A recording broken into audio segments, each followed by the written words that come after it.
In the twilight of a waning medieval age, Europe was a patchwork of territories and allegiances, a realm where power was as fragile as it was coveted.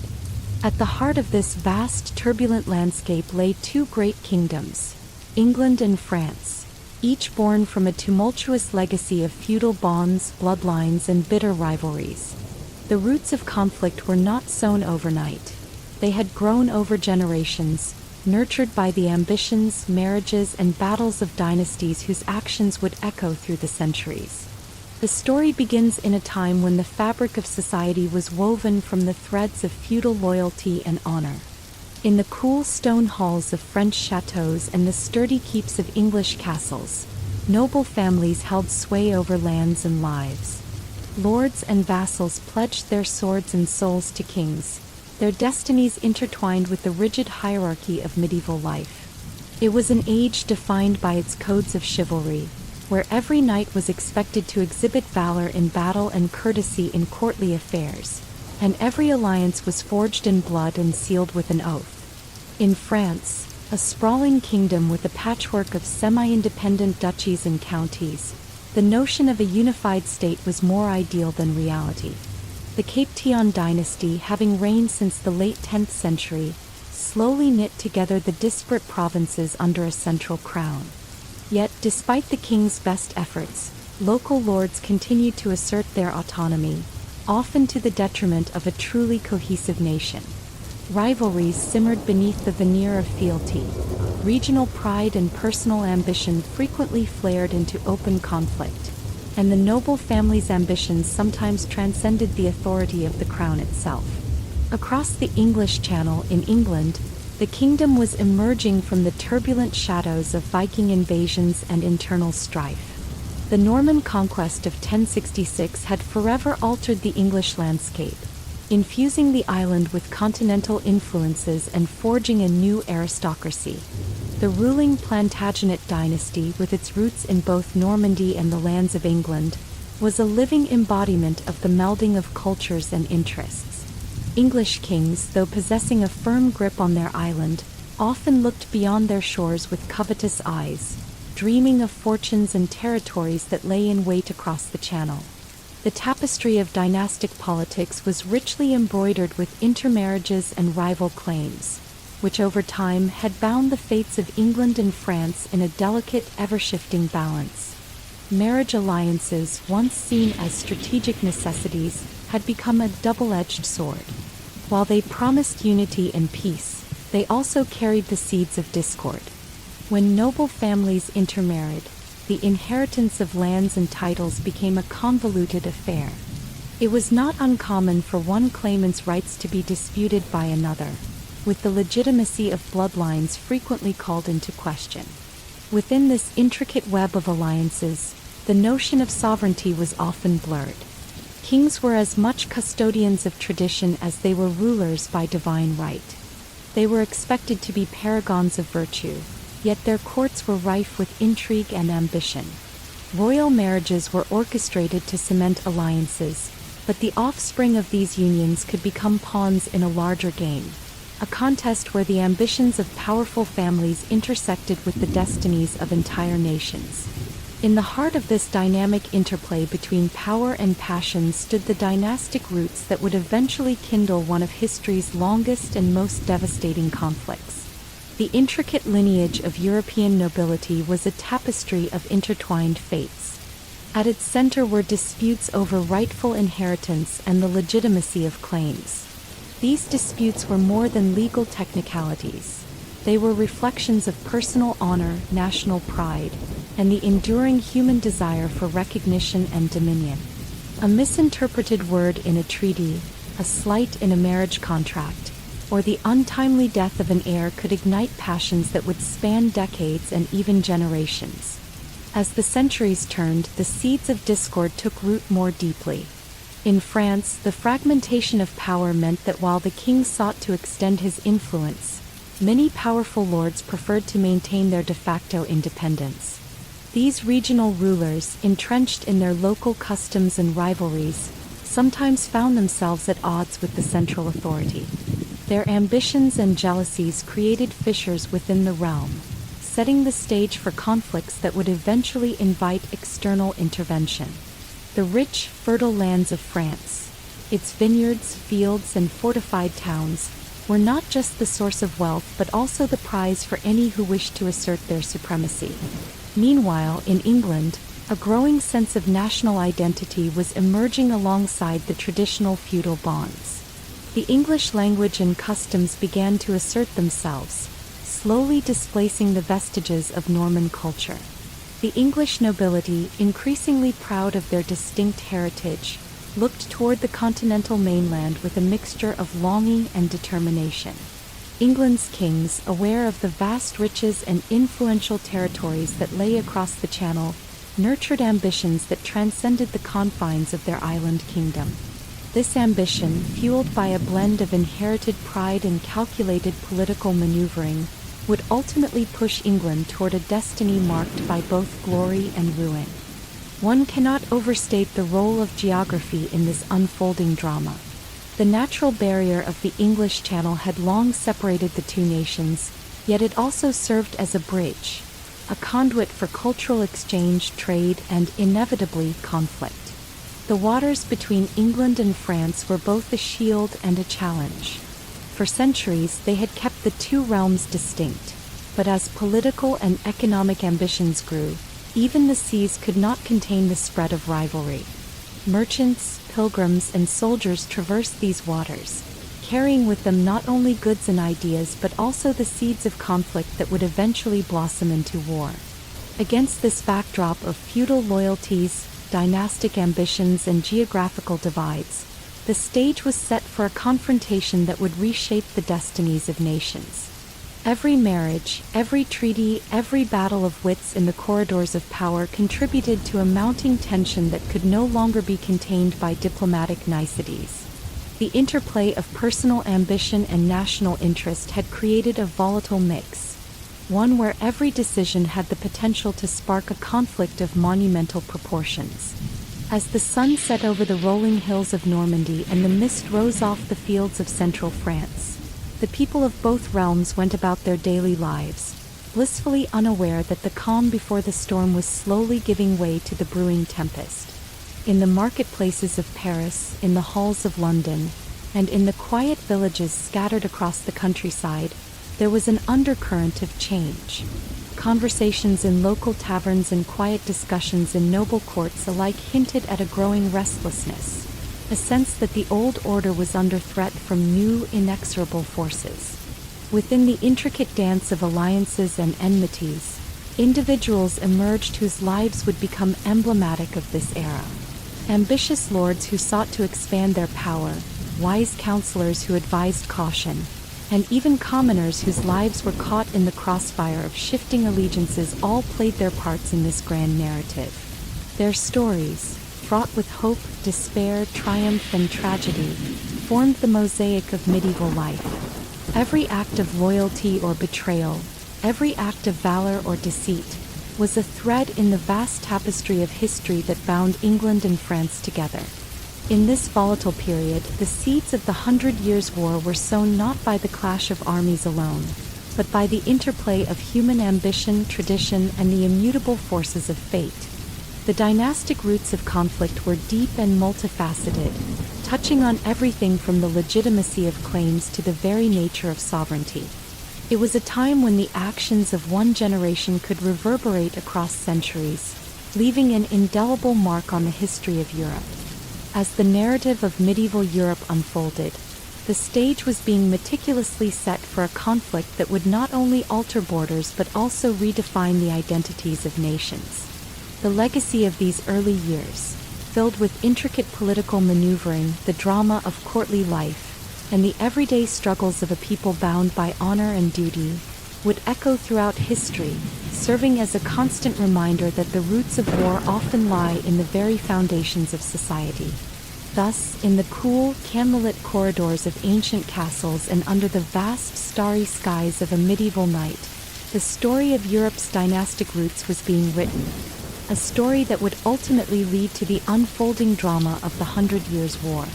It was a time of both grandeur and peril, where every decision held the promise of glory or the threat of ruin, and where the legacy of a kingdom was determined by the delicate balance between power and principle. In the vibrant courts of medieval England, a young prince's destiny was being written by the twist of fate and the complexities of bloodlines.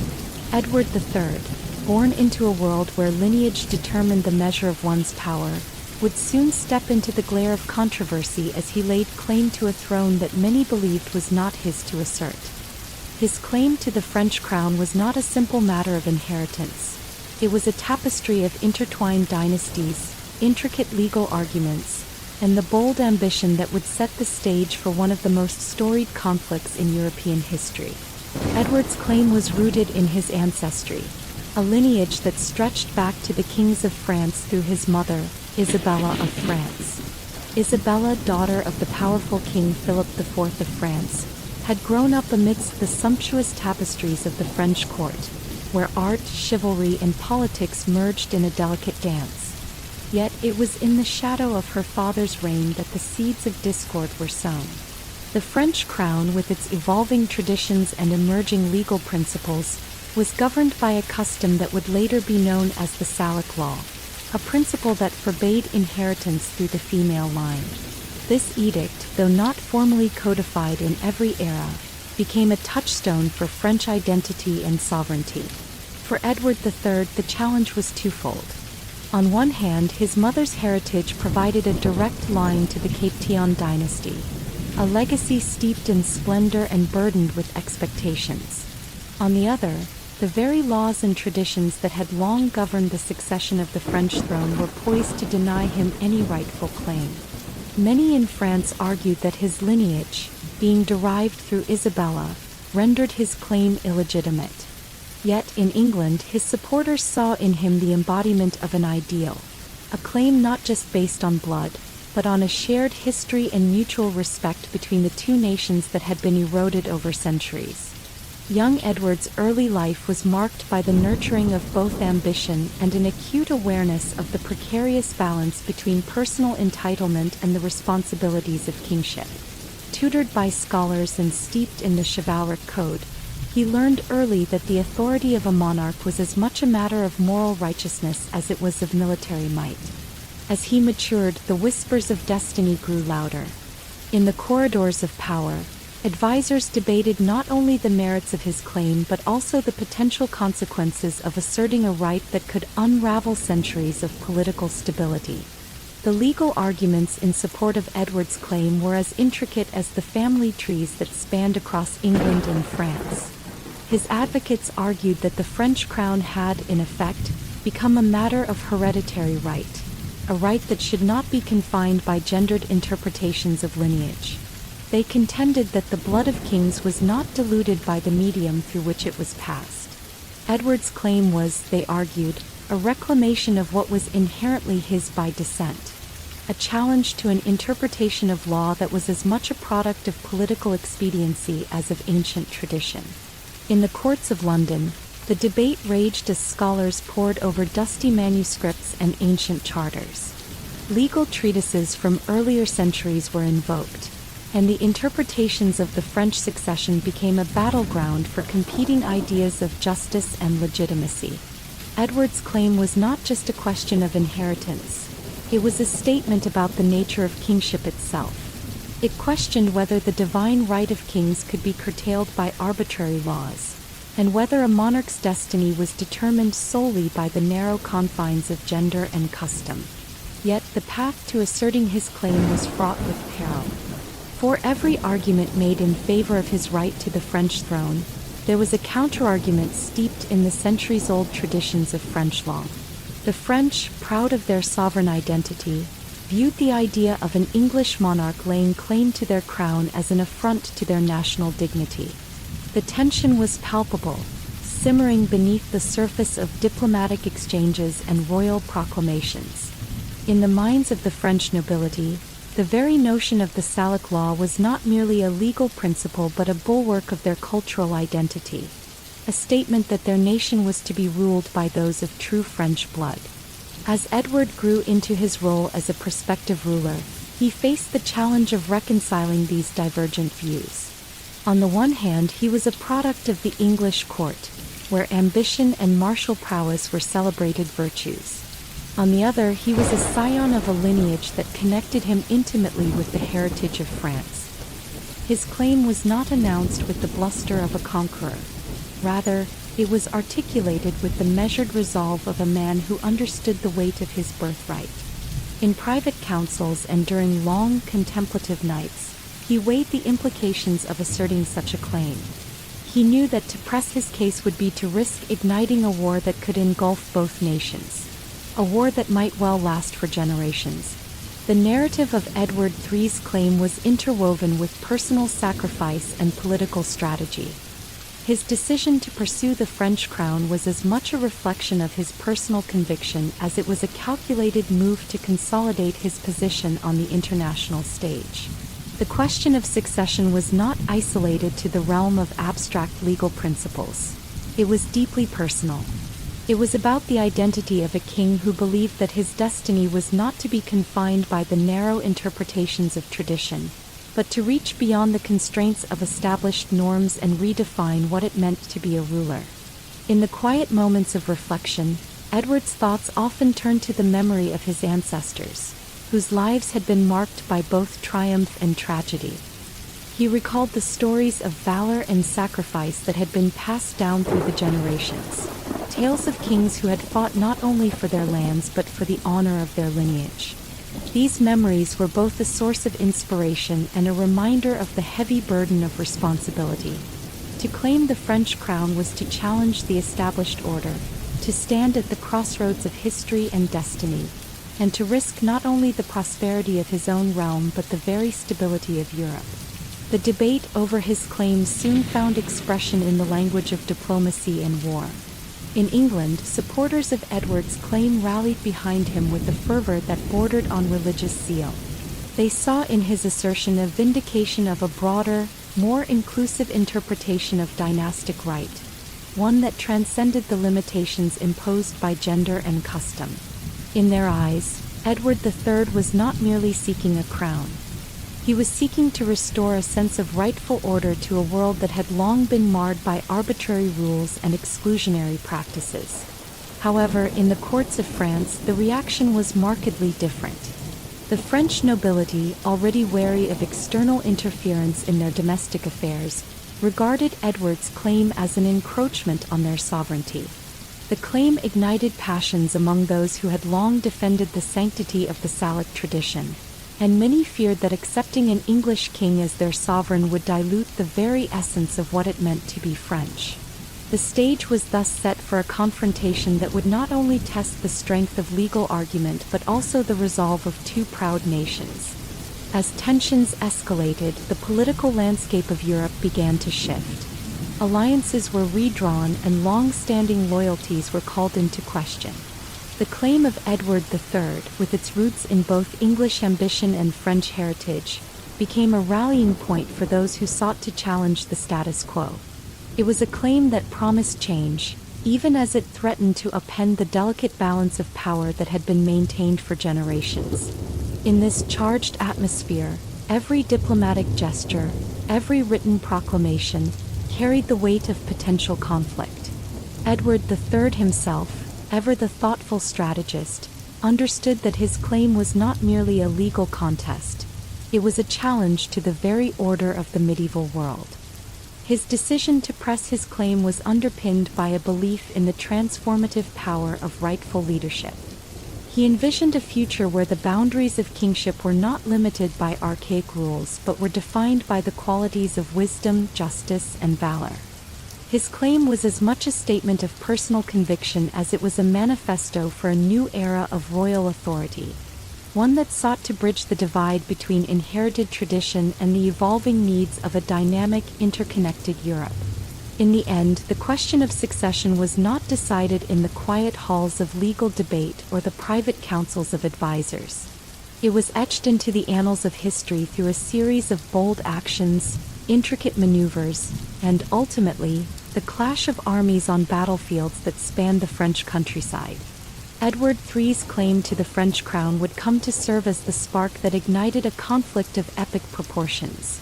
A war that would challenge the very notions of loyalty, sovereignty, and the passage of power from one generation to the next. Thus, the tale of Edward III's claim is not just a story of disputed inheritance or legal technicalities. It is a portrait of a man who dared to dream beyond the constraints of his time. It is a narrative of ambition, resilience, and the unyielding pursuit of what one believes to be a rightful destiny. In the annals of history, his claim would be remembered as a turning point, a moment when the lines between tradition and innovation blurred, and when the destiny of nations was decided not solely by the dictates of law, but by the courage to defy them. In the waning light of a crisp autumn day, the halls of power in both England and France buzzed with a mixture of hope, trepidation, and quiet determination. It was a time when words were as potent as swords, and the art of diplomacy was the first line of defense against the storm of conflict. Yet even the most skillful negotiations held behind closed doors and mediated by venerable envoys were destined to crumble under the weight of ambition, mistrust, and the deep-rooted historical animosities that had long simmered between the two great nations.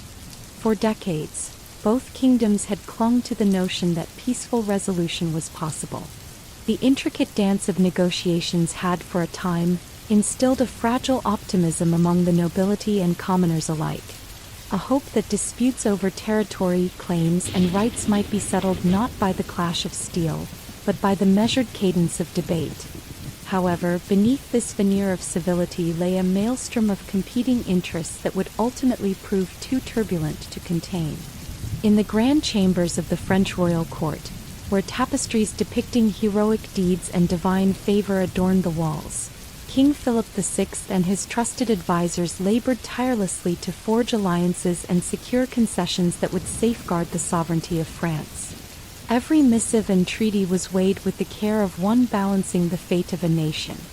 Yet even as the French crown endeavored to forge peace, old wounds, inflicted by previous conflicts and betrayals, remained unhealed. The lingering bitterness of past disputes, particularly those surrounding territorial claims and dynastic rights, cast long shadows over every diplomatic effort. Across the Channel, in the stately courts of England, a similar scene unfolded. King Edward III, whose ambitions had already begun to unsettle the delicate balance of power, received emissaries with a courteous smile and a guarded heart. His council chambers, filled with maps, illuminated manuscripts, and the quiet hum of strategists at work, were abuzz with plans to advance England's interests without resorting to open conflict. Yet even here the seeds of war were being sown. The proud and determined English nobility, emboldened by centuries of martial tradition and a burgeoning sense of national identity, began to see diplomatic concessions as signs of weakness rather than opportunities for compromise. As the two sides exchanged envoys and counter-envoys, a series of critical missteps slowly eroded the foundations of what might have been a lasting peace. In one fateful instance, a well-intentioned proposal for a territorial exchange, a plan that would have allowed for the peaceful redrawing of borders and a mutual sharing of disputed lands, was misinterpreted by the French court as an admission of English overreach. The proposal, delivered in the ornate language of chivalry and duty, was meant to emphasize the interconnected fates of the two nations. Instead, it stoked fears among the French nobility that their kingdom was being offered away piece by piece, as if it were a dowry in a marital contract. The misunderstanding was compounded by the intricate web of alliances that crisscrossed Europe. In the courts of Italy, Spain, and even the distant Holy Roman Empire, whispers of a potential English ascendancy began to circulate. Every word, every diplomatic gesture, was dissected and interpreted in ways that suited the ambitions of those who sought to tip the balance of power in their favor. In Paris, the shadow of the Salic tradition, sacrosanct and fiercely defended, lent an air of inviolability to French claims, making any compromise seem like a betrayal of national honor. Amid these tensions, a series of personal rivalries further destabilized the fragile equilibrium. Courtiers, driven by ambition and personal grudges, saw in the diplomatic process an arena to advance their own fortunes. Ambassadors who once prided themselves on their eloquence and diplomatic finesse found their efforts thwarted by the simmering resentments that had long been buried beneath polite conversation. The formalities of court protocol, with its elaborate rituals and coded language, became a double-edged sword, a means of maintaining decorum even as it masked a growing hostility that would soon erupt into violence. One notable incident that foreshadowed the coming maelstrom occurred during a grand assembly held in a neutral city, a meeting intended to foster dialogue and build trust between the two courts. The assembly, held in a cavernous hall adorned with the heraldry of multiple noble families, was meant to be a celebration of shared history and mutual respect. Instead, as discussions advanced and the atmosphere grew charged with tension, a miscommunication over a ceremonial gesture, a slight nod or an ambiguous remark, sparked a furious exchange among the representatives. Tempers flared, and the once hopeful assembly dissolved into acrimony, with each side accusing the other of insincerity and subterfuge. Back in the private chambers of their respective palaces, both King Philip VI and King Edward III wrestled with the implications of these diplomatic failures. For Philip VI, every setback was a personal affront, a reminder that the honor of France could not be compromised by the ambitions of a foreign monarch. His advisors urged him to maintain a firm stance, even as they recognized that further concessions would only embolden his adversaries. For Edward III, the failure of diplomacy was a bitter pill to swallow. The promise of a negotiated settlement had given way to a reality in which every word was a weapon, and every delay only deepened the wounds of national pride. As weeks turned into months, the diplomatic exchanges became increasingly fraught. Proposals that might have once been considered acts of magnanimity were now seen as cunning stratagems aimed at undermining the other side's authority. Each new envoy, whether laden with lavish gifts or stern admonishments, carried the weight of a kingdom's destiny on their shoulders. Letters, penned with the most elegant calligraphy and sealed with royal insignias, traveled back and forth across the channel, yet with each delivery the gulf of mistrust widened. In one particularly dramatic episode, a secret meeting between high-ranking officials from both sides was arranged in a secluded forest manor, far from the prying eyes of the public. The hope was that, away from the pomp and ceremony of court life, candid discussions might finally bridge the gap between mutual suspicion and genuine understanding. However, even in the quiet of the manor's rustic halls, the centuries-old grievances proved too potent to ignore. Heated debates erupted over the proper interpretation of historical treaties and the rightful inheritance of disputed lands. In the end, the meeting concluded in disarray, with both parties departing with their positions hardened and their resolve steeled for the inevitable clash. Amidst the turmoil, there were also voices of reason. Diplomats and scholars who longed for a return to the ideals of chivalry and honor that had once defined their world. These men and women, steeped in the traditions of classical learning and the gentle arts of negotiation, attempted to remind their sovereigns of the shared heritage that bound them together. They spoke of ancient alliances, cultural exchanges, and the intermingling of art, literature, and philosophy that had flourished between England and France for centuries. Their words, however, fell on deaf ears. The pride of nations, honed over generations of rivalry and conquest, was a force too powerful to be quelled by mere sentiment. The final unraveling of diplomacy was not marked by a single catastrophic event, but rather by a series of escalating provocations that made reconciliation impossible. Minor border skirmishes, which had been carefully contained as isolated incidents, began to escalate into larger confrontations. Each clash, though small in the grand scheme, was magnified by the relentless drumbeat of nationalistic fervor. The people who had once trusted their rulers to navigate the treacherous waters of international politics now found themselves caught in a tide of suspicion and fear. In England, the atmosphere grew charged with a growing chorus of voices that decried the perceived weakness of their king's diplomatic maneuvers. In taverns and marketplaces, commoners and knights alike questioned whether the royal court's cautious approach was in fact a sign of indecision, a vulnerability that might be exploited by the French. In France, similar sentiments simmered among the nobility, who saw any hint of compromise as a betrayal of the nation's honor.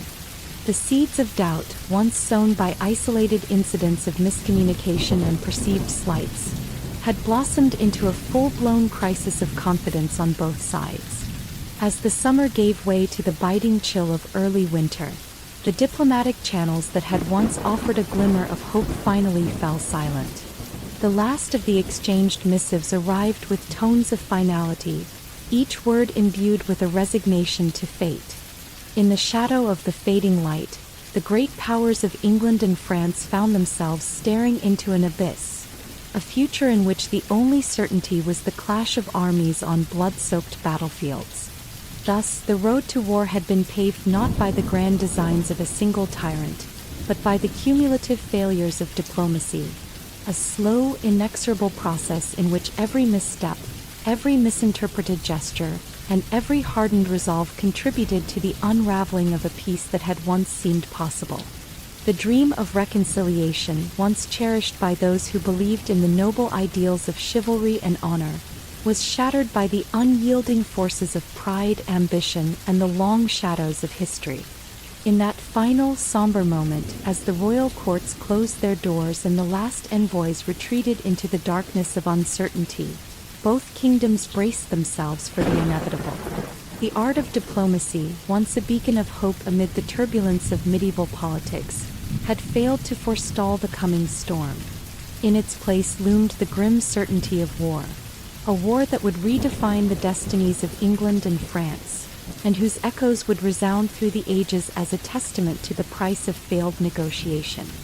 The chill of the early morning mist shrouded the narrow straits near Sluis, where the fate of kingdoms would soon hinge upon the clash of wooden hulls and the roar of cannon fire. It was a day that would etch itself into the annals of history, a day when the seas themselves became a crucible for the ambitions of kings and the valor of seafarers. As dawn broke over the turbulent waters of the English Channel, the English fleet, a formidable assembly of warships and seagoing vessels, prepared to meet an equally determined French armada in a contest that would establish England's enduring command over the Channel. In the days leading up to the battle, King Edward III had marshaled his resources with a precision born of both ambition and necessity. The English crown, still riding high on the fervor of Edward's contested claim to French territories, recognized that control of the sea was indispensable to securing an advantage on the mainland. The fleet he assembled was not merely a collection of ships. It was a symbol of national resolve, a living embodiment of the English martial spirit. Each vessel, from the nimble cogs to the larger carracks, was outfitted for battle, their hulls reinforced and their decks manned by experienced sailors and hardened mariners who had weathered countless storms. The French, too, had gathered their forces with a keen awareness of what was at stake. Under the command of skilled admirals, the French fleet had been amassed from the various ports of their kingdom, a motley collection of war galleys, merchant ships, and specialized fighting vessels. They came with high hopes of breaking the English stranglehold over the Channel and asserting their own claims to naval supremacy. Yet, as the fleets assembled in the narrow passage near Sluis, tensions ran as high as the swells of the sea, and both sides understood that there could be no retreat from the coming clash. As the battle commenced, the strait became a theater of chaos and strategy. The early hours saw the English ships, with their distinctive painted hulls and emblazoned flags, cutting through the water like arrows released from a longbow. The French, caught in a formation that struggled to adapt to the constricted waters, found themselves at a disadvantage. The geography of the strait worked in favor of the English. The narrow passage limited the maneuverability of the larger French fleet, funneling them into positions where they were exposed to concentrated English fire. Amid the roar of oars and the crashing of waves against timber, individual acts of bravery and cunning unfolded. On one English vessel, a seasoned captain, his weathered face illuminated by the flicker of burning oil lamps, ordered his men to ready the grappling hooks. With a cry that carried over the tumult, his crew leapt into action, hurling the hooks toward an approaching French ship.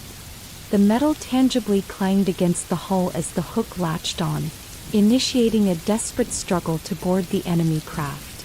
The ensuing melee was a vivid tableau of hand-to-hand combat, a blend of swords clashing, shields splintering, and the determined cries of men fighting not merely for conquest, but for survival and honor.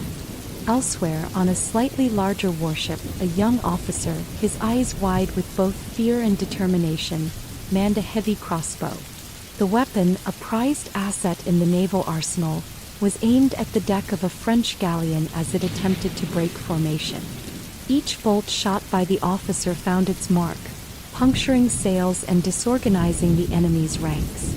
These individual moments of heroism, scattered throughout the chaos of battle, coalesced into a larger narrative of English naval ingenuity and sheer willpower. The French, fighting to reverse their unfavorable position, attempted to coordinate a counterattack.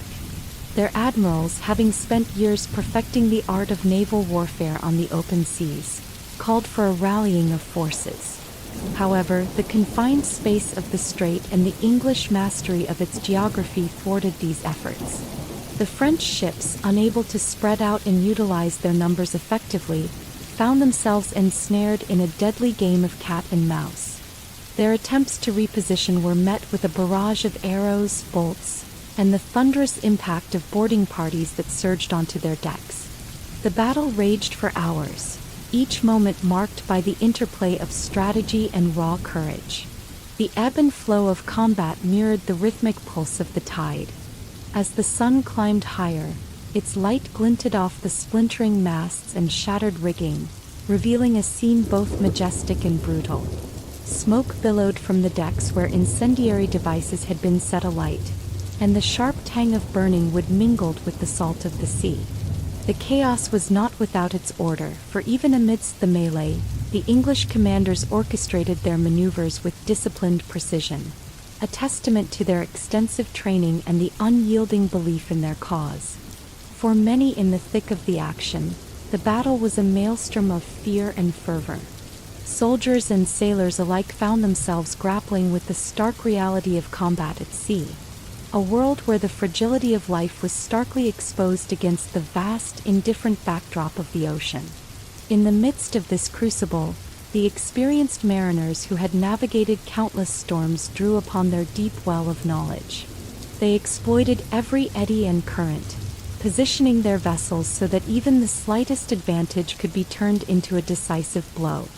Their intimate understanding of the sea's capricious nature allowed them to adapt to the rapidly shifting tides of battle. The strategic importance of the battle soon became evident to both sides. For the English, victory at Sluis was not merely a military triumph. It was a vital step in securing their ambitions on the continent. Control of the channel meant that the English could more easily transport troops, supplies, and reinforcements, setting the stage for future campaigns on French soil. Conversely, the French recognized that a loss at Sluis would have profound implications for their ability to challenge English power. Every ship that fell into enemy hands was a blow to national pride, and each moment of English dominance further cemented the inevitability of conflict on land. As the hours wore on, the cumulative toll of battle began to manifest. The sea was littered with the wreckage of shattered ships, their broken timbers floating like the remnants of forgotten dreams. The cries of the wounded and the lamentations of the dying blended with the relentless sound of waves crashing against debris. Yet even in this grim tableau there was a sense of purpose, a belief that every sacrifice was paving the way for a future defined by the strength of resolve and the mastery of the seas. In a dramatic turning point, an English flagship, its hull scarred by the fury of combat, broke through the central formation of the French fleet.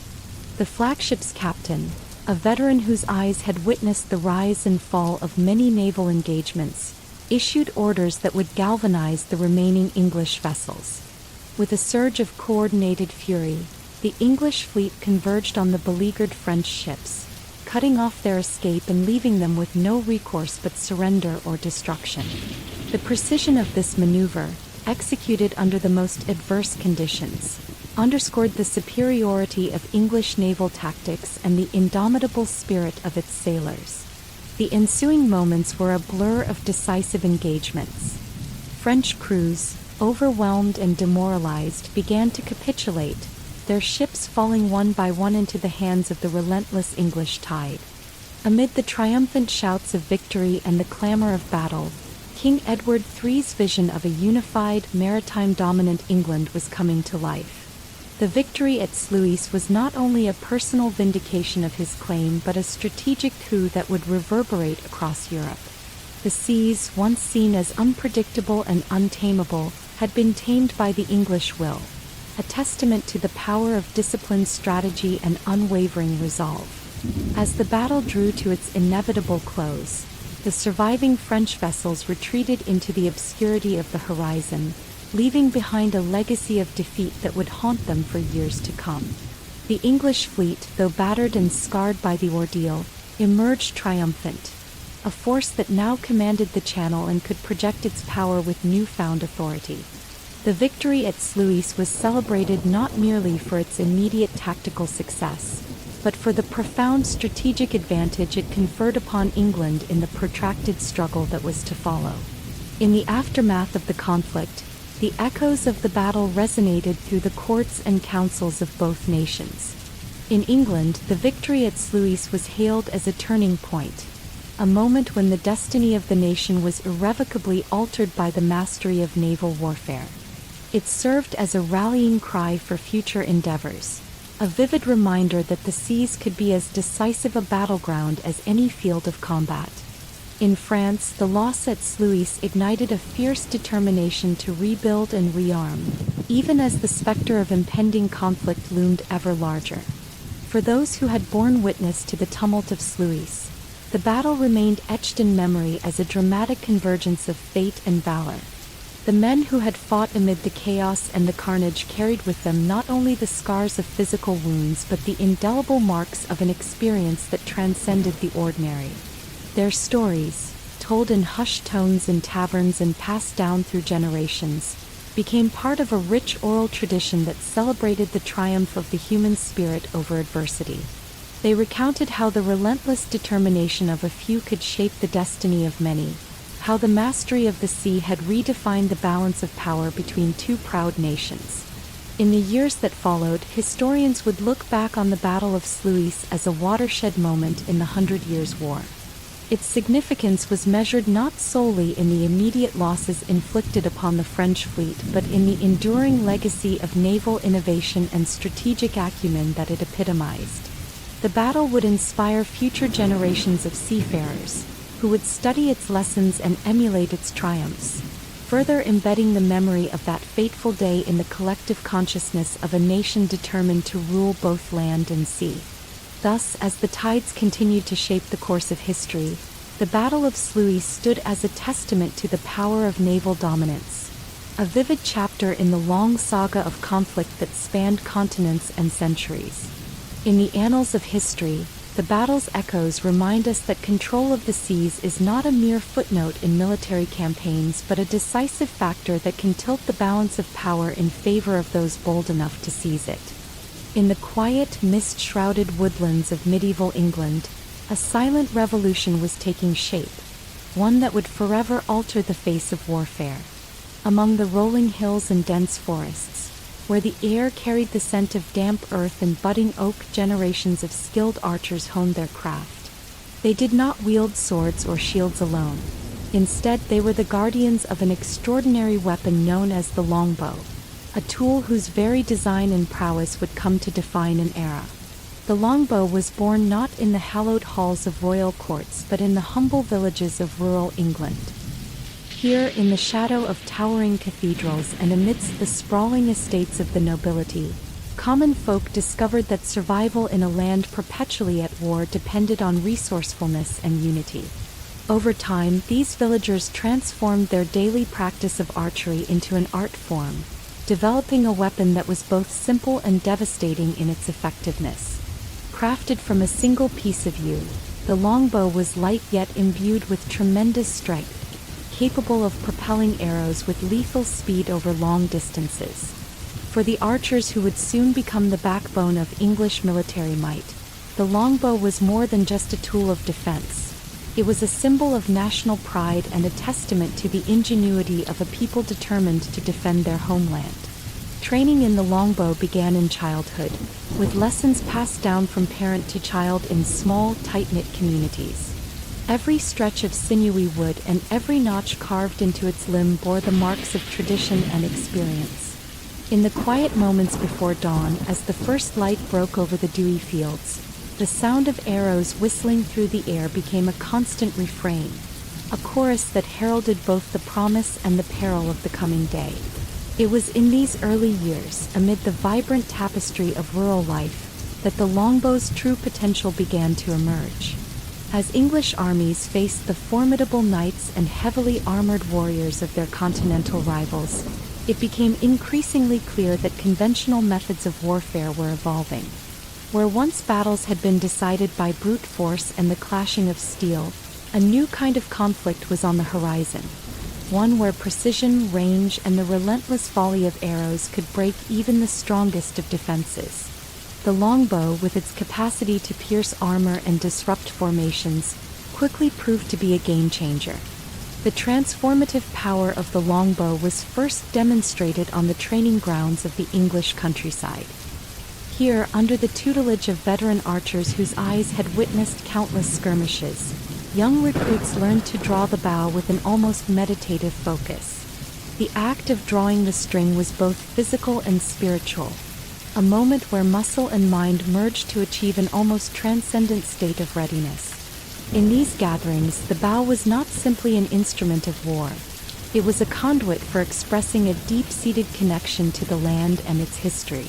The rhythmic sound of arrows being nocked and released became the heartbeat of a nation poised to embrace a new era of military strategy. When the drums of war began to echo across the English Channel, the longbow emerged as a decisive element in the unfolding conflicts. In the early stages of hostilities, as English forces clashed with the well-armored knights of France, commanders recognized that traditional heavy cavalry charges could be countered by the relentless barrage of arrows raining down from above. The longbow's unique advantages, its rapid rate of fire, long range, and the ability to target multiple foes, rendered it a fearsome weapon on the battlefield. It was not long before the longbow would earn a reputation as the equalizer, capable of neutralizing even the most formidable enemy formations. One of the earliest demonstrations of this new tactic came during a fierce engagement on a windswept plain. English archers, arrayed in disciplined lines behind sharpened stakes and hastily constructed earthworks, awaited the advance of enemy knights. As the armored cavalry thundered forward, confident in their superior might, the archers unleashed a storm of arrows that darkened the sky. The projectiles, propelled by the sheer force of the longbow's draw, cut through the air with uncanny precision.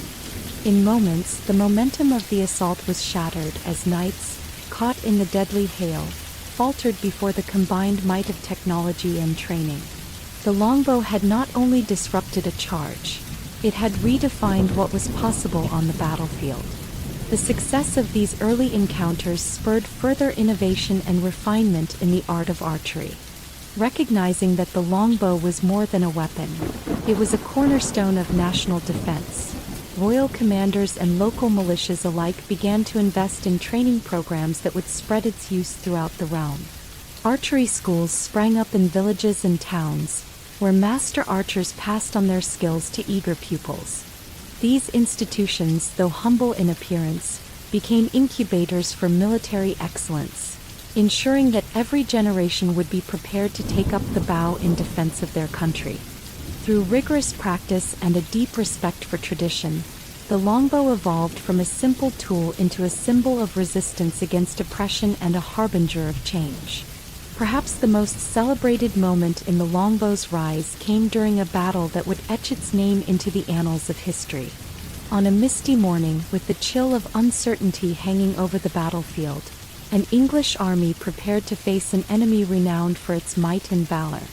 The air was thick with anticipation, and the ground trembled under the steady cadence of marching troops.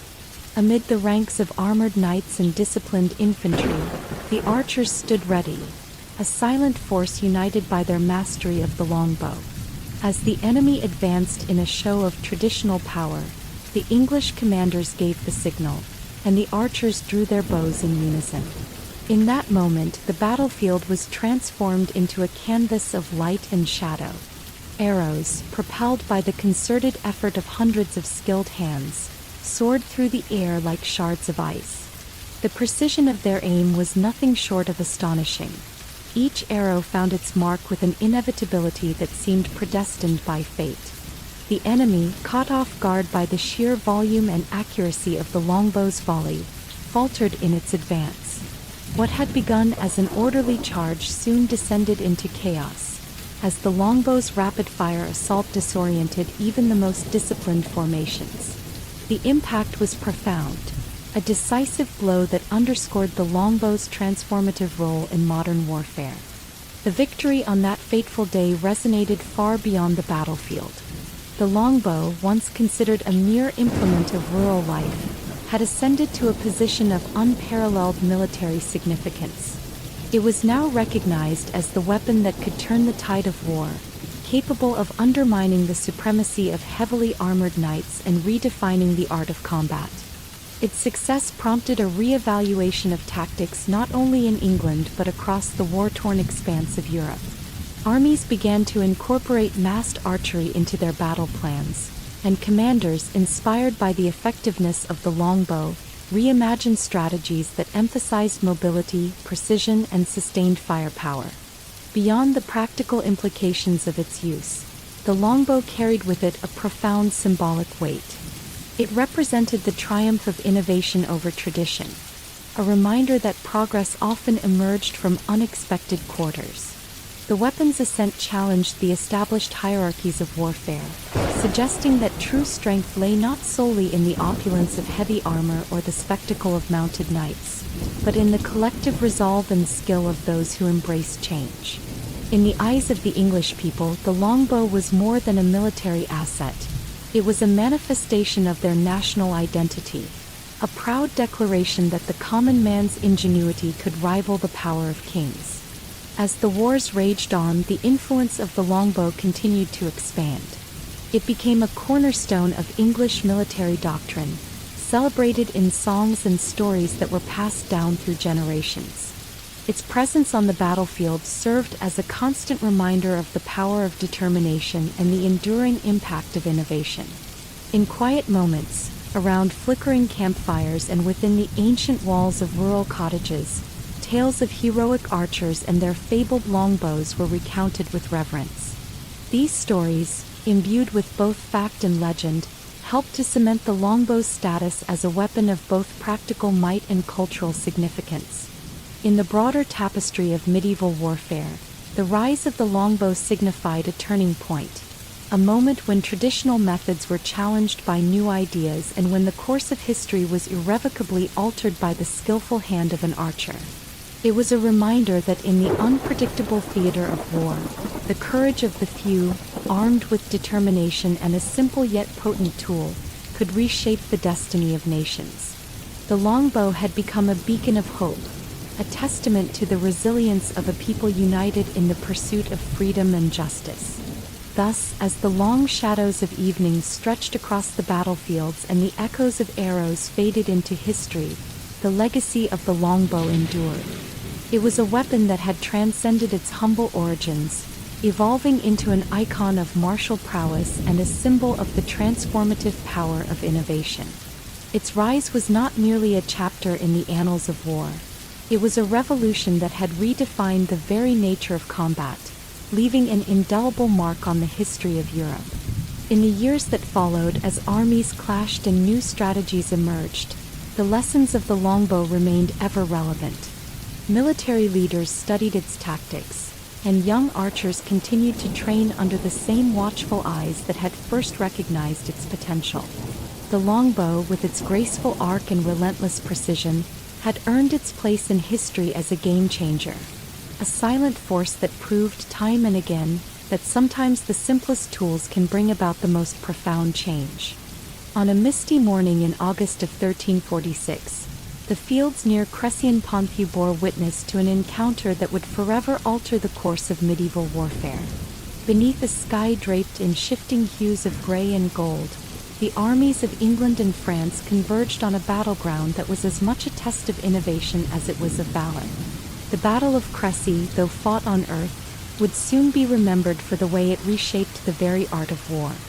In the days leading up to the confrontation, the English army had marched steadily from Calais, its ranks a disciplined mix of seasoned knights, infantry, and most notably, a formidable contingent of archers. Under the steadfast leadership of King Edward III, the English forces had chosen Crécy as the stage for their encounter with the French, a choice dictated not by chance, but by the natural advantages the terrain offered. Rolling fields interspersed with gentle slopes and a scattering of woodlands provided the English with the perfect canvas upon which to execute a strategy that would confound their opponents. The French army, by contrast, was a motley assemblage of nobility and knights, drawn from across the realm in a show of royal pomp and the timeless chivalric ideal. Led by King Philip VI and supported by a host of high-born lords, the French were confident in their martial prowess and the honor-bound code that had for generations defined their warfare. They marched in a vast column, their banners unfurled in the light breeze, their armors gleaming in the weak morning sun, a spectacle of might and pageantry. As the two forces faced each other across the expanse of the field, an uneasy silence fell. In that suspended moment, the destiny of two nations, and indeed of the medieval world itself, seemed to teeter on a knife's edge. For the English, every soldier knew that the day's outcome would be decided not solely by the clashing of sword against shield, but by the revolutionary tactics they were about to unleash. At the heart of the English formation lay the longbowmen, a quiet yet formidable force whose training and discipline had become the envy of the realm. Arrayed on the flanks of the army and behind a series of hastily constructed earthworks, these archers waited with calm determination. Their bows, crafted from resilient yew and honed by generations of practice, were ready to unleash a relentless hail of arrows that would soon darken the sky. The archers' steady rhythm, an almost meditative cadence of drawing, aiming, and releasing, was a silent promise of the storm that was to come. When the battle commenced, the English strategy unfolded with a precision that belied the chaos of war. Rather than rushing headlong into a traditional melee, Edward III's forces took up positions that maximized the defensive advantages of the terrain. The English army formed a series of well-ordered lines, with the archers positioned in a manner that allowed them to cover the advancing French with a nearly continuous barrage of arrows. Their targets were the ranks of charging knights, who had grown accustomed to decisive frontal assaults that relied on heavy armor and cavalry might. The French knights, emboldened by centuries of success on the battlefield, charged forward with a ferocious determination. Their horses thundered across the field, hooves churning the soft earth as they surged toward the English lines. Yet as they drew closer, the disciplined volley of arrows from the English longbowmen began to fall upon them like a deadly rain. Arrows, released in rapid succession, cut through the air with uncanny precision. Some found gaps in the knights' armor, while others shattered the splintered remnants of wooden shields or pierced the vulnerable eyes of the steeds. The relentless arrow storm sowed chaos among the tightly knit French formations, disrupting the charge and fracturing the unity that had once been their strength. Amid the tumult, the clash of steel echoed as individual combats erupted within the broader melee. In pockets along the front, the determined English infantry engaged the disoriented French knights in brutal hand-to-hand skirmishes. These engagements were marked by desperate parries, the ringing of clashing swords, and the cries of fallen warriors, each encounter a microcosm of the larger conflict unfolding around them. Yet even as the French attempted to regroup and press the attack, the tide of battle had already turned inexorably in favor of the English. The genius of the English strategy lay not merely in their use of the longbow, but in the integration of a multi-layered defense. As the archers continued their barrage, a carefully organized array of infantry moved to occupy the field, reinforcing positions and protecting the flanks. The English commanders, keenly aware of the vulnerability of their forces to a determined enemy, maintained strict discipline in their ranks. They ensured that no soldier strayed from his assigned post, and that every movement was coordinated with the overarching plan. This level of organization, rare in the turbulent age of medieval warfare, allowed the English to absorb and neutralize the momentum of the French charge. At the center of the chaos, King Edward III surveyed the unfolding scene with a calm intensity. His gaze, fixed on the enemy's faltering advance, was one of quiet resolve. He had chosen Crécy not simply as a battlefield, but as a proving ground for a new order of warfare, one where innovation, precision, and the collective will of a disciplined army could overcome even the most storied traditions of chivalry. In that moment, as the French knights faltered under the relentless assault, the battle became a living testament to the transformative power of strategy and technology. For the French, the shock of the English tactics was a bitter awakening. Their long-held belief in the supremacy of the armored knight was being systematically dismantled before their very eyes. The rapid, unyielding arrow fire, combined with the impeccable coordination of the English forces, left them disoriented and unable to form an effective counterattack. As the battle wore on, the French command struggled to adapt to a style of combat that was alien to them, a method that did not rely on brute force alone, but on the precise, calculated use of every available resource. The battlefield at Crécy soon became a tableau of tragic heroism and unanticipated defeat. In the midst of the turmoil, individual acts of bravery and despair were interwoven with the overarching narrative of the day. Tales emerged of valiant knights who, despite being caught in the eye of the arrow storm, attempted to rally their comrades for a desperate countercharge. Others recounted the grim determination of soldiers who fought on even as wounds and exhaustion threatened to overwhelm them. Yet, as the hours passed, it became clear that the weight of fate had shifted irreversibly. By late afternoon, the English lines held firm.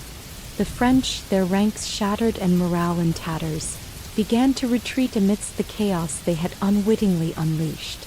The fields of Crécy, once destined to be soaked in the glory of a traditional knightly victory, were now marked by the quiet, resolute footsteps of an army that had defied convention. The battle had ended not with the triumphant clamor of horns and cheers, but with a solemn acknowledgement of a new reality, a world where the old certainties of chivalry were giving way to the stark, unyielding truths of modern warfare.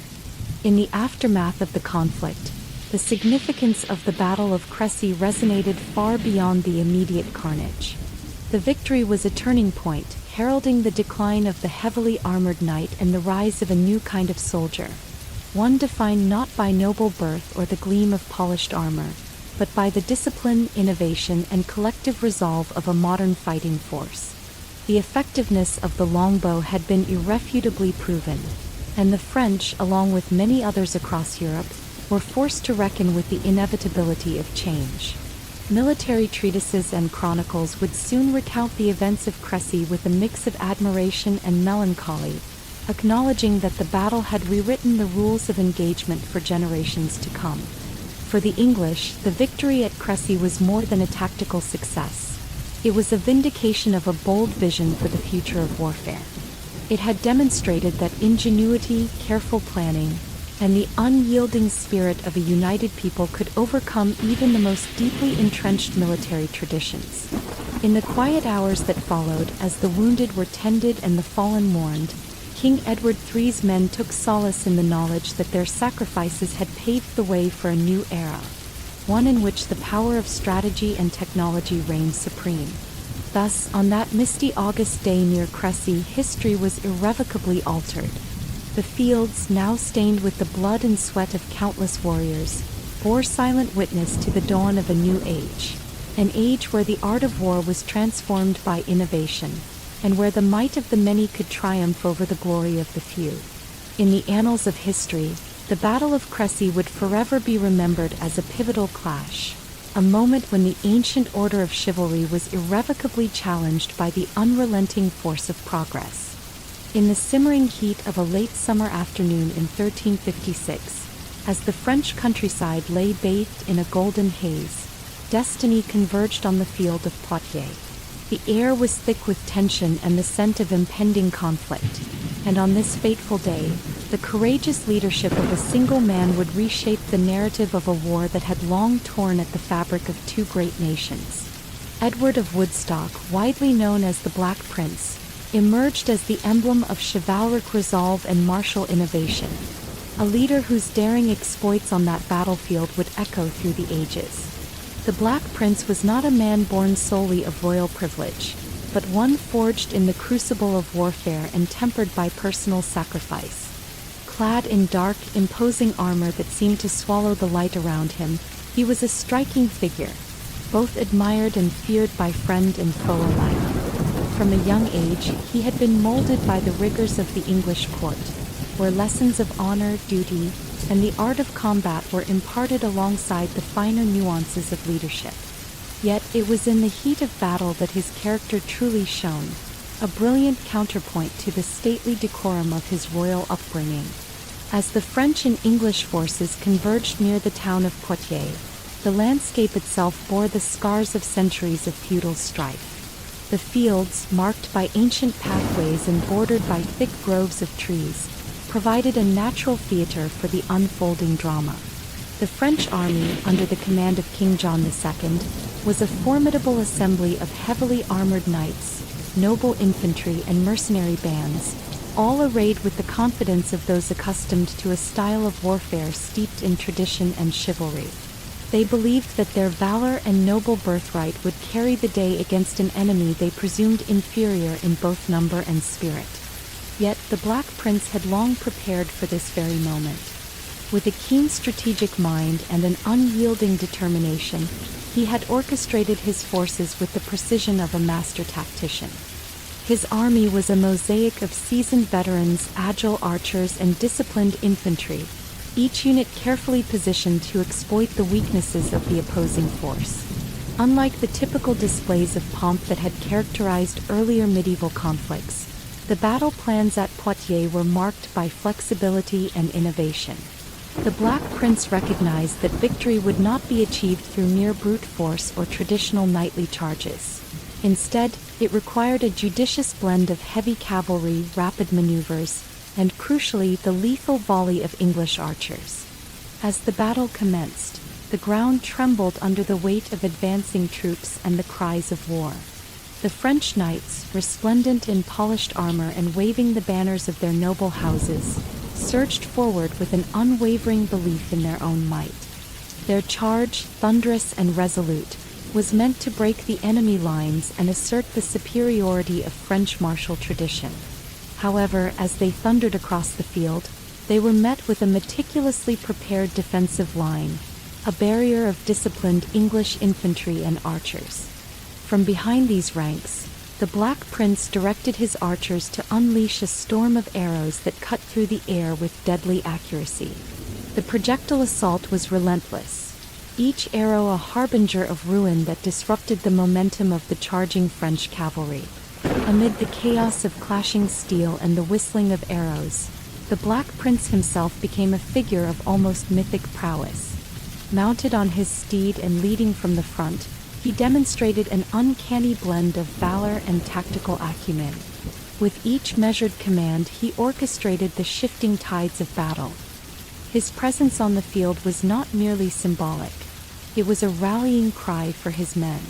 Soldiers, emboldened by his fearless example, pressed their advantage, counterattacking with a precision that was as unexpected as it was devastating.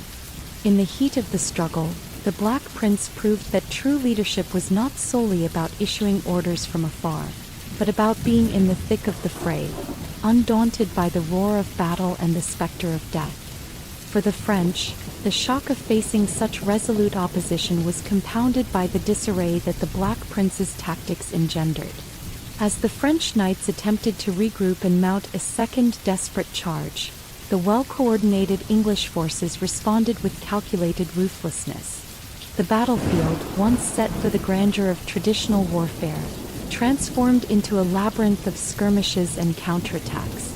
The relentless pressure applied by the English, coupled with the disruptive force of their arrow barrages, created openings in the French formations that the Black Prince exploited with surgical precision.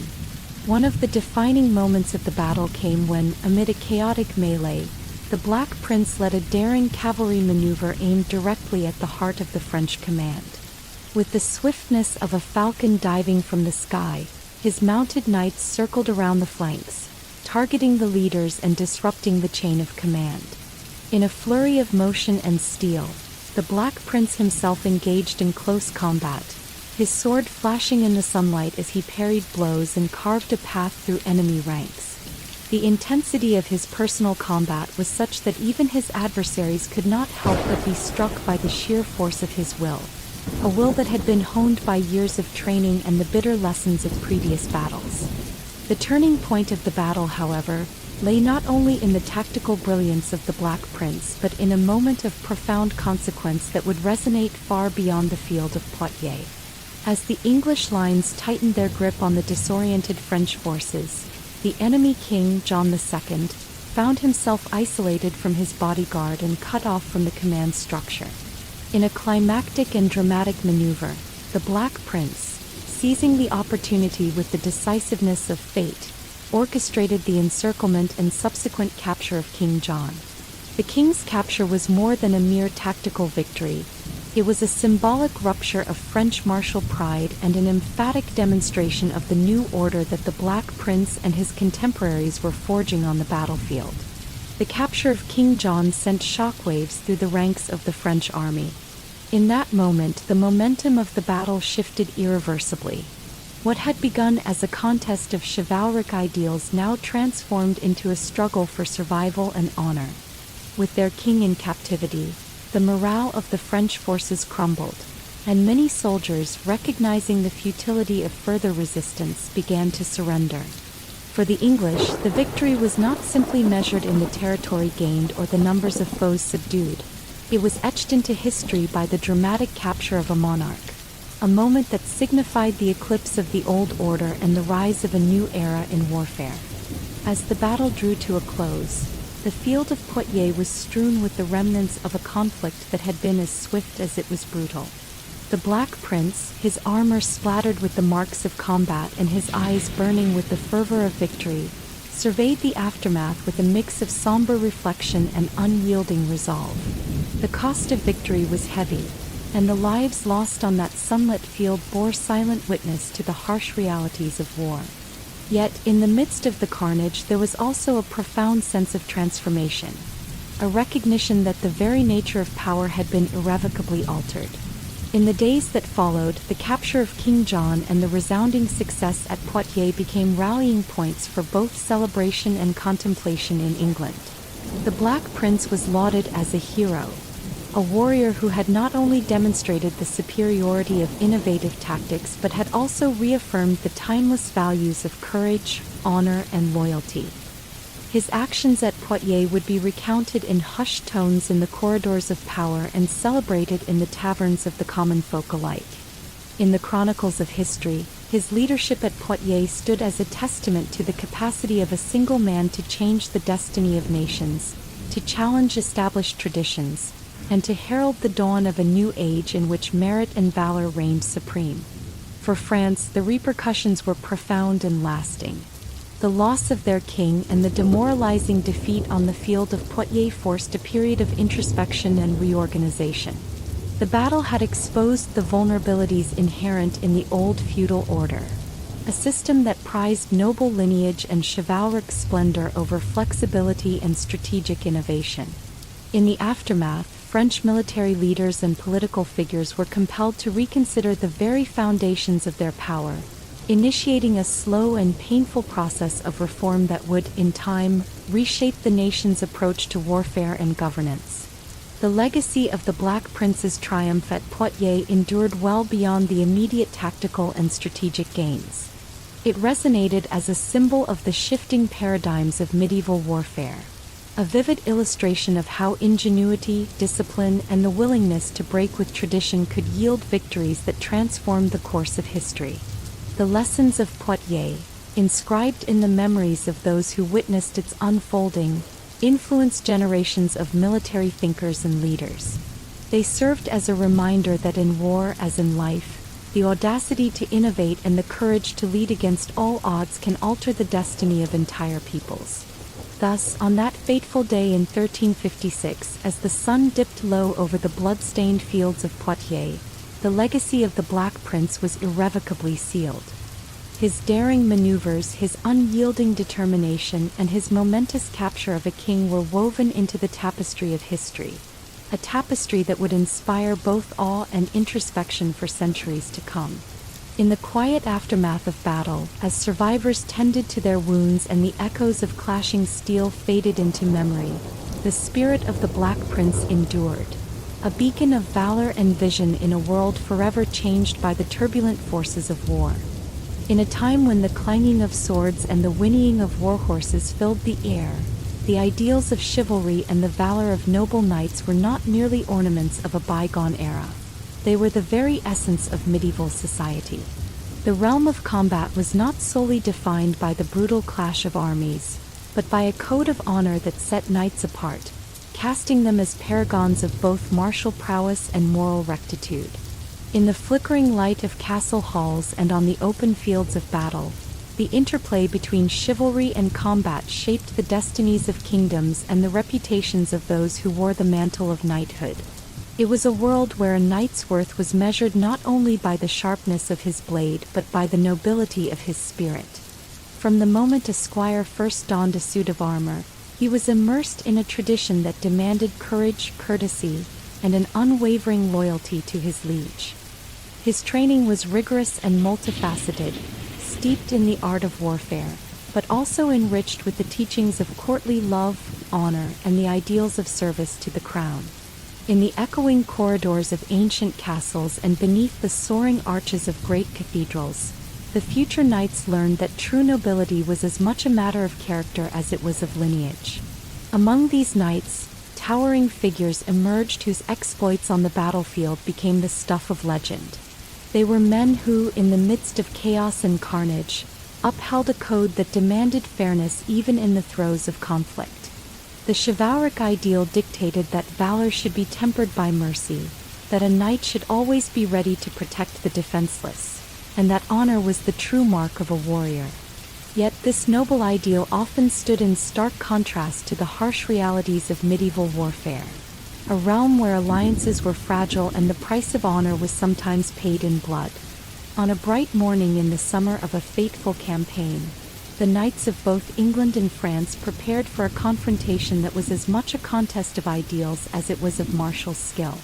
The great lords gathered in the castle courtyard, their armor gleaming under the sun and their visages etched with determination. In this vibrant assembly, every gesture and spoken word was laden with symbolism. They recited oaths of loyalty and honor, promising to abide by the chivalric code even as the drums of war beckoned them to the field. Among these noble warriors was Sir Guillaume de Beaumont, a knight of modest origins who had risen through the ranks by virtue of his unyielding dedication and remarkable skill. Clad in chainmail and bearing a crest that depicted a soaring eagle, a symbol of vigilance and freedom, Sir Guillaume was revered not only for his combat acumen but also for his gentle heart.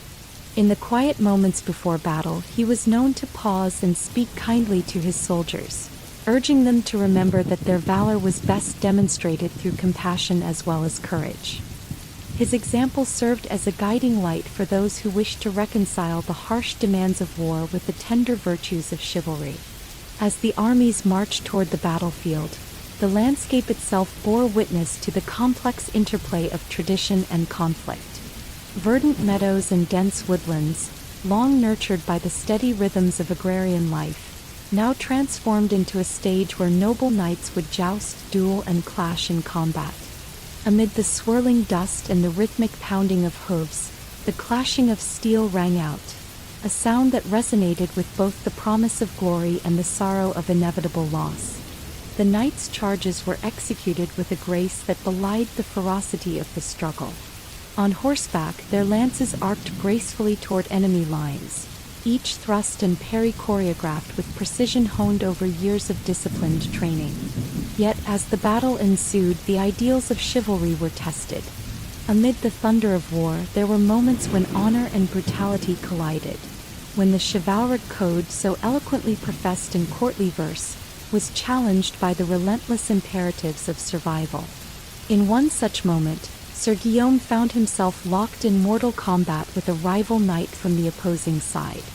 The duel, unfolding in a clearing beneath a canopy of ancient oaks, was a study in both skill and sentiment.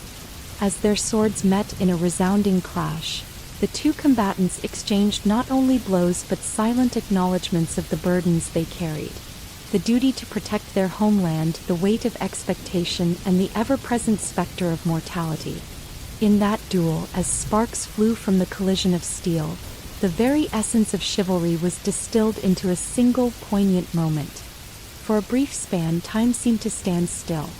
The combatants, though fierce in their determination to prevail, also exhibited a mutual respect that transcended the immediate hostility of war. With measured strikes and careful defenses, each knight strove not merely to defeat his adversary but to uphold the legacy of honor that had been passed down through generations. Their duel was less about personal glory and more about affirming the virtues that had long defined knighthood, a testament to the belief that even in the crucible of battle, one could remain true to the ideals of mercy, fairness, and respect. Beyond the individual acts of heroism and personal valor, the role of the nobility in medieval warfare was also inextricably linked to the broader social and political fabric of the era. The knights were not isolated warriors. They were also custodians of a social order that governed land, law, and legacy. Their participation in battle was as much a public duty as it was a personal calling. When a nobleman rode into combat, he carried with him not only his own honor but also the hopes and expectations of his entire lineage. Victories on the battlefield translated into political leverage, while defeats could cast long shadows over familial honor for generations. This intricate relationship between personal valor and public duty was vividly illustrated during a grand tournament held in the heart of a bustling medieval city. Under a sky streaked with the colors of dusk, knights from far and wide gathered to demonstrate their prowess in a series of justs and melee contests. The tournament was not merely a contest of skill but a vibrant festival of chivalry, an event that celebrated the best attributes of noble combat and offered an opportunity for alliances to be forged over shared ideals. Amid the cheers of the assembled crowds and the rhythmic thundering of hoofs, knights engaged in friendly rivalry, their duels a blend of competitive spirit and mutual admiration. It was in these moments that the chivalric code was celebrated at its most luminous. A code that extolled not just martial success but the virtues of courtesy, generosity, and unwavering honor. Yet, the life of a knight was not solely defined by the glory of the tournament or the valor of the battlefield. In quieter moments, away from the roar of combat, these noble warriors also played crucial roles as patrons of art, education, and religion. Many knights commissioned illuminated manuscripts, sponsored the construction of chapels, and supported the arts, believing that true greatness lay in the harmonious balance between martial ability and cultural refinement. Their courts became centers of learning and innovation, where scholars and poets mingled with seasoned warriors, each contributing to a rich cultural tapestry that celebrated the multifaceted nature of knighthood. Despite the lofty ideals that defined chivalry, the brutal realities of medieval warfare could not be entirely softened by noble intentions. There were times when the ravages of battle left scars not only on the land but on the hearts of those who had sworn to uphold the chivalric code. The loss of comrades, the cries of the wounded, and the sight of shattered armor served as stark reminders that even the most virtuous warriors were not immune to the ravages of conflict. These moments of sorrow and introspection often led knights to ponder the true meaning of their oath. a reflection on whether the pursuit of honor could ever fully mitigate the costs of war. In one such reflective moment, Sir Guillaume, now battle-worn and bearing the marks of countless skirmishes, withdrew to a quiet chapel on the outskirts of a besieged town.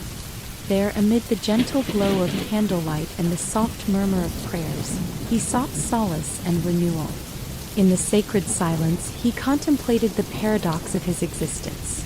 A man whose very life was dedicated to upholding ideals of nobility, yet who was forced to confront the harsh, indiscriminate nature of violence. It was in this space between the temporal and the eternal that many knights found their greatest challenges, as they grappled with the inherent tension between the desire for peace and the inexorable call of duty.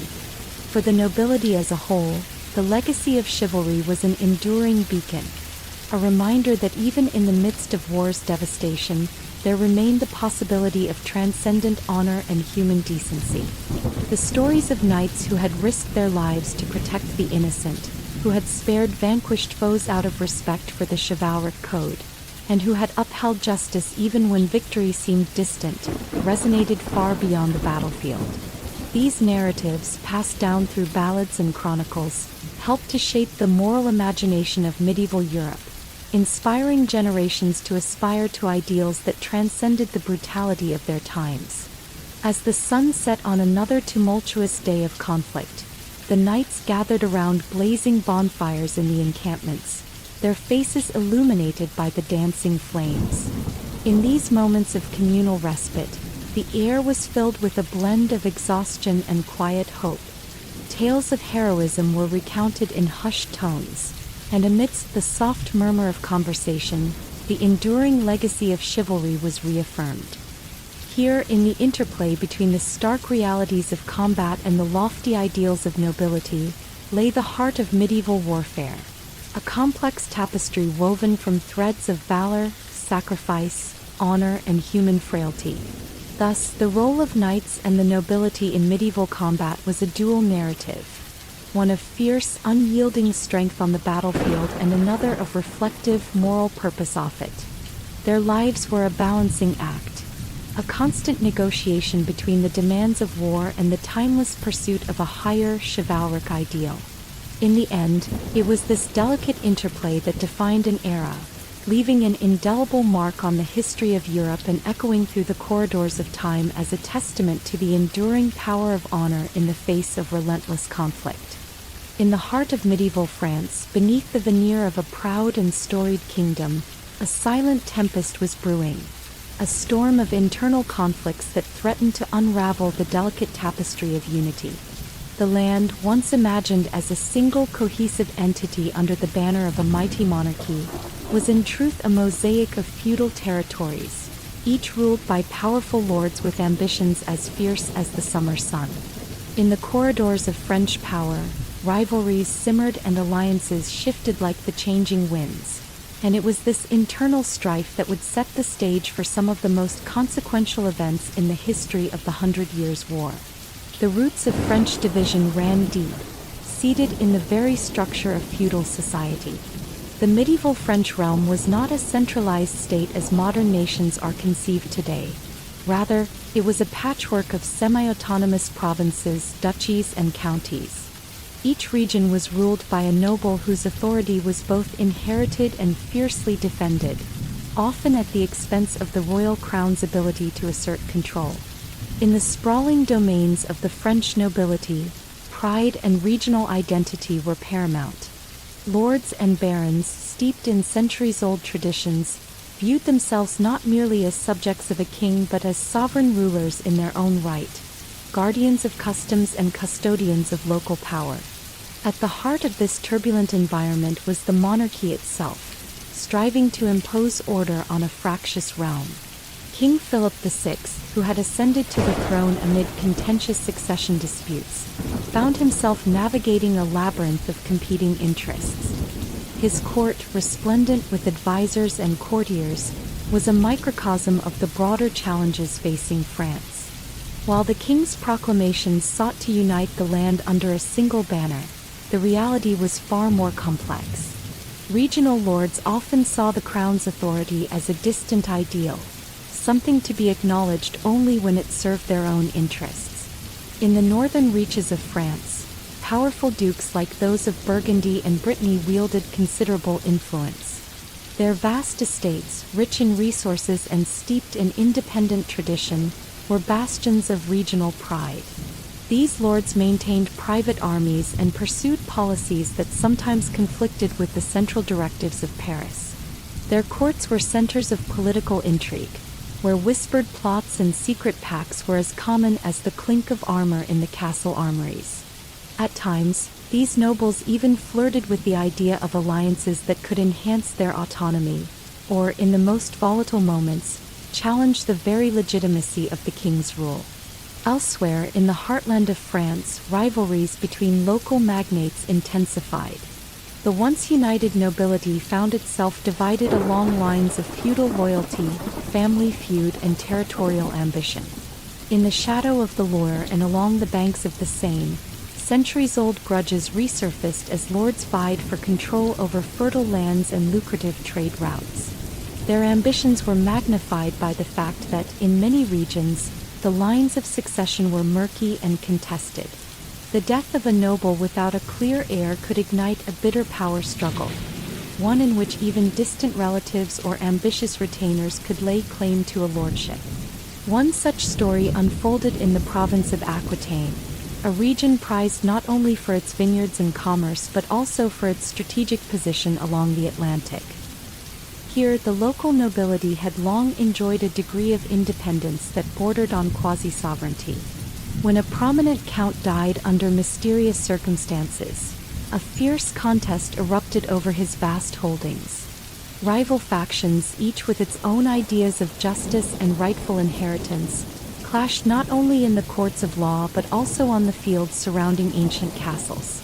The blood spilled in these internecine battles stained the soil and served as a grim reminder that in a divided realm, even the noblest of claims could descend into brutal conflict. Amid this internal turbulence, the French crown struggled to maintain its authority. Royal edicts were issued with the intention of curbing the excesses of local lords, yet enforcement was patchy at best.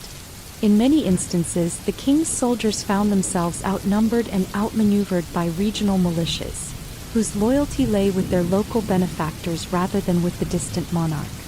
The fragmentation of power rendered the French state vulnerable at a time when unity was desperately needed, especially as external threats loomed on the horizon. Every instance of internal strife not only weakened France's collective ability to respond to external aggression but also sowed seeds of discord that could be exploited by its adversaries. The chronicler Jean Froissart, whose vivid accounts of the era have echoed through the centuries, observed that these internal divisions were as potent a force for change as any battlefield victory. In his writings, Froissart recounted tales of lords who, in their hubris, disregarded royal authority entirely, waging private wars, forging clandestine alliances with foreign powers, and at times even reneging on the very oaths they had sworn to the crown. His chronicles painted a picture of a realm where ambition and suspicion reigned supreme, and where the dream of a unified France was perpetually at risk of being shattered by its own sons. One emblematic episode of this internal struggle unfolded during a grand assembly held in the ancient hall of a fortified chateau in central France. Noblemen from across the realm had gathered, ostensibly to discuss matters of state and the defense of the kingdom against external foes. However, beneath the veneer of solemn ceremony, rival factions jockeyed for influence. Heated debates ensued, with impassioned speeches echoing off stone walls, each noble extolling the virtues of regional independence while simultaneously decrying the excesses of other factions. In the midst of these clashing voices, alliances were forged and broken in the span of an evening, pacts sealed with handshakes and whispered promises that would later be recalled with bitterness or nostalgia, depending on the shifting fortunes of war. The assembly was punctuated by moments of high drama. At one point, a particularly influential baron from the south of France took to the dais, his voice resonant with authority, and decried what he saw as the encroaching tyranny of the central government. His words, laced with both truth and hyperbole, resonated with many, sparking a spontaneous outburst of support from lords who felt marginalized by the crown's policies. The scene quickly descended into chaos as rival courtiers exchanged bitter words and subtle threats, each aware that the balance of power in the realm was perilously fragile. Though the assembly ultimately dissolved without a clear resolution, its turbulent proceedings left an indelible mark on the collective memory of the French nobility, a stark reminder that the bonds of fealty were tenuous at best. In the midst of these internal struggles, the common people of France bore the brunt of the turmoil. Peasants, artisans, and traders found themselves caught between competing lords, each imposing heavier taxes and levies to finance their private wars. In the marketplaces and village squares, whispers of discontent grew louder with each passing season. While the nobility squabbled over the spoils of power, the everyday lives of ordinary citizens were upended by the relentless cycles of violence and economic hardship. This growing sense of disenchantment, though rarely articulated in the formal language of rebellion, sowed the seeds of a deeper crisis that would eventually force the crown to reckon with the demands for reform and justice. As the internal divisions deepened, external pressures mounted. The protracted conflict with England, already a source of constant strain, exacerbated the disunity within France. Every defeat on the battlefield was not only a blow to national pride but also a rallying cry for regional lords to assert their independence. In the eyes of the English, the fractured nature of French society was an opportunity, a weakness to be exploited. Ambassadors and military commanders from across the Channel carefully observed the internal conflicts, seeking allies among the disaffected nobility. In secret meetings held in dimly lit chambers, emissaries discussed the possibility of forging alliances that would further destabilize the already precarious balance of power in France. Yet, amid the darkness of internal strife, there were also moments of resilience and hope. Certain visionary nobles, recognizing that the endless cycle of rivalry and conflict threatened the very future of the realm, began to advocate for a more united and centralized state. These reformers, though few in number and often isolated in their ideals, worked tirelessly behind the scenes to bridge the gaps between warring factions. They sought to forge new alliances through marriage, mutual concession, and a shared vision of a strong, sovereign France that could stand against both internal and external adversaries. Their efforts, however modest, planted the seeds for a future transformation, one that would eventually lead to a reimagining of French identity and the gradual strengthening of royal authority. In the shadow of these competing forces, the internal struggles of France during the mid-14th century emerged as a defining chapter in the saga of the Hundred Years' War.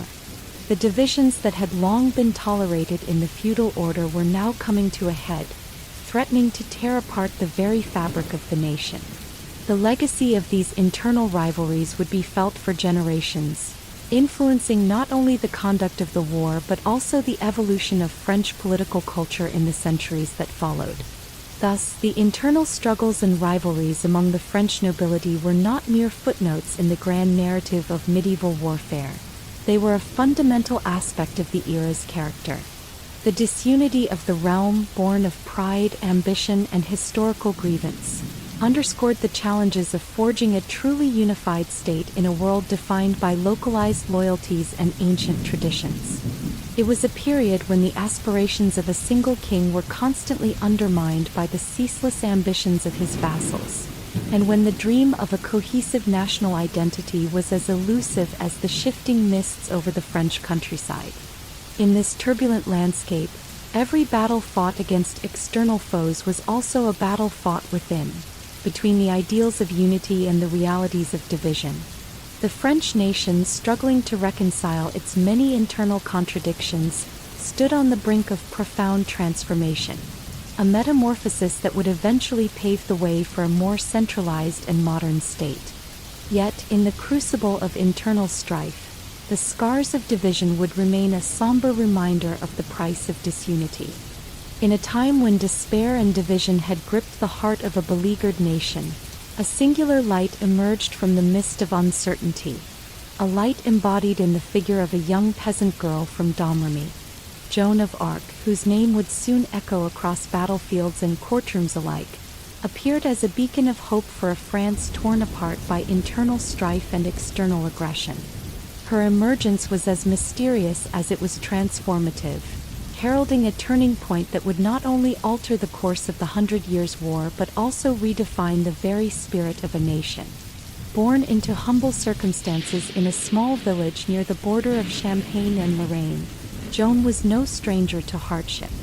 The rural life of Domremy was marked by the rhythms of the harvest and the austere beauty of the countryside, yet it was also a life fraught with the constant anxiety of impending conflict.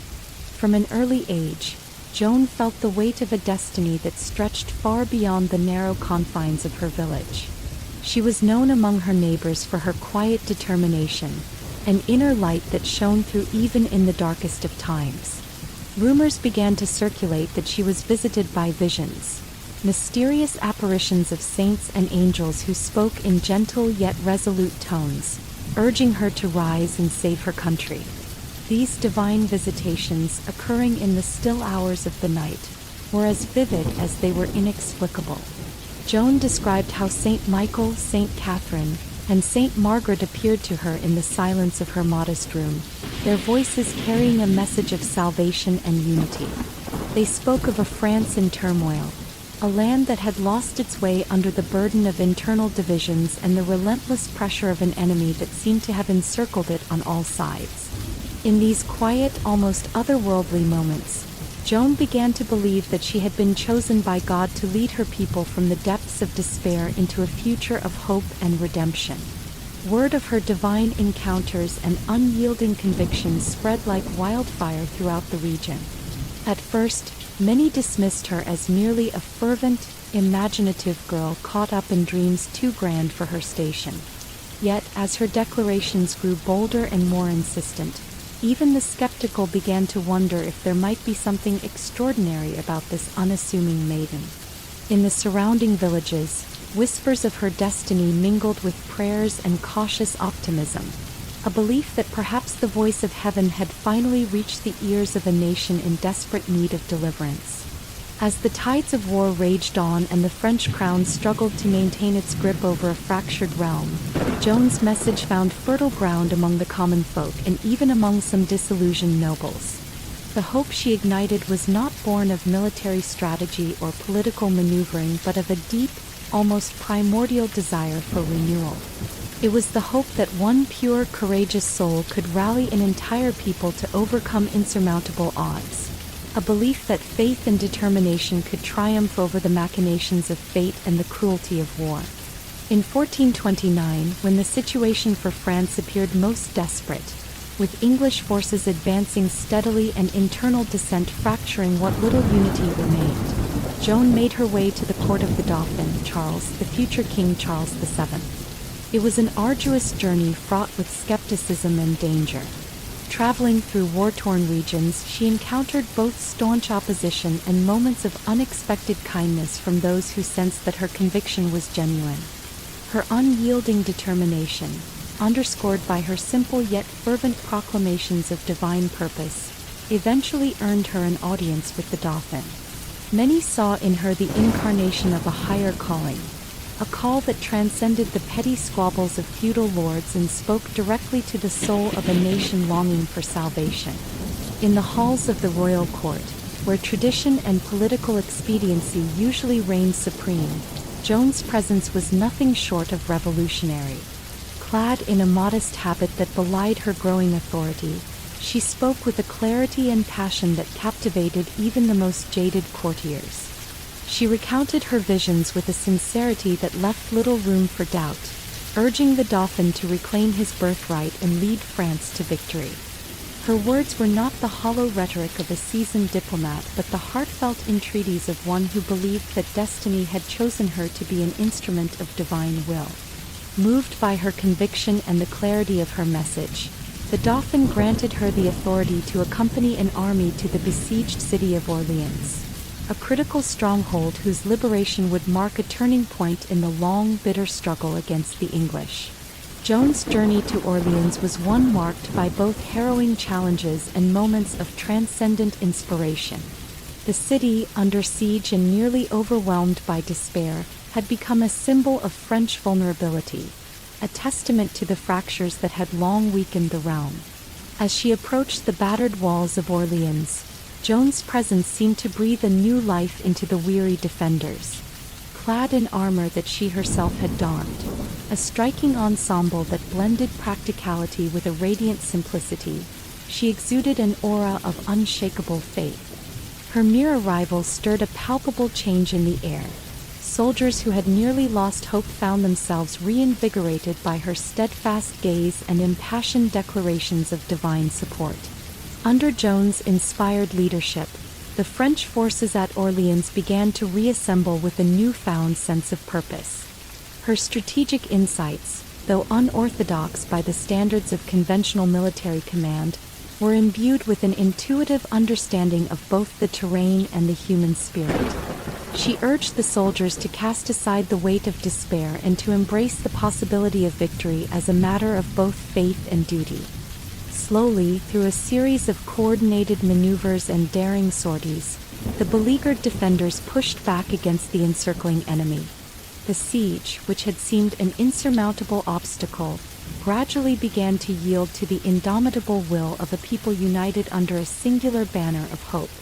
Throughout the prolonged struggle at Orleans, Joan remained at the heart of every skirmish and every rallying cry. Her presence on the battlefield was both a source of inspiration and a potent symbol of the power of divine intervention. As the hours of combat wore on, her fervor became contagious, igniting a spirit of unity among soldiers who had long been divided by regional rivalries and the hardships of war. Her leadership transcended the boundaries of social class, bridging the gap between peasant and noble alike. In the heat of battle, every man and woman who fought felt that they were not merely defending a city or a territory, but participating in a moment of profound historical transformation. As the siege of Orleans reached its climax, the tide of fortune turned decisively in favor of the French.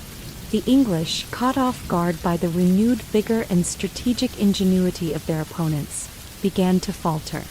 In a series of dramatic clashes along the ramparts and within the winding streets of the city, the besiegers were gradually driven back. The jubilant cries of liberated defenders and the echoing hymns of celebration filled the air, a tangible manifestation of a nation reborn in the flames of adversity. Joan, ever humble in victory despite the adulation that surrounded her, remained steadfast in her belief that the triumph was not hers alone but a shared victory for all of France, a victory born of faith, unity, and the collective will to overcome. In the aftermath of Orleans, Joan's influence grew exponentially. She was hailed not just as a military leader but as a symbol of the transcendent power of hope. Her name became synonymous with the possibility of renewal, a beacon that illuminated the darkest corners of despair and encouraged a fractured people to envision a future where honor, justice, and divine providence would prevail. Her subsequent campaigns, though fraught with challenges and marked by both victories and setbacks, continued to inspire countless souls who clung to the belief that even the smallest light could dispel the deepest darkness. Yet Joan's journey was not without its share of hardship and controversy. As she pressed forward, challenging entrenched hierarchies and igniting passions among both her supporters and detractors, she found herself entangled in a web of political intrigue and ecclesiastical scrutiny. The very qualities that had endeared her to the common people, the simplicity of her origins, the purity of her faith, and the unyielding clarity of her vision, soon became the subject of bitter debates among the powerful. But even as critics sought to discredit her, questioning her credentials and her divine mandate, the spark of hope she had ignited burned too brightly to be easily extinguished. In the hearts and minds of the French, Joan was not merely a military leader but a living embodiment of the nation's aspirations, a call to arms against tyranny and a rallying point for a people yearning to reclaim their honor. Her legacy, forged in the crucible of war and tempered by the fierce resolve of a humble girl who dared to dream, would endure long after the echoes of battle had faded into history. Even as the complexities of politics and the harsh judgments of her adversaries threatened to overshadow her achievements, the memory of Joan of Arc remained a testament to the power of faith, the strength of unity, and the belief that a single, determined soul could alter the destiny of an entire nation. Thus, in the midst of France's darkest hours, the emergence of Joan of Arc shone as a beacon of hope, a radiant light that defied the encroaching shadows of despair and rallied a fractured people to strive for a future defined by courage, unity, and redemption. Her story, steeped in the mysticism of divine visions and the gritty reality of medieval warfare, would forever be etched in the annals of history as a moment when destiny and determination converged, illuminating the path toward a brighter, more resilient France. The Siege of Orleans stands as one of the most dramatic and transformative episodes of the Hundred Years' War, a turning point when the tides of fate shifted inexorably in favor of a beleaguered France. In the winter of 1428, the once proud city of Orleans, strategically perched on the banks of the Loire River, became the stage for a fierce struggle that would not only decide the immediate fortunes of the French crown but also rekindle a national spirit long subdued by years of English dominance and internal strife. For months, the English had encircled Orleans with a relentless determination to crush the French resistance once and for all. The city, with its stout stone walls and labyrinthine streets, was a symbol of French endurance, its defiant spirit the last bulwark against the encroaching enemy. Yet as the siege wore on, the hardships imposed upon the citizens grew ever more acute. Hunger, cold, and the ceaseless drumbeat of enemy artillery weighed heavily on every soul within those ancient ramparts. The once bustling marketplaces fell silent. The vibrant chatter in narrow lanes was replaced by the anxious murmur of despair. In the face of such adversity, the morale of the defenders, both military and civilian alike, began to falter. It was amid this backdrop of suffering and uncertainty that a spark of hope, nearly forgotten, began to kindle anew. News had spread of a young maiden, a girl of humble origins who claimed divine guidance and bore a message that could change the course of history. Joan of Arc, whose reputation as a fearless messenger from heaven had already stirred whispers of miracles throughout the region, now emerged from the mists of legend into the harsh light of a desperate reality. Though her earlier visit to the Dauphin had set the stage, it was at Orleans that Joan's presence would prove transformative. On a frigid morning in early April 1429, as the siege's grip tightened and the weight of defeat threatened to crush the city's spirit, a small band of French soldiers, weary yet desperate, reported a sight that defied all expectations.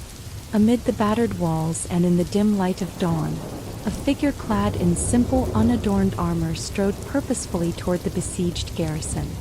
With eyes that burned with an unyielding resolve, Joan of Arc had arrived at Orleans not as a savior in lavish regalia but as a beacon of hope, a living embodiment of divine intervention. Her arrival was met with a mixture of astonishment, skepticism, and, ultimately, fervent hope. In the cramped war room of the city's commander, officers gathered around tattered maps and grim accounts of English advances. They had all but resigned themselves to a slow, inevitable capitulation. Yet Joan's impassioned words cut through the gloom like a clarion call. She spoke not in the language of strategic warfare but in that of heartfelt destiny, urging the defenders to cast off despair and embrace the possibility of a miraculous turnaround. "God is with us," she declared, her voice steady amid the crackle of torches and hushed prayers, "and with his help, we shall drive the enemy from these walls." It was this simple, unwavering conviction that began to reawaken the spirit of Orleans. Under Joan's unorthodox guidance, a series of bold sorties was planned to disrupt the English siege lines. The French commanders, emboldened by her presence, began to shift their strategy from a static defense to a dynamic counteroffensive. Small units were dispatched under cover of darkness to harass the enemy's supply lines, while larger groups prepared to launch coordinated attacks against vulnerable sections of the English fortifications. the long, bitter winter gave way to the uncertain promise of spring, and with it came the stirring of a renewed resolve that had lain dormant for too long. The first significant engagement came on a misty morning when a French detachment, inspired by Joan's rallying cry, launched a surprise attack on an outpost of English artillery. In a series of rapid, chaotic skirmishes along the banks of the Loire, the French forces managed to seize several key positions.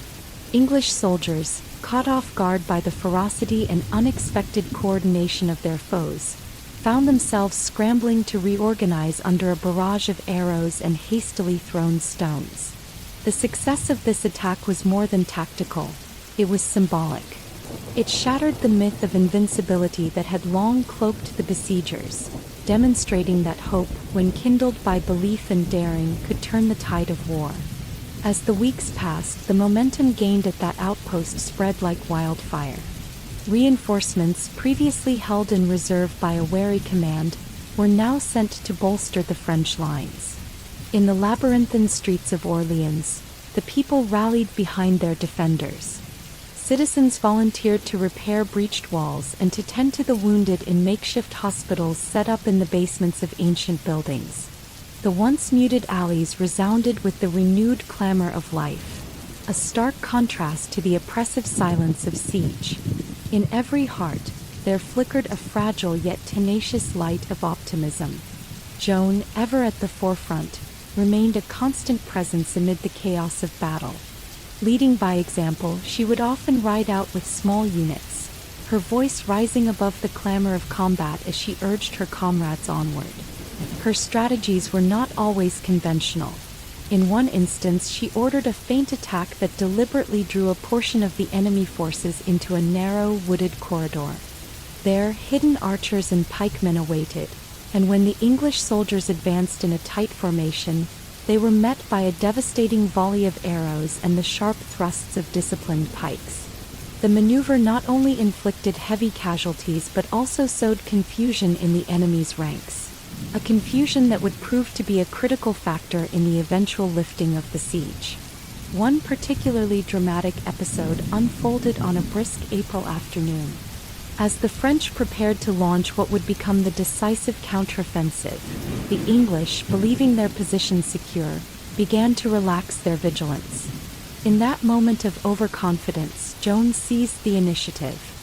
She coordinated with the city's commanders to stage a multi-pronged assault that targeted several weak points along the English perimeter simultaneously. The operation was executed with a precision that belied the desperate circumstances.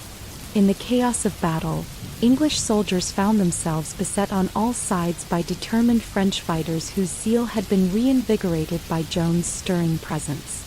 The English retreated in disarray, and in the ensuing confusion, several key artillery positions were captured.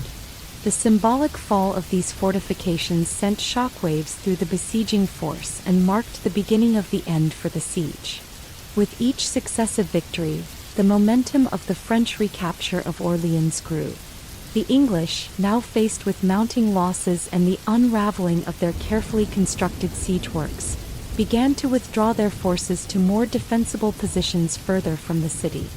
The siege, which had once seemed an unassailable bastion of English power, was gradually lifted. As the news spread throughout Orleans, the people rejoiced in a manner that was both exuberant and deeply cathartic. For years they had endured the privations and horrors of siege warfare, and now, buoyed by the triumphant counteroffensive, they dared to believe in a future free from the shadow of foreign domination. The lifting of the siege of Orleans had far-reaching implications that resonated well beyond the immediate battlefield. In the wake of the victory, the renewed vigor that had taken hold in the city began to ripple across France. Nobles who had once balked at the thought of defiance against the English now found themselves emboldened by the unmistakable proof that the enemy could be repelled. In the royal court of the Dauphin, now King Charles VII, this newfound confidence catalyzed a series of reforms aimed at unifying and strengthening the fractured kingdom.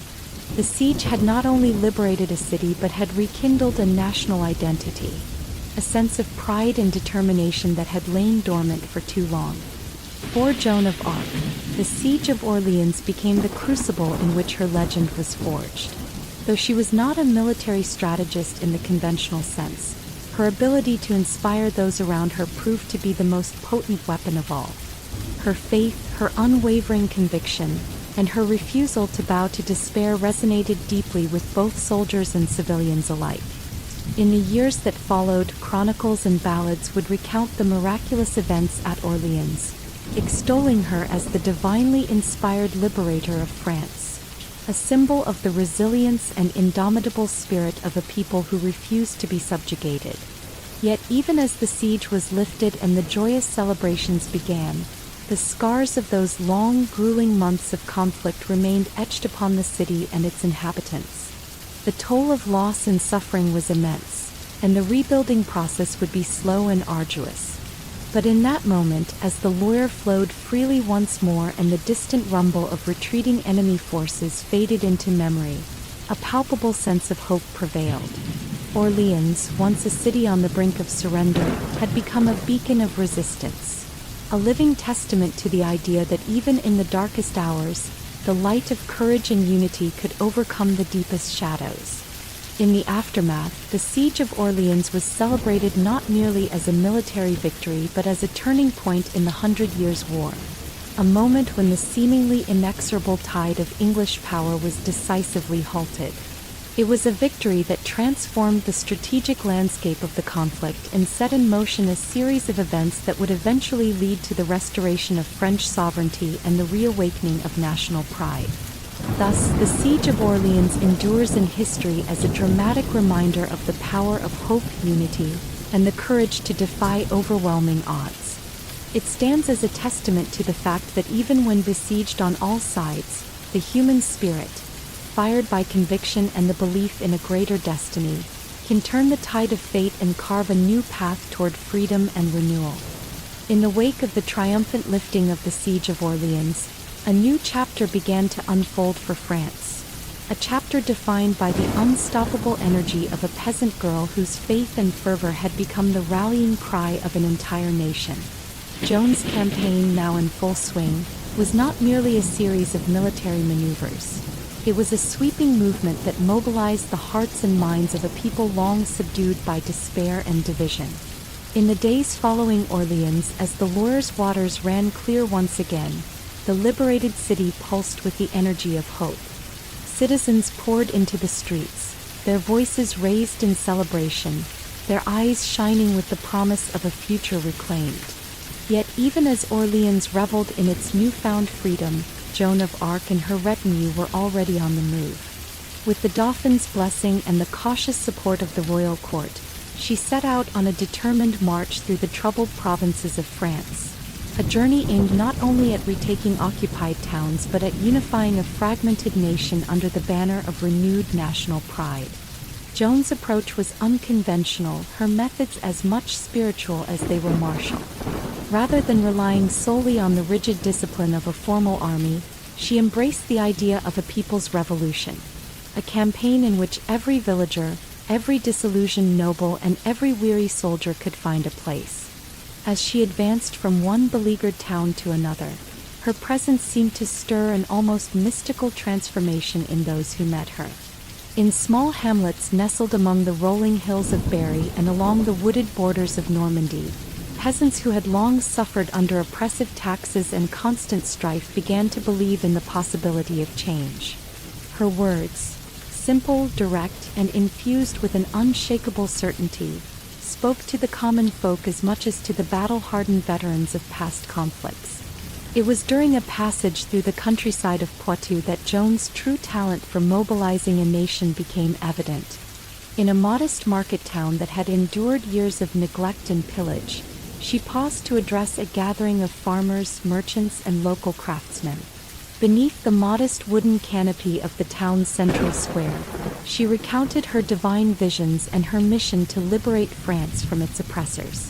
"The Lord has sent me to awaken you from your slumber," she declared, her voice resonating over the murmurs of the assembled crowd. "Each of you is a guardian of this sacred land, and together we shall drive the enemy from our soil."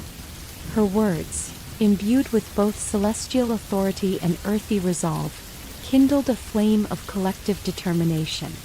Men and women, emboldened by her passion, pledged their support, some by joining the ranks of the motley forces she was assembling, others by offering what little resources they had to bolster the cause. As Joan pressed onward, her campaign grew into a complex tapestry of guerrilla actions, negotiated surrenders, and skirmishes that, while small in isolation, cumulatively weakened the enemy's grip on French territories. In several border villages along the march from Orleans to Reims, local militias were formed with astonishing speed. These were not professional soldiers in the conventional sense, but ordinary citizens armed with farming tools and makeshift weapons. Yet under Joan's inspiring leadership, they became a formidable force. In the twilight hours before dawn, when the enemy was least expecting an uprising, these newly forged bands would seize control of strategic outposts, disrupting supply lines and sowing confusion among the English garrisons. One notable episode occurred near the ancient Abbey of St. Martin. The abbey, a venerable institution that had witnessed centuries of monastic devotion, had fallen under enemy occupation. Its stone walls, once resonant with the chants of monks, echoed now with the heavy footsteps of foreign soldiers. Joan, with a small contingent of loyal fighters, approached the abbey under cover of night. In a daring raid that combined both surprise and strategic brilliance, they breached the outer defenses. The battle that ensued was fierce but brief. The enemy, caught off guard by the ferocity of local resistance and the zeal of their unlikely liberator, retreated in disarray. The abbey was reclaimed, and its bells, silent for too long, rang out in a jubilant peal that symbolized the resurgence of French spirit. This victory, though modest in military terms, was a psychological coup. It sent a clear message that the power of unity and faith could topple even the most entrenched adversaries. Joan's campaign was marked by an almost relentless pace. With each liberated town, her reputation grew, drawing together an eclectic coalition of supporters. Among them were disillusioned nobles whose own feuds had weakened the unity of the realm. These men, once at odds with each other over ancient grievances, found in Joan's unwavering conviction a common cause that transcended their divisions. In secret councils held in the shadowed halls of chateaus, former rivals began to forge alliances based not on coercion or inheritance but on a shared vision of national rejuvenation. These meetings, often held under the flickering light of torches, were filled with spirited debates and cautious optimism. It was here that Joan's influence extended beyond the battlefield. She became a symbol of reconciliation, a living reminder that the destiny of France could no longer be determined by the petty squabbles of its feuding aristocracy. Yet Joan's march was not without its trials. The journey across war-torn regions was fraught with peril. Ambushes by enemy patrols, the ever-present threat of treachery from local lords seeking to regain favor with the English, and the physical toll of long marches under harsh conditions. On one bitter winter's morning, as frost clung to the earth and the wind howled through barren fields, Joan and her companions found themselves beset by a small band of enemy scouts. The confrontation, fought in the desolate silence of a frozen woodland, was a testament to her indomitable will. With few men by her side, she led a countercharge that surprised the attackers, her sword flashing in the pale light as she rallied her dwindling force. In the aftermath, as the enemy fled into the swirling snow, the resolve of her followers was cemented further. They now knew that their leader was not merely a visionary but a warrior who would risk her life alongside them. News of these exploits spread like wildfire, and soon the corridors of power in both the French and English courts were abuzz with the implications of Joan's campaign. For King Charles VII, the Dauphin who had once been a reluctant ruler, Joan's successes breathed life into his claim to a united France. In a series of dramatic audiences, he came to see her not only as an instrument of divine will but as the embodiment of the change his kingdom so desperately needed. With her support, he began to implement reforms aimed at centralizing authority and modernizing the military structure. a process that, while gradual and fraught with resistance, marked the first steps toward a stronger, more cohesive French state. The mobilization of the nation under Joan's leadership was also deeply cultural. The revival of patriotic sentiment swept through the countryside, igniting local festivals and the revival of ancient traditions that had been suppressed under the weight of war. Bards and minstrels, inspired by the heroic deeds they witnessed, composed songs that celebrated the Maid of Orleans and her unwavering resolve. These ballads, passed down from generation to generation, captured the imagination of a people who saw in Joan a promise of renewal, a chance to reclaim not only lost lands but also the dignity of their heritage. As the campaign advanced into the heartlands of France, Joan's forces encountered a mix of ardent supporters and cautious skeptics. In towns where centuries of English occupation had left deep scars, the liberation was met with tears of joy and fervent prayers for deliverance.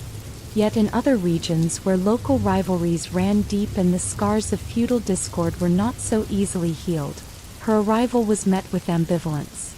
It was in these moments that Joan's greatest challenge lay not in battle but in persuasion, convincing a fractured people to set aside their differences for the sake of a common cause. With characteristic humility and a quiet strength that belied her youth, she traveled from one community to another, listening to grievances and offering a vision of unity built on shared suffering and hope. Her words, often simple yet powerfully resonant, reached into the hearts of even the most jaded souls. "We are all children of this land," she would say, "bound by blood and history. Let us cast aside the bitterness of old wounds and stand together as one people." By the time Joan's campaign had marched its way toward the coronation of Charles VII in Reims, the landscape of France had been irrevocably altered. What began as a localized uprising had blossomed into a full-scale national movement, a movement that transformed armies and ordinary citizens alike into active participants in the destiny of their country. With every liberated town and reclaimed fortress, the English hold over France weakened, and the notion of a united sovereign nation grew ever more tangible. Joan's campaign, though not without its tragic moments and costly sacrifices, ultimately laid the groundwork for the resurgence of French power. It was a campaign defined as much by the stirring of collective will as by the clashing of swords, a campaign that reminded a weary nation that hope could be reignited even in the bleakest of winters. As the people of France celebrated their newfound freedom, the legacy of Joan's leadership continued to inspire reforms, to bridge old divisions, and to chart a course toward a future where the voice of a humble maiden could echo in the halls of kings. Thus, as the long, arduous journey of mobilization drew to a close, the nation found itself irrevocably transformed. Joan's campaign had become more than a military expedition. It was a revolution of the spirit, a clarion call for unity that would resonate across the centuries.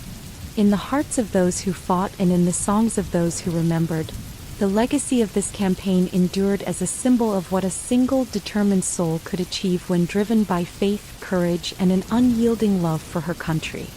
In the wake of decades of relentless conflict and the dramatic victories and losses that had reshaped Europe's destiny, the kingdoms of England and France found themselves at a crossroads, a moment when the endless cadence of battle gave way to a fragile hope for peace.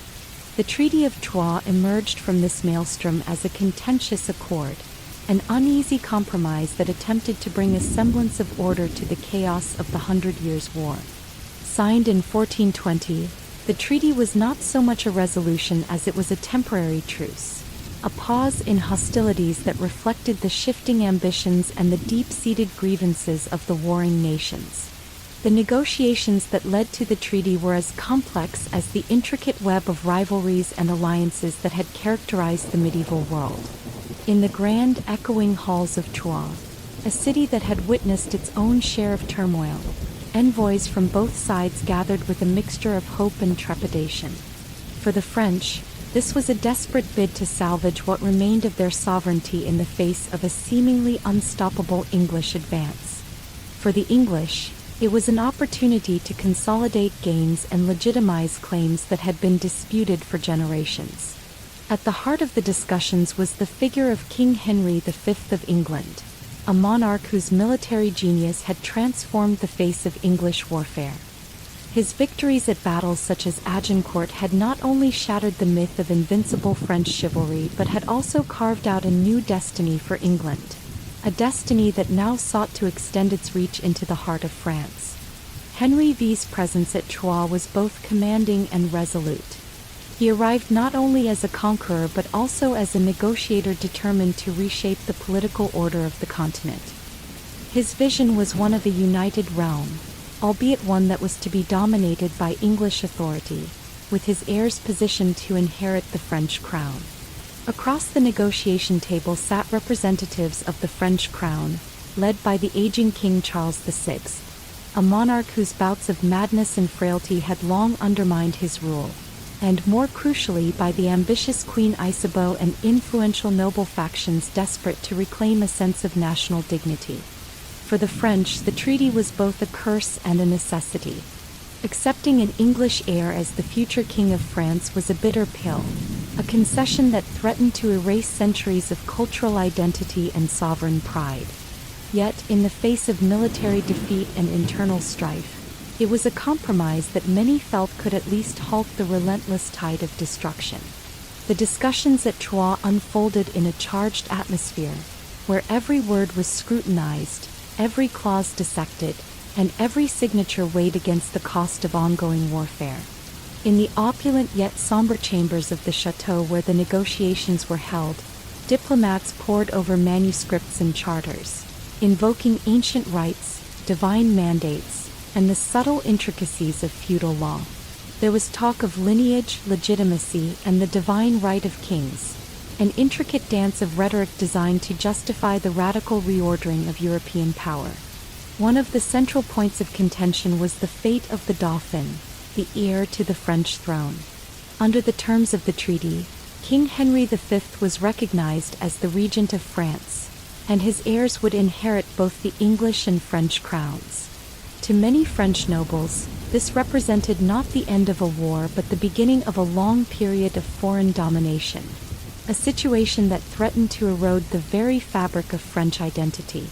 Yet, in the eyes of the English, it was the only viable path to a lasting peace, a peace that would allow them to secure the territories they had fought so bitterly to claim.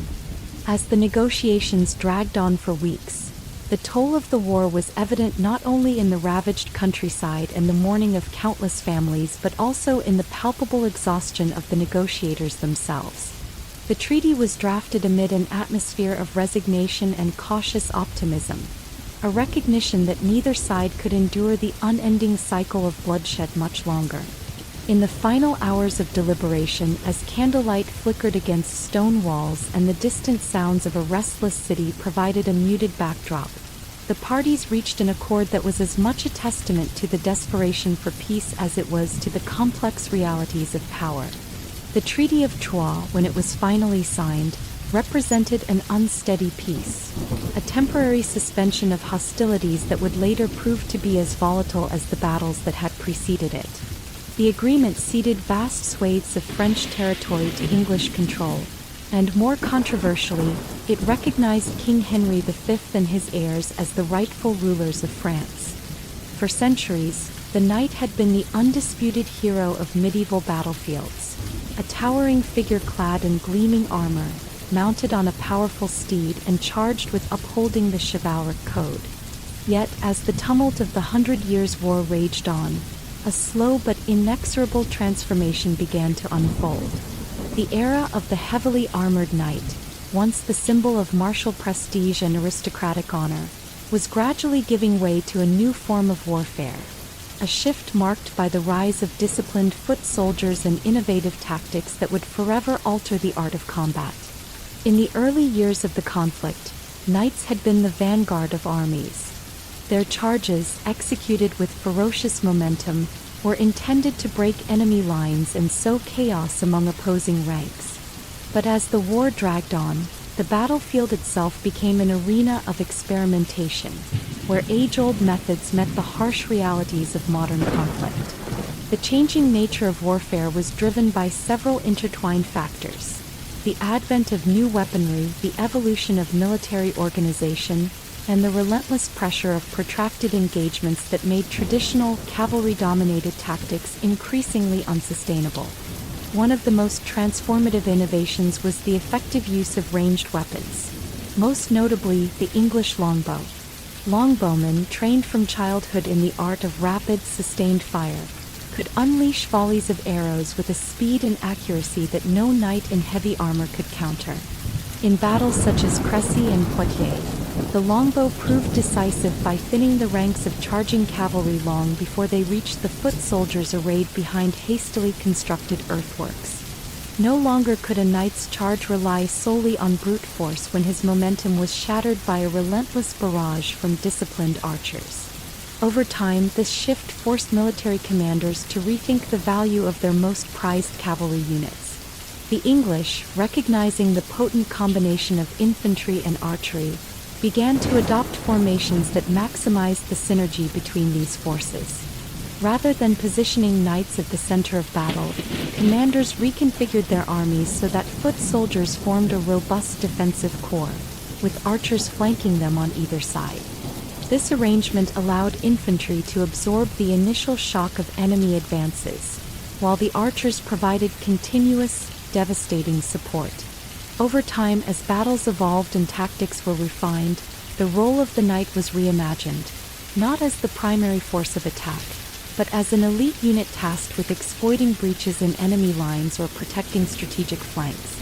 Simultaneously, the evolution in tactics was propelled by the very structure of armies. The long, drawn-out campaigns of the 100 Years' War demanded sustained operations, where mobility, endurance, and the efficient use of resources became paramount. Foot soldiers, often drawn from the common people, proved to be more adaptable than their aristocratic counterparts. They could be recruited in large numbers, trained relatively quickly, and organized into cohesive units that could operate independently or as part of larger formations. This burgeoning reliance on infantry heralded a democratization of warfare, where skill, discipline, and coordination increasingly trumped inherited wealth and noble birth. In the fields of battle, this transformation was both subtle and profound. At Crécy, for example, the English army's tactical innovation lay not in the flamboyant charge of knights, but in the steady, methodical deployment of its infantry. Men equipped with pikes, spears, and of course the longbow formed a resilient shield that absorbed the impact of the enemy's assaults. The disciplined ranks of foot soldiers, arrayed in tightly knit formations, could pivot quickly and counterattack with lethal precision. Their success was not built on individual heroics but on the collective strength of a unit whose cohesion and training had been honed through repeated engagements. Across the Channel, the French, long accustomed to the traditional ideals of chivalry, found themselves at a crossroads. For generations, their armies had been organized around the knightly ideal, noble warriors whose valor was celebrated in epic ballads. Yet, the brutal efficiency of English tactics exposed the vulnerabilities of relying so heavily on a system built for short, decisive battles. The French began to experiment with new formations and strategies of their own. Slowly, local commanders started integrating more infantry into their ranks, learning to supplement their heavily armored knights with a cadre of trained foot soldiers. However, this transition was fraught with challenges. The entrenched social order, which revered noble blood and personal honor above all, made it difficult for the French to fully embrace what was, in effect, a rebellion against tradition. In many respects, the evolution of tactics during the 100 Years' War mirrored broader social and economic changes sweeping across Europe. As commerce flourished and new ideas began to circulate, the rigid hierarchies of the feudal order were gradually undermined. The rise of a professional, salaried class of soldiers, mercenaries, and later standing armies challenged the notion that noble birth alone should determine one's worth on the battlefield. Towns and cities, growing in importance as centers of trade and innovation, began to contribute men who fought not for the honor of their aristocratic lords, but for the promise of a unified national identity. In this context, the shift from knights to foot soldiers was not merely a tactical adjustment but a reflection of a changing world. A world where merit and discipline began to outweigh the old codes of chivalry. The impact of these evolving tactics was evident in the countless skirmishes and battles that followed. Commanders on both sides became adept at using terrain to their advantage, employing ambushes, feints, and coordinated maneuvers to offset the traditional strengths of heavy cavalry. In the dense woodlands and open fields of France, the agility of well-organized infantry units often proved superior to the brute force of a mounted charge. Artillery, too, began to play an increasingly important role. Early cannons and primitive siege engines, though rudimentary by modern standards, introduced a new dimension to warfare, one that forced armies to adapt or perish. Perhaps one of the most compelling illustrations of this tactical evolution occurred during a lesser-known but fiercely contested battle in the summer of 1370. In a valley near the border of Normandy, an English force, having learned from previous encounters, deployed a mixed formation that combined pikemen, longbowmen, and a reduced contingent of knights used primarily for reconnaissance and swift counterattacks. Their French adversaries, still reliant on a mass charge of heavily armored cavalry, found themselves unable to break the disciplined lines of foot soldiers. As the English archers unleashed volley after volley of arrows, the French knights, slowed by the weight of their armor and the mire of the battlefield, began to falter. In the ensuing melee, the English infantry exploited every gap in the enemy's formation. The battle ended not with a grand cavalry charge, but with the steady, coordinated assault of foot soldiers whose victory underscored the changing face of war. This shift also had a profound effect on the culture of warfare itself. The romantic image of the solitary, gallant knight was gradually replaced by the modern notion of the collective soldier, one whose achievements were measured not by individual glory but by the disciplined execution of a battle plan. Military treatises and chronicles from the period began to emphasize the importance of training, unit cohesion, and the innovative use of combined arms. Commanders became students of logistics and strategy, adapting lessons from previous engagements to refine their tactics. In academies and on training fields across Europe, the art of warfare was being redefined, as future leaders were schooled in the techniques of infantry maneuver, battlefield communication, and the calculated use of ranged weaponry. Yet even as these tactical innovations gained traction, the knight would never completely vanish from the battlefield.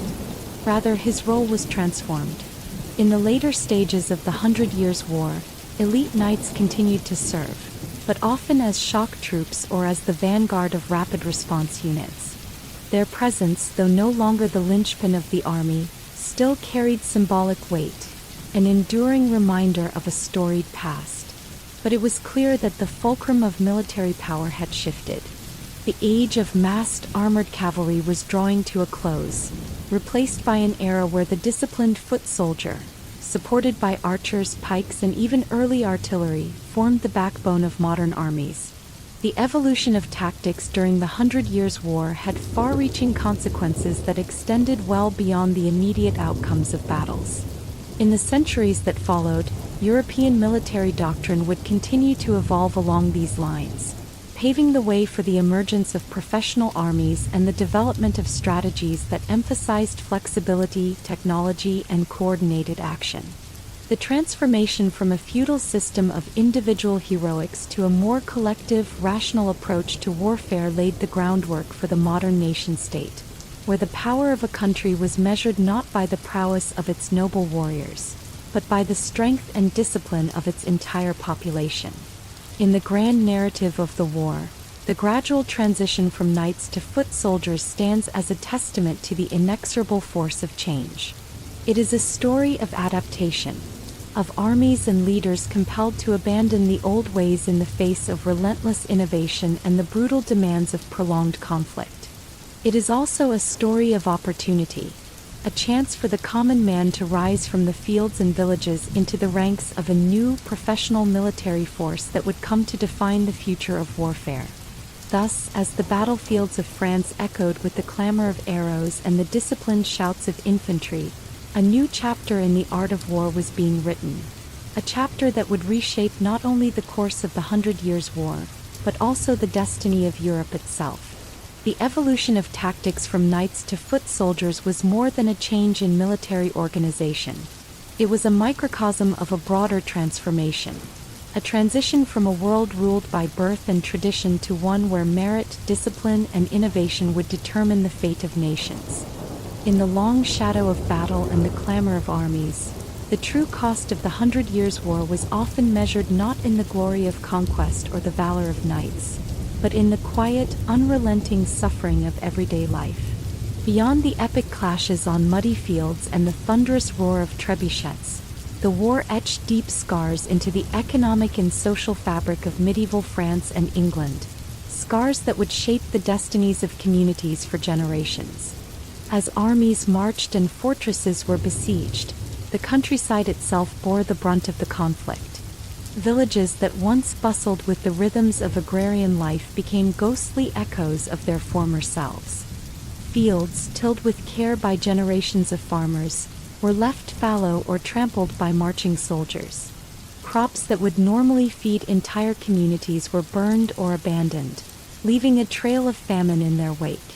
In many parts of France, once fertile lands were laid waste, either by the direct destruction wrought by marauding bands or by the slow decay of neglect. The harvests, critical to the sustenance of both peasantry and nobility alike, grew sparse, and hunger became a common, unwelcome companion. The economic toll extended far beyond the ruined fields. Trade, the lifeblood of medieval commerce, was disrupted at every turn. Roads that once connected bustling market towns to distant trading centers were rendered impassable by the constant threat of banditry or the simple devastation of repeated battles. Merchants who had once journeyed safely with caravans laden with spices, wool, and grain, found themselves forced to either pay exorbitant tolls for safe passage or risk venturing into lands where lawlessness reigned. As commerce withered, local economies contracted. Towns that had flourished on the backs of artisans and traders now faced dwindling fortunes. Workshops and markets shuttered their doors, and once proud guilds struggled to survive amid the economic chaos. Within the cities, the social toll of the war was no less severe.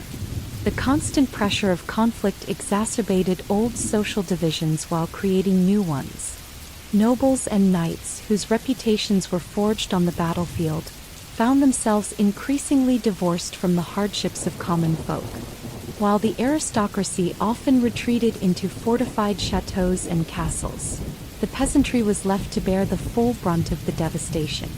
Taxes, already burdensome in times of peace, were raised further to fund endless campaigns and to repair war-torn infrastructure. The common people, already living on the margins, saw their lives upended as they were forced to pay tribute not only to their local lords but also to occupying forces. This dual imposition of obligations created a fertile ground for resentment, and in many cases, sparked local revolts and acts of defiance that further destabilized fragile communities. Amid the backdrop of physical and economic ruin, the psychological toll of the war was equally profound. The ever-present specter of violence permeated daily life. Each distant rumble of battle, every shrill cry in the night, was a stark reminder that peace was as elusive as a dream. In rural hamlets, elders recounted tales of times when the land was bountiful and the skies clear of ominous portents. Their stories, passed down through generations, grew tinged with sorrow and nostalgia for a bygone era. For many, the constant uncertainty fostered a deep-seated anxiety that eroded community bonds. Trust, once the currency of small societies, was in short supply. Neighbors who had once shared both harvests and hardships now eyed each other warily, uncertain if any ally might, in a desperate bid for survival, turn against his own kin. The toll on family life was perhaps the most personal of all the war's costs. In countless villages, The cycle of life was interrupted by the death or abduction of young men conscripted into armies that marched far from home. Fathers, husbands, and sons disappeared into the maelstrom of conflict, leaving behind widows and orphans to fend for themselves. The loss was not merely physical. It was an emotional vacancy that no amount of wealth or restitution could fill. The grief of those left behind became a slow-burning ember, one that ignited bitterness and a profound sense of injustice in communities already ravaged by loss. In the wake of battles, entire towns bore witness to scenes of unimaginable sorrow. Homes reduced to smoldering ruins, shrines desecrated by the desperate acts of pillagers, and marketplaces that once thrummed with life now lay silent. In some places, the ravages of war accelerated the spread of disease. Malnourishment and the breakdown of sanitation systems created a fertile breeding ground for plagues and epidemics. Physicians, whose practices were rudimentary by modern standards, struggled to contend with illnesses that swept through the weakened population like a plague of locusts. The combination of starvation, injury, and disease often proved fatal, adding another grim chapter to the war's legacy. Yet amid this landscape of despair, there were also stories of resilience and quiet heroism. In the ruins of a shattered village, a group of women banded together to salvage what little remained of their livelihoods. They turned abandoned granaries into communal kitchens, sharing scarce rations with neighbors who had little left. In another hamlet, a local priest organized makeshift schools, determined to provide some semblance of hope and continuity to children whose future was as uncertain as the weather. These acts of solidarity, though small in the grand scheme of conflict, underscored a powerful truth. Even in the midst of war's relentless destruction, the human spirit could find ways to endure and rebuild. Over time, the economic and social toll of the war would force rulers on both sides to confront the need for change. The devastation wrought by protracted conflict catalyzed reforms in governance, taxation, and military organization. In France, the chaos of war contributed to the slow centralization of royal power, as the crown sought to impose order on a fractured realm. Kings began to understand that sustainable peace required not only military victories but also the rebuilding of the social and economic structures that had been torn asunder. Efforts were made to restore trade networks, encourage agricultural innovation, and rebuild the battered infrastructure of cities and towns. Though progress was uneven and often met with fierce local resistance, these initiatives laid the groundwork for a more resilient modern society in the centuries to come. The legacy of the economic and social toll of the 100 Years' War was a dual-edged sword. On one hand, it served as a grim reminder of the high price of conflict, a price measured in lost lives, shattered communities, and a deep rupture of societal bonds. On the other, it forced a reckoning with old ways of governance and set in motion changes that would eventually lead to the emergence of stronger, more centralized nation-states. The war's aftermath saw the gradual erosion of the feudal system as centralized authorities worked to rebuild economies and secure the loyalty of their subjects through reform rather than coercion. The painful lessons learned during those long years of strife spurred innovations in taxation, legal reform, and social welfare that, while imperfect, offered a glimpse of a future in which the prosperity of the many might one day outweigh the ambitions of the few. In the end, the economic and social toll of the 100 Years' War was not confined to the pages of history books or the chronicles of noble deeds.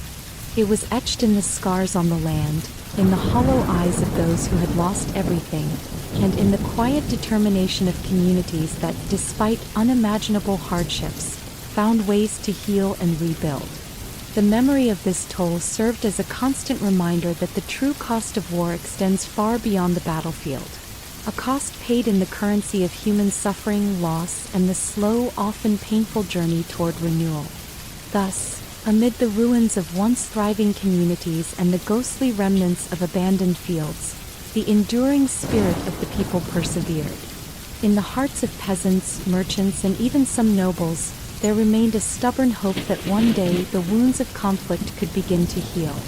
A hope that, from the ashes of war, a more just and prosperous society might someday emerge. In an era when the clamor of swords and the roar of cannons often dominated the battlefield, a quieter but equally potent war was being waged off the field. A war of ideas, images, and words. The 100 Years' War, with its relentless cycles of victory and defeat, was not fought solely with steel and blood. It was also a contest of perception, where both the English and the French sought to mold public opinion, inspire loyalty, and justify their actions through carefully crafted propaganda. In a time when literacy was limited and oral tradition reigned, the power of symbols, ballads, sermons, and illuminated manuscripts became indispensable tools in the struggle to shape the hearts and minds of the people. From the earliest days of the conflict, rulers on both sides recognized that the narrative of the war could tip the scales as surely as a well-placed arrow. In the courts of England, King Edward III and his advisors commissioned chroniclers to record the exploits of their armies, painting a picture of heroic valor and divine favor. These accounts, written in elegant Latin or the emerging English tongue, were disseminated among the nobility and, through recitations by traveling minstrels, reached even the rural peasantry.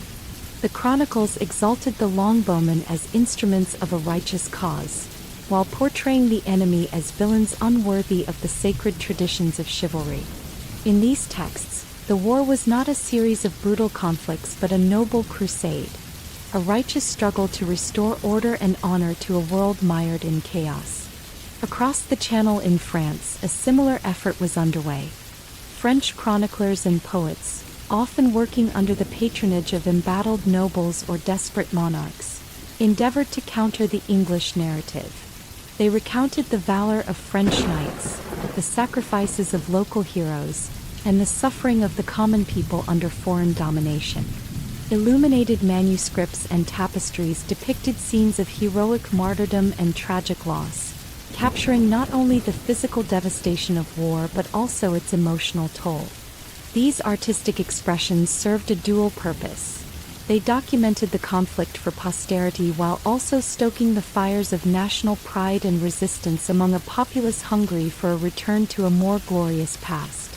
In both realms, visual imagery played a critical role in propagating state-approved messages. Banners and coats of arms, emblazoned with symbols that evoked divine sanction and ancestral glory, were paraded through the streets during festivals and public gatherings. In England, the lion rampant and the cross were potent emblems, reminders of a kingdom that saw itself as both a warrior and a chosen nation. French heraldry, with its fleur-de-lis and regal crowns, conveyed a message of enduring sovereignty and noble lineage. Such symbols, repeated in churches, on public monuments, and in the stained glass of cathedrals, reinforced the idea that the war was not merely a struggle for territory but a contest for the very soul of each nation. Beyond the visual and the written, the oral tradition was a formidable force in shaping perception.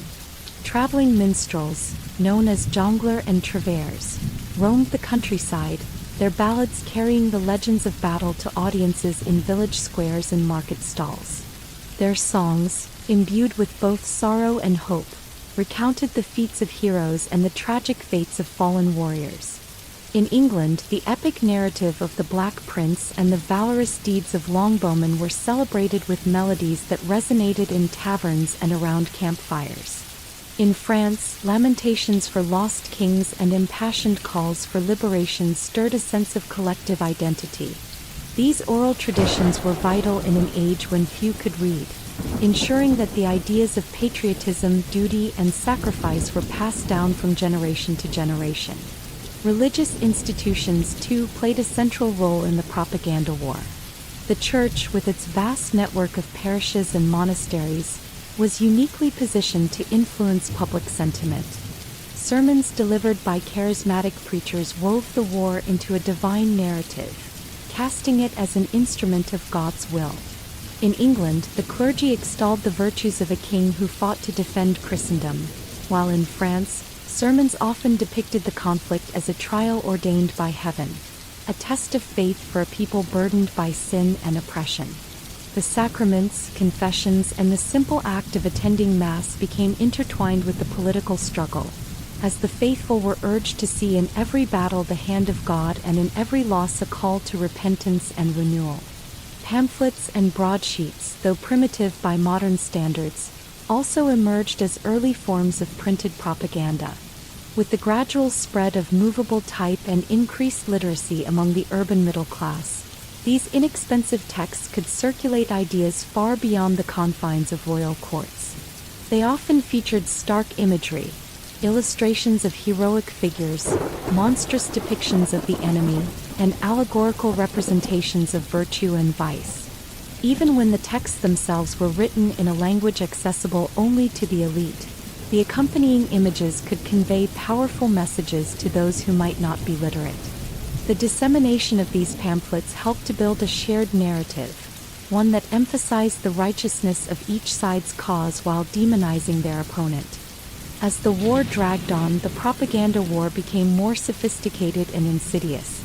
Political pamphlets and diplomatic missives began to circulate among the educated classes, arguing over the legitimacy of claims to the throne, the fairness of treaties, and the moral implications of conquest. These texts engaged in a kind of intellectual combat, drawing upon legal arguments, historical precedent, and religious doctrine to bolster one side's position.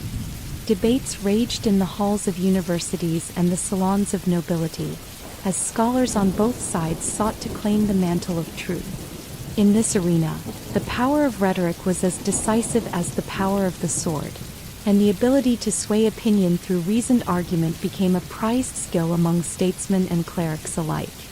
However, the impact of propaganda was not limited solely to the intellectual elite. In the tumult of war, emotions ran high, and the power of persuasive imagery could transform fear into fervor and despair into defiance. Stories of miraculous victories, divine interventions, and heroic last stands became the stuff of legend, inspiring not only soldiers but entire communities to rally around their leaders. The portrayal of the enemy as barbaric, immoral, or divinely cursed helped to justify the harsh measures taken during wartime, ranging from ruthless taxation to the devastation of enemy territories.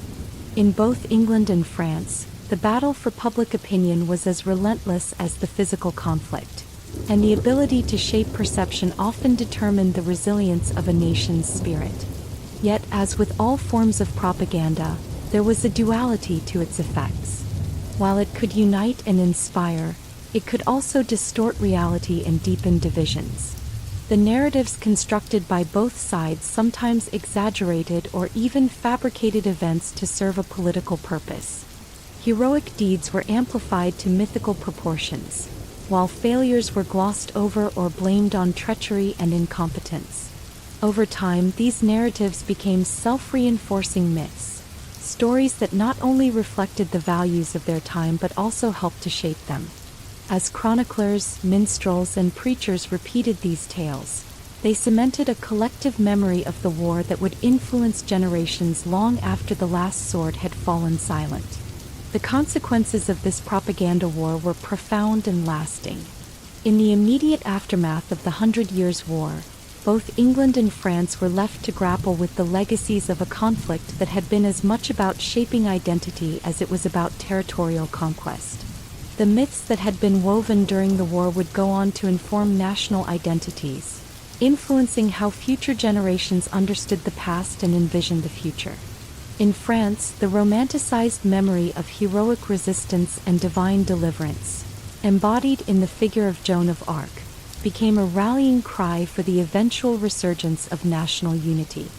In England, the valorization of martial skill and the righteousness of their cause helped to foster a sense of national pride that would endure even in times of relative peace. Moreover, the techniques and strategies of wartime propaganda developed during this period laid the groundwork for modern public relations and mass media.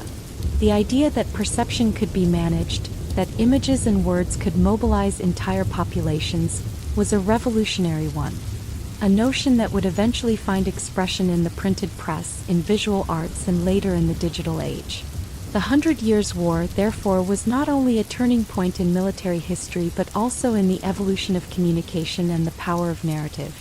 In the end, the struggle over propaganda and perception during the war underscored a timeless truth: that the battle for hearts and minds can be as decisive as any physical confrontation. As armies clashed on battlefields, the more subtle contest of ideas was unfolding in churches, marketplaces, and courtrooms. The legacy of this struggle is visible in the enduring symbols, myths, and narratives that continue to shape national identities today. It is a reminder that while wars may be fought with weapons, they are ultimately won or lost in the realm of perception, where the stories we tell about ourselves determine the values we hold and the futures we dare to imagine. In the tumult of the Hundred Years' War, as armies clashed and territories shifted like sand in the wind, another battleground emerged.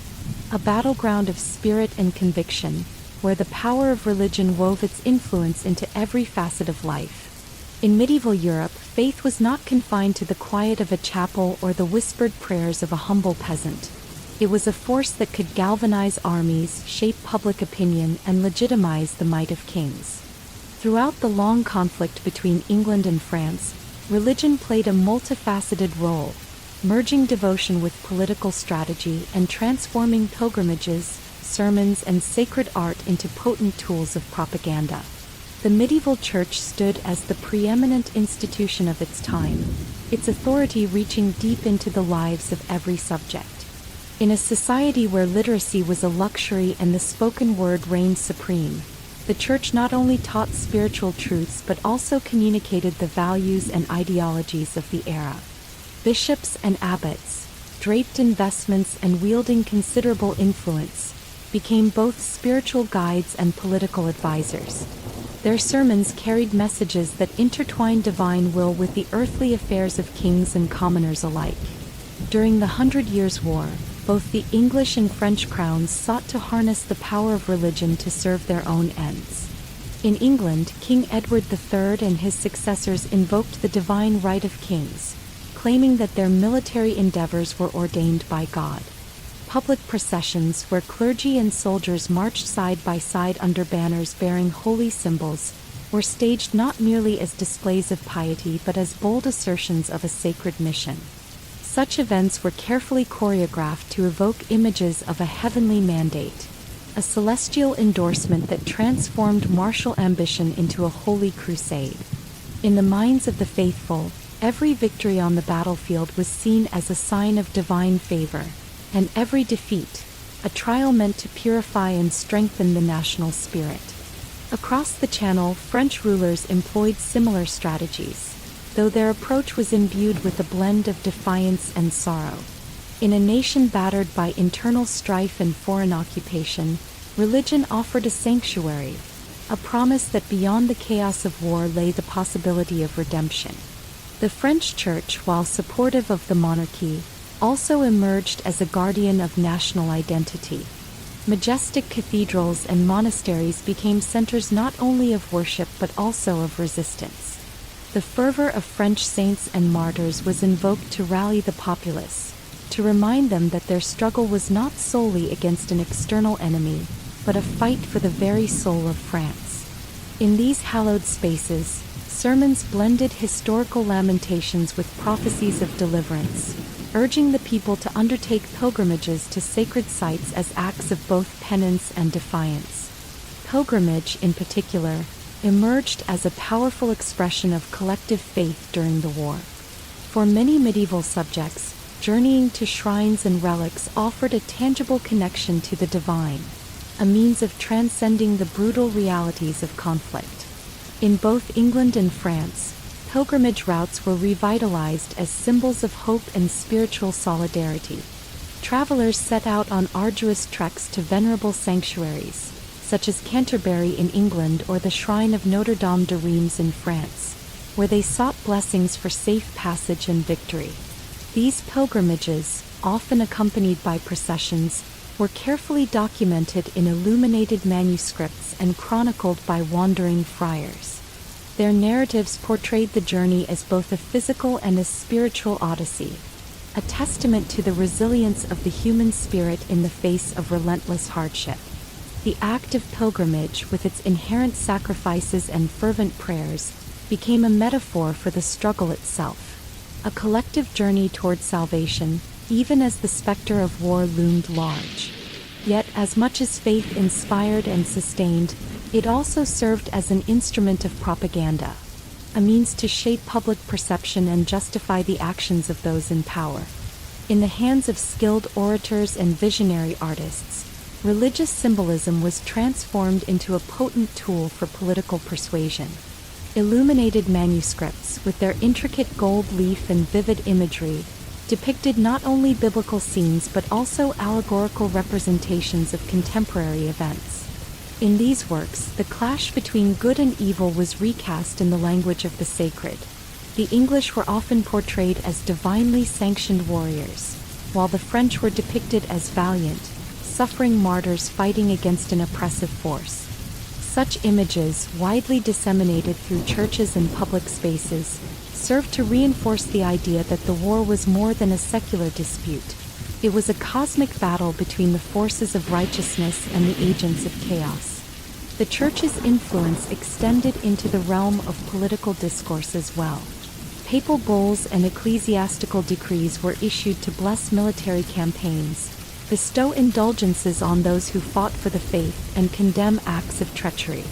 These pronouncements, delivered from the lofty heights of the Vatican, carried a weight that transcended earthly politics. They conferred legitimacy on the armies of both England and France, assuring the faithful that their sacrifices were not in vain but part of a divine plan. In many instances, military leaders would pause before a battle to recite prayers, invoking the names of saints and martyrs as if calling upon an invisible army of celestial warriors.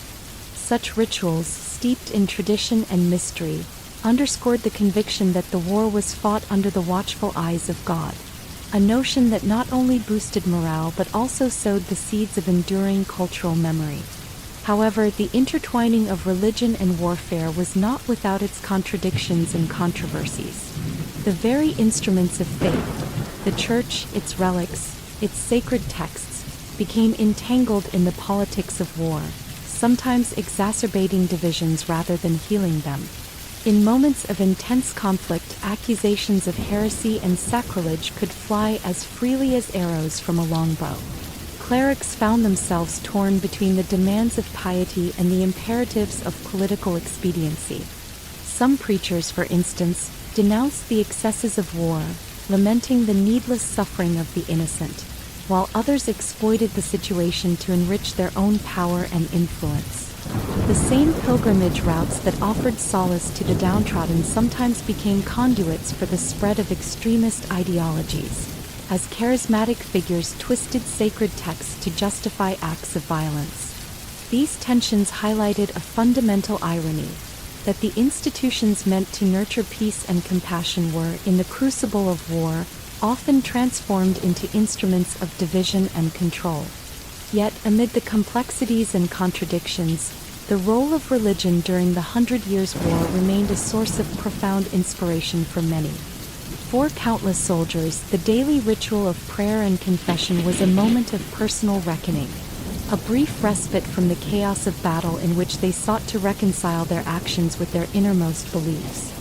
For the common people whose lives were marked by loss and uncertainty, the promise of divine justice offered a measure of comfort and purpose. In the echo of church bells and the quiet murmur of monks chanting in cloisters, there was a reminder that beyond the strife and suffering lay a higher order, a reality in which every tear, every sacrifice, was woven into the tapestry of a greater, eternal design. The legacy of this religious dimension was long-lasting. In the years and centuries that followed, the narratives forged during the 100 Years' War continued to shape national identities and cultural memory. In France, the figure of Joan of Arc, who had emerged from humble origins and claimed divine visions, became a symbol of both spiritual and national rebirth. Her life and martyrdom, celebrated in countless works of art and literature, underscored the belief that faith could inspire miraculous transformations, even in the midst of overwhelming adversity. In England, the martial valor and piety celebrated in ballads and chronicled in illuminated texts helped to cultivate an enduring sense of national pride, one that would persist long after the last echoes of battle had faded. Thus, as the war raged on and eventually drew to a close, the role of religion in the conflict remained an indelible chapter in the annals of history. It was a chapter marked by the interplay of fervent belief and calculated propaganda, a chapter that revealed how the sacred and the secular could converge in a shared struggle for identity and survival. Whether through the solemn procession of a pilgrimage, the stirring power of a preacher's sermon, or the vivid imagery of a manuscript illuminated in gold, religion had left an unmistakable imprint on the war's legacy. It had, in many ways, provided the moral and emotional backbone for a conflict that was as much about the destiny of souls as it was about the fate of nations. In the end, the 100 Years' War was not simply a contest of arms and strategies. It was a battle for the very hearts and minds of the people. The enduring power of faith, with its capacity to console, to inspire, and to transform, proved to be one of the most potent forces of the medieval world. And as the scars of war slowly healed, the echoes of that sacred struggle continued to resonate in the rituals, symbols, and narratives of a Europe forever changed by the intertwined paths of religion and conflict. As the 100 Years' War stretched into decades of bloodshed and uncertainty, the static frontiers of early conflict gave way to an ever-shifting mosaic of battle lines. In this turbulent era, campaigns and counteroffensives became the rhythm of warfare, a dynamic interplay of strategy, endurance, and audacity that redefined the art of military maneuver in medieval Europe. At the outset, the conflict had often been characterized by large, pitched battles where armies clashed in decisive encounters. But as the war wore on, the nature of combat evolved. The extensive territories of France and England, with their varied landscapes of rolling hills, dense forests, and winding rivers, offered both strategic challenges and opportunities. Armies learned that victory was not always won by a single, monumental clash. Instead, success often hinged on a series of calculated campaigns, rapid advances, tactical retreats, and counteroffensives that gradually redrew the borders of influence. In the early decades of the war, the English, buoyed by their impressive triumphs at battles like Crécy and Poitiers, pressed deep into French territory. Their longbowmen and agile infantry had proven capable of halting the famed charges of armored knights. Yet as the English advanced, they found themselves stretched thin over vast expanses, vulnerable to guerrilla tactics and the well-timed counterattacks of determined French forces. Local lords, seizing upon the opportunity, began to organize resistance in the form of small mobile units. These groups harried supply lines and ambushed isolated detachments, slowly eroding the English foothold in regions far from their strongholds. One vivid example of this fluid warfare unfolded along the borderlands of Normandy and Brittany. English garrisons, initially established to secure newly acquired territories, were periodically besieged by French-led insurgent bands. In one daring episode, a contingent of local French knights and peasant levies, united by their desire for liberation, launched a surprise night attack on an isolated English outpost. Under cover of darkness and using the labyrinthine network of country roads and hedgerows, they overwhelmed the garrison, capturing vital supplies and causing a ripple of panic among the occupying forces. This episode was emblematic of the era. The battle lines were no longer fixed. They were ephemeral, shifting with the tide of local support and the unpredictability of counteroffensives. Across central France, the situation was equally dynamic. The French crown, reeling from years of English incursions and internal division, began to regroup and reassert its authority. Under the cautious guidance of a young and determined King Charles VII, the French monarchy embarked on a series of counteroffensives designed to reclaim lost territories and restore national pride. These campaigns were not marked by the traditional chivalric charges of old, but by methodical, coordinated strikes that combined the resilience of foot soldiers with the tactical flexibility of cavalry. Commanders now exploited the natural features of the land, river crossings, fortified towns, and rugged terrain, to outmaneuver their foes. One notable campaign unfolded in the rugged landscapes of the Loire Valley. The English had, for years, maintained a tenuous grip on key strongholds in the region. However, by the late 1430s, French generals had mastered the art of rapid, surprise attacks. In a carefully planned offensive, a French army advanced under cover of thick morning fog. The force, composed largely of veteran infantry and bolstered by newly trained units, struck unexpectedly at several isolated English garrisons along the riverbanks. The attack was swift and coordinated. While one division feinted a frontal assault to distract the enemy, another moved stealthily along the river to cut off retreat and reinforcements. In the ensuing chaos, the English were forced into a hasty withdrawal, abandoning not only their posts but also vital military supplies.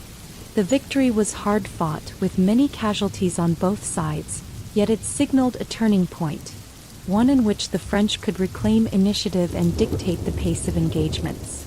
Even as the French regained ground, the English were not idle. In a relentless cycle of response and adaptation, they launched their own counteroffensives aimed at stabilizing their holdings and reasserting dominance in contested regions.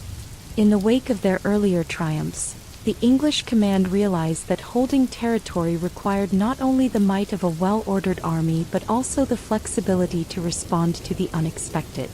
English commanders began to experiment with more decentralized tactics, allowing their local captains greater autonomy to conduct guerrilla warfare and rapid strikes against advancing French forces.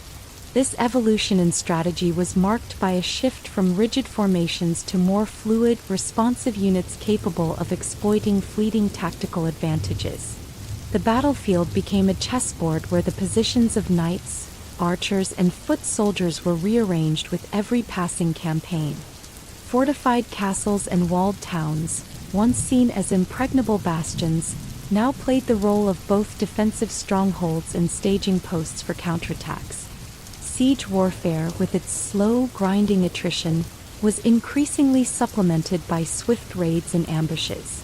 Commanders on both sides grew adept at reading the terrain and using it to mask their movements.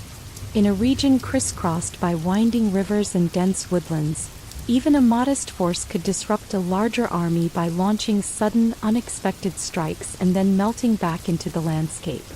This ebb and flow of military fortunes was not just a matter of tactical ingenuity. It was deeply entwined with the shifting political and social currents of the time. In regions where local populations had long suffered under the yoke of foreign occupation, the success of counteroffensives bolstered hopes for a revived national identity. In the small towns and villages scattered across the contested borderlands, news of a French victory would ignite spontaneous celebrations, while rumors of English setbacks fanned the flames of rebellion.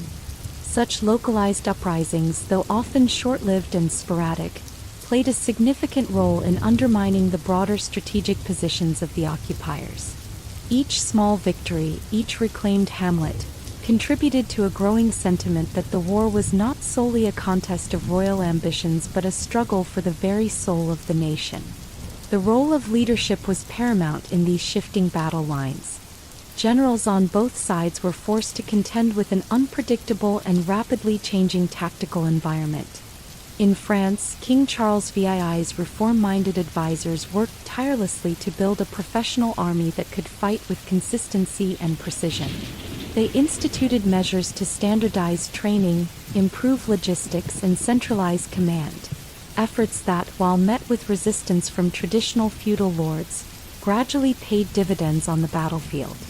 These changes allowed the French to launch sustained campaigns, adapting their strategy to counter the ever-present threat of English incursions and the inherent unpredictability of medieval warfare.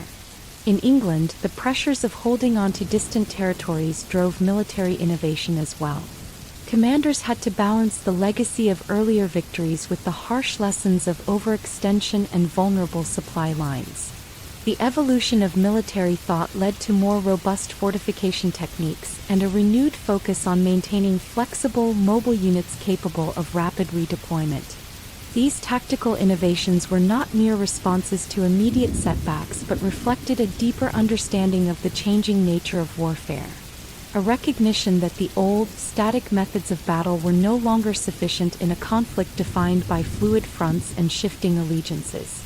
Amid these grand campaigns, there were countless stories of individual heroism and small unit brilliance that illustrated the human element behind the strategic maneuvers. In one dramatic counteroffensive, a small band of French soldiers, composed largely of local militia, managed to hold off an entire English detachment by using the natural cover of a dense forest. Their success was due not only to their intimate knowledge of the terrain but also to the indomitable spirit that had been nurtured by years of occupation and hardship. Such episodes, though often overlooked in the grand narratives of kings and treaties, were the threads that wove together the larger tapestry of the war. They were the moments when ordinary men and women, armed with little more than determination and ingenuity, turned the tide of battle in ways that formal armies could scarcely replicate. In time, these campaigns and counteroffensives culminated in a gradual redrawing of the map, a slow, painful process of attrition and reclamation. Territories that had once been lost to the relentless advance of the English began to show signs of recovery under the steady pressure of renewed French offensives. The battle lines, once sharp and unyielding, blurred into zones of constant contestation, where control shifted with the passing of each season and the success of every tactical maneuver. This period of shifting battle lines was not without its setbacks. For every successful campaign, there were moments of unexpected retreat, instances where overextended supply lines, harsh weather, or the sudden appearance of enemy reinforcements forced armies to withdraw. These reversals, though demoralizing in the short term, ultimately underscored the adaptive nature of the conflict. Both sides learned that the key to survival lay not in holding territory at all costs but in the willingness to yield ground temporarily in order to regroup and strike back with renewed vigor. In the end, the campaigns and counteroffensives of this era served as a powerful reminder that war is not a static event but a dynamic, living process. The battle lines of the 100 Years' War were never fixed. They were in constant motion, shaped by the interplay of strategy, leadership, and the unpredictable forces of fate. For the people who lived through these turbulent times, every advance and retreat was a reminder of the cost of conflict, and of the enduring hope that with each hard-won victory, a new chapter in the nation's destiny was being written. Thus, as the war raged on across a landscape scarred by centuries of feudal strife, the shifting battle lines bore witness to a transformation in military art and national identity. It was a time when the fluid nature of campaigns and counteroffensives laid the groundwork for a modern conception of warfare, one where adaptability, innovation, and the unyielding will of a people could ultimately reshape the destiny of nations. As the long winter of conflict gradually yielded to the promise of spring, a transformed France began to stir. A France that had endured the ravages of defeat, internal strife, and foreign occupation, but now found in its wounds the seeds of rejuvenation. Under the determined guidance of King Charles VII and inspired by the legacy of Joan of Arc, the French crown embarked on a series of renewed offensives that would gradually tip the balance of power back into their hands. These offensives were not born solely of military might. They were the culmination of years of reform, deep-rooted national aspiration, and the collective will of a people determined to reclaim their heritage. The atmosphere in the French heartland had changed. Where despair had once gripped the rural communities and cities alike, there now simmered an undercurrent of cautious optimism. In the months following the lifting of the siege of Orleans and the inspirational campaigns led by Joan, local militias had coalesced into more organized units. The fractured patchwork of rebellious fiefdoms began to align behind a reformed and centralized command. Across regions such as Berry, Poitou, and the Loire Valley, the echoes of past defeats gave way to murmurs of a new era. a time when French ingenuity and renewed discipline could challenge the long-standing dominance of their English adversaries. King Charles VII, acutely aware of the need for a modern army, had implemented sweeping reforms. Gone were the days when aristocratic pride alone decided the fate of a battle. A professional, centrally organized force was taking shape. A force that emphasized rigorous training, tactical flexibility, and improved logistics. Officers were selected not merely for their noble birth, but for their strategic acumen. Recruiting drives swept across the provinces, drawing in peasants, townsfolk, and even former mercenaries eager to see their homeland restored. It was this grassroots mobilization, combined with a newfound respect for disciplined, coordinated infantry, that laid the foundation for the French counteroffensives. In the spring of 1435, as the snows melted and the fertile fields of the Loire once again turned green, French generals began planning a decisive campaign aimed at reclaiming lost territories. Their strategy was multifaceted, recognizing that the English had grown overextended, maintaining garrisons in isolated enclaves far from their supply centers. The French command resolved to strike at the weak points in the enemy's defenses. Under cover of dawn, newly trained units, supported by seasoned veterans, would move swiftly to isolate English detachments from their main bodies. Artillery, a relatively novel addition to the medieval arsenal, was deployed to bombard fortified positions, softening the defenses before the infantry surged forward. One of the most significant actions unfolded along the winding banks of the River Cher. For years, the English had held a series of fortifications along this natural boundary, a bulwark designed to delay French advances into the Central Plains. But now, with improved reconnaissance and the benefit of local knowledge, French commanders identified a gap in the English lines. In a meticulously planned operation, a force composed largely of disciplined infantry and supported by mobile archers was ordered to launch a diversionary attack at one end of the line. As the enemy shifted resources to meet this feint, a main force, moving stealthily along wooded trails and hidden by the dense foliage of the region, penetrated the rear of the garrison. Caught between a well-executed diversion and a sudden concentrated assault, the English outpost crumbled in a matter of hours. The victory was swift and decisive, marking one of the first tangible signs of a renewed French initiative. News of the success spread rapidly. In towns and villages along the front, the populace, long subdued by the tyranny of occupation, erupted in spontaneous celebrations. Church bells rang out in a symphony of hope, and farmers, artisans, and merchants alike began to envision a future free from foreign dominion. The recovery of territory was not simply a military conquest. It was a reclamation of identity. In every liberated town, the symbols of English authority were dismantled, and local banners emblazoned with the fleur-de-lis and the insignia of Charles VII were raised high. But the path to renewed power was not without setbacks. The English, far from being passive, quickly regrouped and mounted counterattacks aimed at stalling the French advance. Skirmishes flared along the peripheries of liberated zones, as seasoned English commanders attempted to re-establish their footholds through rapid raids and ambushes. Yet, the French reforms had imbued the new army with a resilience that the English had not anticipated. Unlike the scattered feudal levies of earlier years, the professional units were capable of rapid redeployment and coordinated defense. In several bitter encounters, English detachments found themselves facing not just isolated bands of guerrilla fighters, but cohesive formations that were able to absorb initial shocks and then launch coordinated counterstrikes. In one particularly harrowing battle near the town of Le Mans, a determined English contingent clung to a dilapidated fortress, its stone walls a grim reminder of the glory days of chivalric warfare. French forces, however, had learned to combine both innovation and persistence. As torrential rains turned the surrounding fields into quagmires, French artillery, positioned atop nearby hills, pounded the fortress with a steady barrage. At the same time, infantry units, shielded by the murk and aided by the natural confusion of the storm, pressed the attack. For days, the fortress endured relentless sieges and sudden, coordinated sorties. Finally, the combination of sustained artillery fire and the relentless pressure of the infantry forced the defenders to surrender.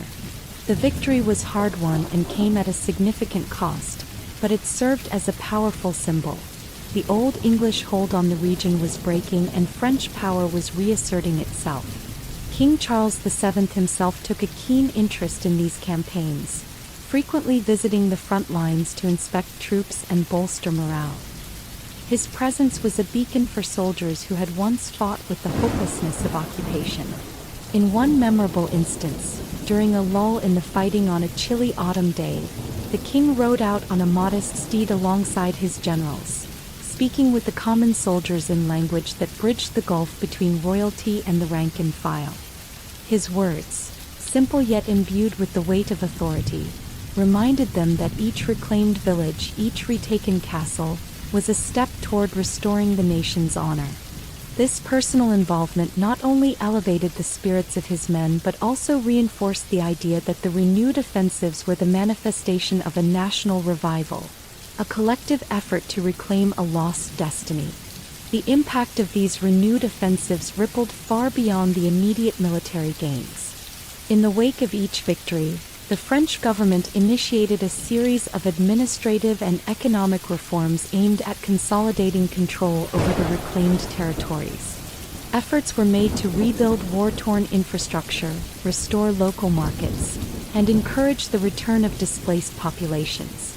Taxation systems were revised to be more equitable, and local nobility were incentivized to support the crown's authority through grants and titles. These measures, though sometimes met with local resistance, gradually knitted the diverse provinces into a more unified state, laying the groundwork for the modern French nation. Propaganda also played a role in cementing the renewed offensives as a turning point in the war. Chroniclers and minstrels, whose songs had long exalted the deeds of heroes like Joan of Arc, now turned their attention to the triumphant resurgence of French power. Illuminated manuscripts and printed pamphlets depicted scenes of valiant soldiers advancing against a retreating enemy, of local peasants raising their voices in joyous rebellion, and of King Charles VII leading his army as if guided by divine providence.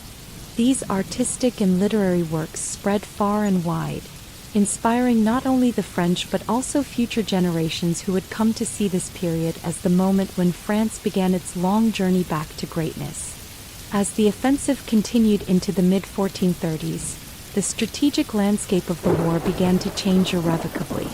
The English, who had once dominated vast swaths of French territory, found their positions increasingly tenuous. Repeated setbacks, logistical challenges, and the growing determination of the French forces forced the invaders into a defensive posture.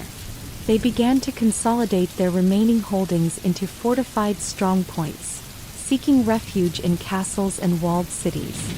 Yet even these bastions were vulnerable to the combined might of modern French tactics and the unyielding spirit of a people determined to be free. For the French, each reclaimed village and every victorious skirmish was a step toward reasserting their national identity, a long-cherished dream that had been nearly extinguished by years of foreign rule. The renewed offensives were not merely about territory.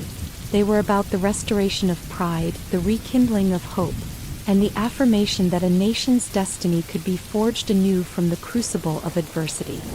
As the French flag began to fly over once occupied lands, the people of France looked toward the future with a sense of cautious optimism and a renewed belief in their collective strength.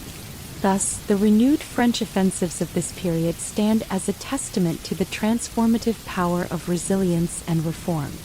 They encapsulate a critical moment in the 100 Years' War, a moment when the long, bitter struggle began to yield to a tide of renewal, reasserting the idea that even the deepest wounds can eventually heal under the steady, determined hand of a united people. As the English retreated to their remaining fortresses and the French continued to press forward, the reassertion of power marked not just a military victory, but the rebirth of a nation determined to reclaim its rightful place in history. On a misty autumn morning in July 1453, The quiet countryside of southwestern France was transformed into a stage for a confrontation that would mark the end of an era.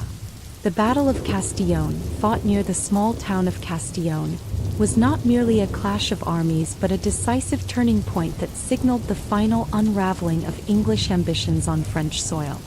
In this moment, the culminating act of a conflict that had spanned over a century, modern military technology and the fierce determination of a reborn nation converged to deliver an outcome that would echo through history. For years, the 100 Years' War had ravaged the lands of France and England, reshaping borders, altering lives, and forging new identities. As the conflict drew to a close, the French crown, under the guidance of King Charles VII, had gradually reclaimed much of its lost territory. Now, with the weight of previous defeats behind them and a revitalized army built on discipline and innovation, the French forces advanced to expel the last vestiges of English power. The battlefield at Castillon was chosen deliberately, a location near vital river crossings and natural defenses, where the French commanders believed they could exploit the full potential of their reorganized military machine. On the eve of battle, a palpable tension hung over the encampment. French soldiers, a mix of seasoned veterans and newly trained recruits, prepared themselves amid the low murmur of prayers and the steady clatter of artillery being positioned. For many, the conflict had taken on a personal dimension. This was not just a fight for territory, but for the very soul of a nation that had suffered under years of foreign domination. The French High Command had learned from previous engagements. They now understood that victory would depend not only on the valor of the troops but on the innovative integration of new technologies. Foremost among these was the growing influence of artillery, a force that would soon change the rules of warfare forever. As dawn broke, the first light revealed a meticulously arranged French force. Along a gently sloping ridge overlooking the valley, rows of cannon were positioned like sentinels, their iron barrels pointed toward the English lines. This battery, the pride of the French artillery corps, was the product of years of reform and experimentation. Unlike earlier in the war when cannons had been viewed with suspicion, here they were the spearhead of the French offensive. Their thunderous reports would soon shatter the calm, heralding the onset of a new kind of battle. Across the field, the English had dug in to defend their final outpost. Although their numbers had dwindled from the once mighty armies that had swept through France in earlier decades, they still clung to their positions with a grim determination. Commanded by an experienced yet beleaguered officer, the English force was a patchwork of veteran soldiers and local levies, men who had fought for honor, for survival, and for the hope that the long war might yet yield a better future. Their defenses, built hastily amid the chaos of retreat and regrouping, were centered around a series of earthworks and makeshift barricades. The English knew that they were fighting a desperate rearguard action, a final stand to delay the inevitable and preserve what little honor remained. When the battle commenced, the silence of the early morning was shattered by the roar of the French cannons. The first salvo, echoing across the valley, sent shockwaves through the enemy ranks. Cannonballs, heavy and unyielding, smashed into the English fortifications, splintering timbers and sending clouds of dust and debris into the air. In that instant, the modernity of French warfare was on full display. The English, caught off guard by the precision and firepower of the artillery, struggled to mount an organized response. Their once formidable defenses began to crumble as the relentless barrage took its toll. Amid the chaos, French infantry surged forward in well-coordinated columns. The commanders had orchestrated a multi-pronged assault that combined the might of their artillery with the agility of their foot soldiers. As the cannon fire rained down, the French troops advanced with measured steps, their armor glinting in the soft autumn light. They moved with a unity born of rigorous training, a stark contrast to the disarray that now reigned among the English ranks. In the ensuing melee, every fallen cannon, every shattered barricade, and every cry of pain served as a testament to the culmination of years of reform and renewal. For many on the French side, the Battle of Castillon was more than a military engagement. It was the physical manifestation of their long-awaited resurgence. The cannons, once seen as crude and unpredictable, now proved to be instruments of destiny. The integration of artillery with disciplined infantry tactics had created a force capable of overcoming the traditional defenses that had defined medieval warfare for centuries. As the French soldiers pressed their advantage, they demonstrated that the era of the knight in shining armor was fading, replaced by a new reality where technology and collective resolve reigned supreme. On the English side, the response was one of desperate resistance. With their lines buckling under the sustained onslaught, pockets of determined fighters sought to regroup and launch counterattacks. In one particularly desperate maneuver, a small contingent attempted to break through the French lines in a bid to flank the advancing artillery. The maneuver, though valiant, was doomed by the overwhelming power of the French artillery, which continued to pound the retreating English forces. The sound of clashing steel and anguished cries mingled with the relentless booms of the cannons, creating a cacophony that encapsulated the finality of the moment. As the battle wore on, it became clear that the English position was untenable. The superior organization, firepower, and tactical ingenuity of the French forces were overwhelming the exhausted defenders. The English, realizing that their final outpost was crumbling, began to withdraw in disarray. The retreat, however, was not orderly. It was marked by confusion, scattered formations, and the bitter recognition that the end of English ambitions in France had come. The battlefield, once the stage for centuries of contest, was now littered with the remnants of a fading era, shattered defenses, smoldering cannon, and the quiet resignation of a defeated force. In the aftermath of the battle, the significance of Castillon loomed large. The French victory was not merely a tactical success. It was the definitive moment that brought the 100 Years' War to its close. For the French, the triumph at Castillon signified the culmination of a long and arduous journey. A journey marked by internal reform, inspiring leadership, and the harnessing of new technologies that had finally tipped the scales. As news of the victory spread throughout the countryside, a sense of relief and jubilation permeated the land. Villages that had once trembled under the weight of occupation now erupted in celebration. Church bells rang out across towns and fields, and the French flag, emblazoned with the fleur-de-lis, was hoisted high as a symbol of restored sovereignty. For historians and chroniclers, the Battle of Castillon would come to be remembered as the final act in a conflict that had defined an age. It was a battle that encapsulated the transition from medieval to modern warfare, a vivid demonstration that the principles of organization, technology, and collective action could overcome even the storied traditions of chivalry and feudal might. In the years that followed, the lessons of Castillon influenced military thought across Europe. Commanders studied the integration of artillery and infantry tactics, and the battle's legacy became a cornerstone in the evolution of professional armies. The decisive role of cannons, once an innovation in its infancy, spurred further developments in siege warfare and fortification design, heralding a new era in the conduct of war. For England, the loss at Castillon was a bitter reckoning. The final retreat from French soil forced the English crown to re-examine its national identity and its strategies of power. The defeat marked the end of a long chapter of ambition across the Channel, a chapter filled with both heroic deeds and profound tragedies. In the quiet corridors of English courts and the reflective solitude of its battlefields, the memory of Castillon would linger as a cautionary tale, that even the mightiest claims can falter in the face of relentless innovation and a united people determined to reclaim their homeland. As twilight descended on the scarred landscape of Castillon, the silence that followed the battle was heavy with both sorrow and hope.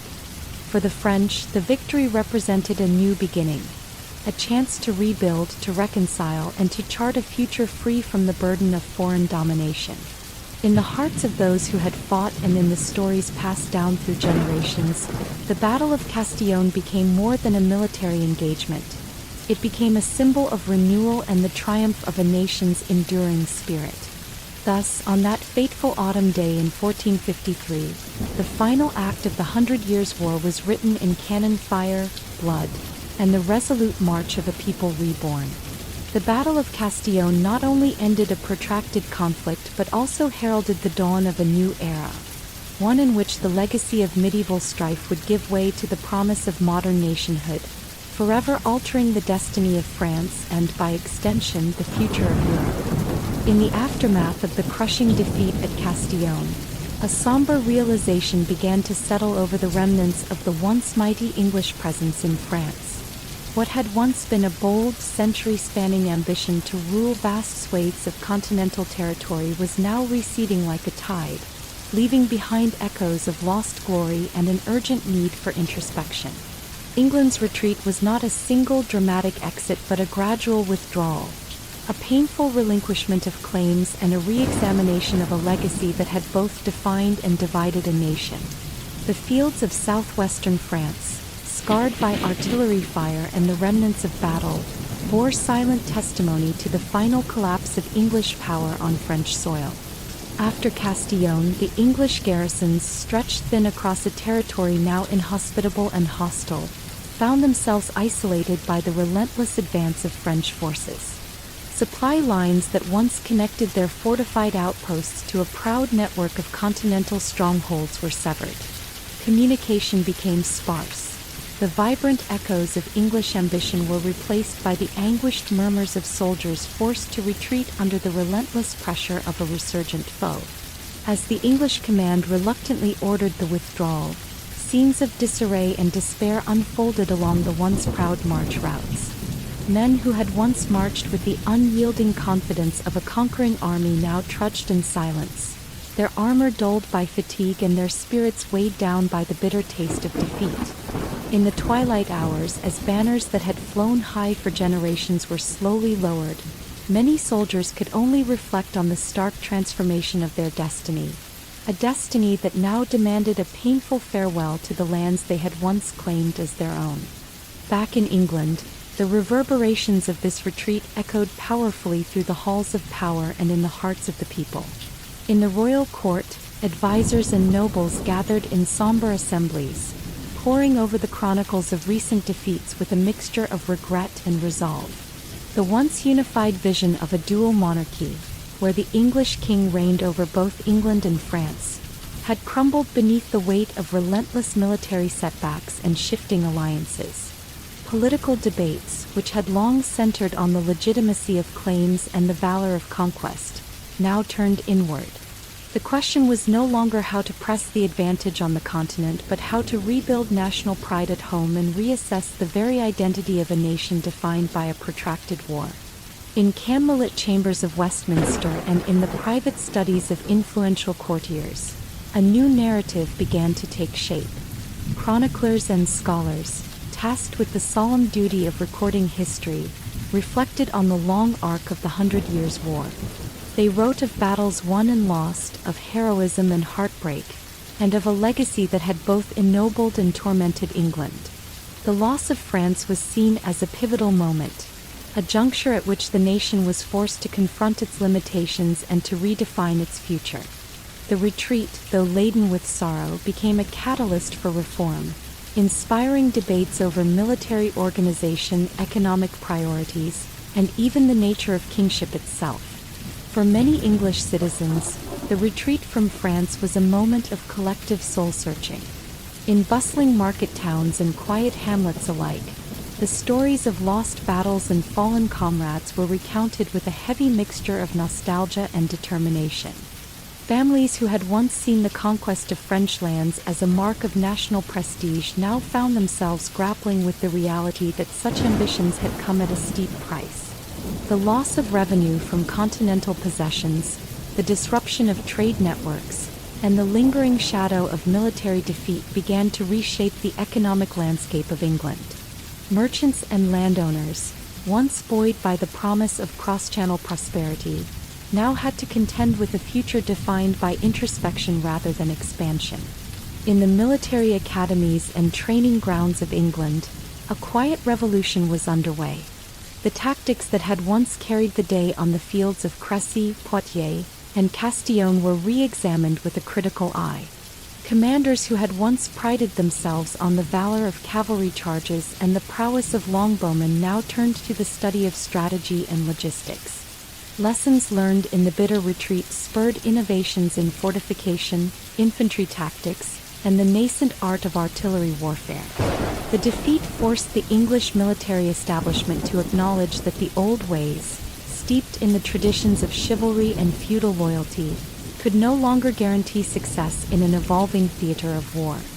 It was a painful but necessary reckoning, one that would eventually sow the seeds for the modern armies of the Tudor era and beyond. Amid this broader national reassessment, individual stories of valor and vulnerability emerged as poignant reminders of the human cost of the retreat. There was Sir Reginald, a veteran knight whose exploits on the battlefields of France had once been celebrated in song, now reduced to a figure of quiet dignity and regret. In letters to his family, he spoke not of glory but of the burdens of leadership, the agony of watching comrades fall and the despair of realizing that the dream of a united kingdom spanning 2 continents had withered away. His words resonated with many, capturing the collective grief of a nation that had fought for centuries only to be forced into a humble withdrawal. Elsewhere, the common soldiers whose lives had been irrevocably intertwined with the fortunes of empire found themselves struggling to come to terms with a new reality. In the crowded barracks and on the weathered training fields of England, these men shared stories of courage and sorrow, each narrative a microcosm of the national tragedy.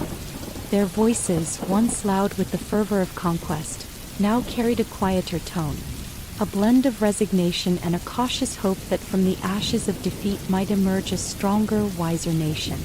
In the realm of politics, the retreat from France precipitated a period of intense introspection. Parliament and the Royal Council convened to debate the future of English foreign policy. Many argued that the relentless pursuit of continental ambition had drained the resources and spirit of the nation, leaving it vulnerable to internal strife and economic instability. Others, still clinging to the vestiges of medieval glory, called for renewed efforts to reclaim lost territories, a campaign they saw as a sacred duty to restore England's rightful place among the great powers of Europe. Ultimately, however, a growing consensus emerged that the era of English conquest on the continent had ended. It was time, many argued, to focus on the homeland, to rebuild, reform, and redefine what it meant to be English in a world that was rapidly changing. This shift in focus had far-reaching consequences. Cultural and artistic expressions began to reflect a more introspective national identity. Poets, playwrights, and chroniclers recast the narrative of the war not solely as a tale of heroic victories and tragic losses, but as a complex saga of ambition, error, and the relentless passage of time. The lost legacy of England's foray into France became a recurring theme, a symbol of both the impermanence of human endeavors and the enduring capacity for renewal. In these works, the retreat was depicted not as an ignominious defeat but as a necessary prelude to a new chapter, one in which lessons learned on distant battlefields would inform the destiny of a reimagined nation. Over the years that followed, the reverberations of the retreat would continue to shape English politics and society. The loss of French territories precipitated a gradual reorientation of the English state, from one that had once envisioned itself as a transcontinental power to one that increasingly focused on consolidating and modernizing its domestic institutions. Reforms in taxation, governance, and military organization were introduced with the aim of creating a more resilient and adaptable nation.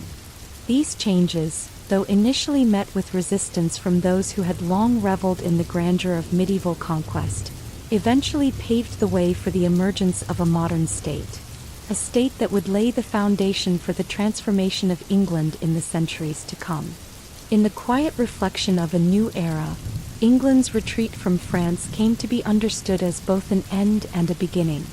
It marked the conclusion of a tumultuous chapter in which the ambitions of kings and the sacrifices of soldiers had forever altered the map of Europe. Yet it also opened the door to a future defined not by the specter of lost territories, but by the promise of renewal and reform.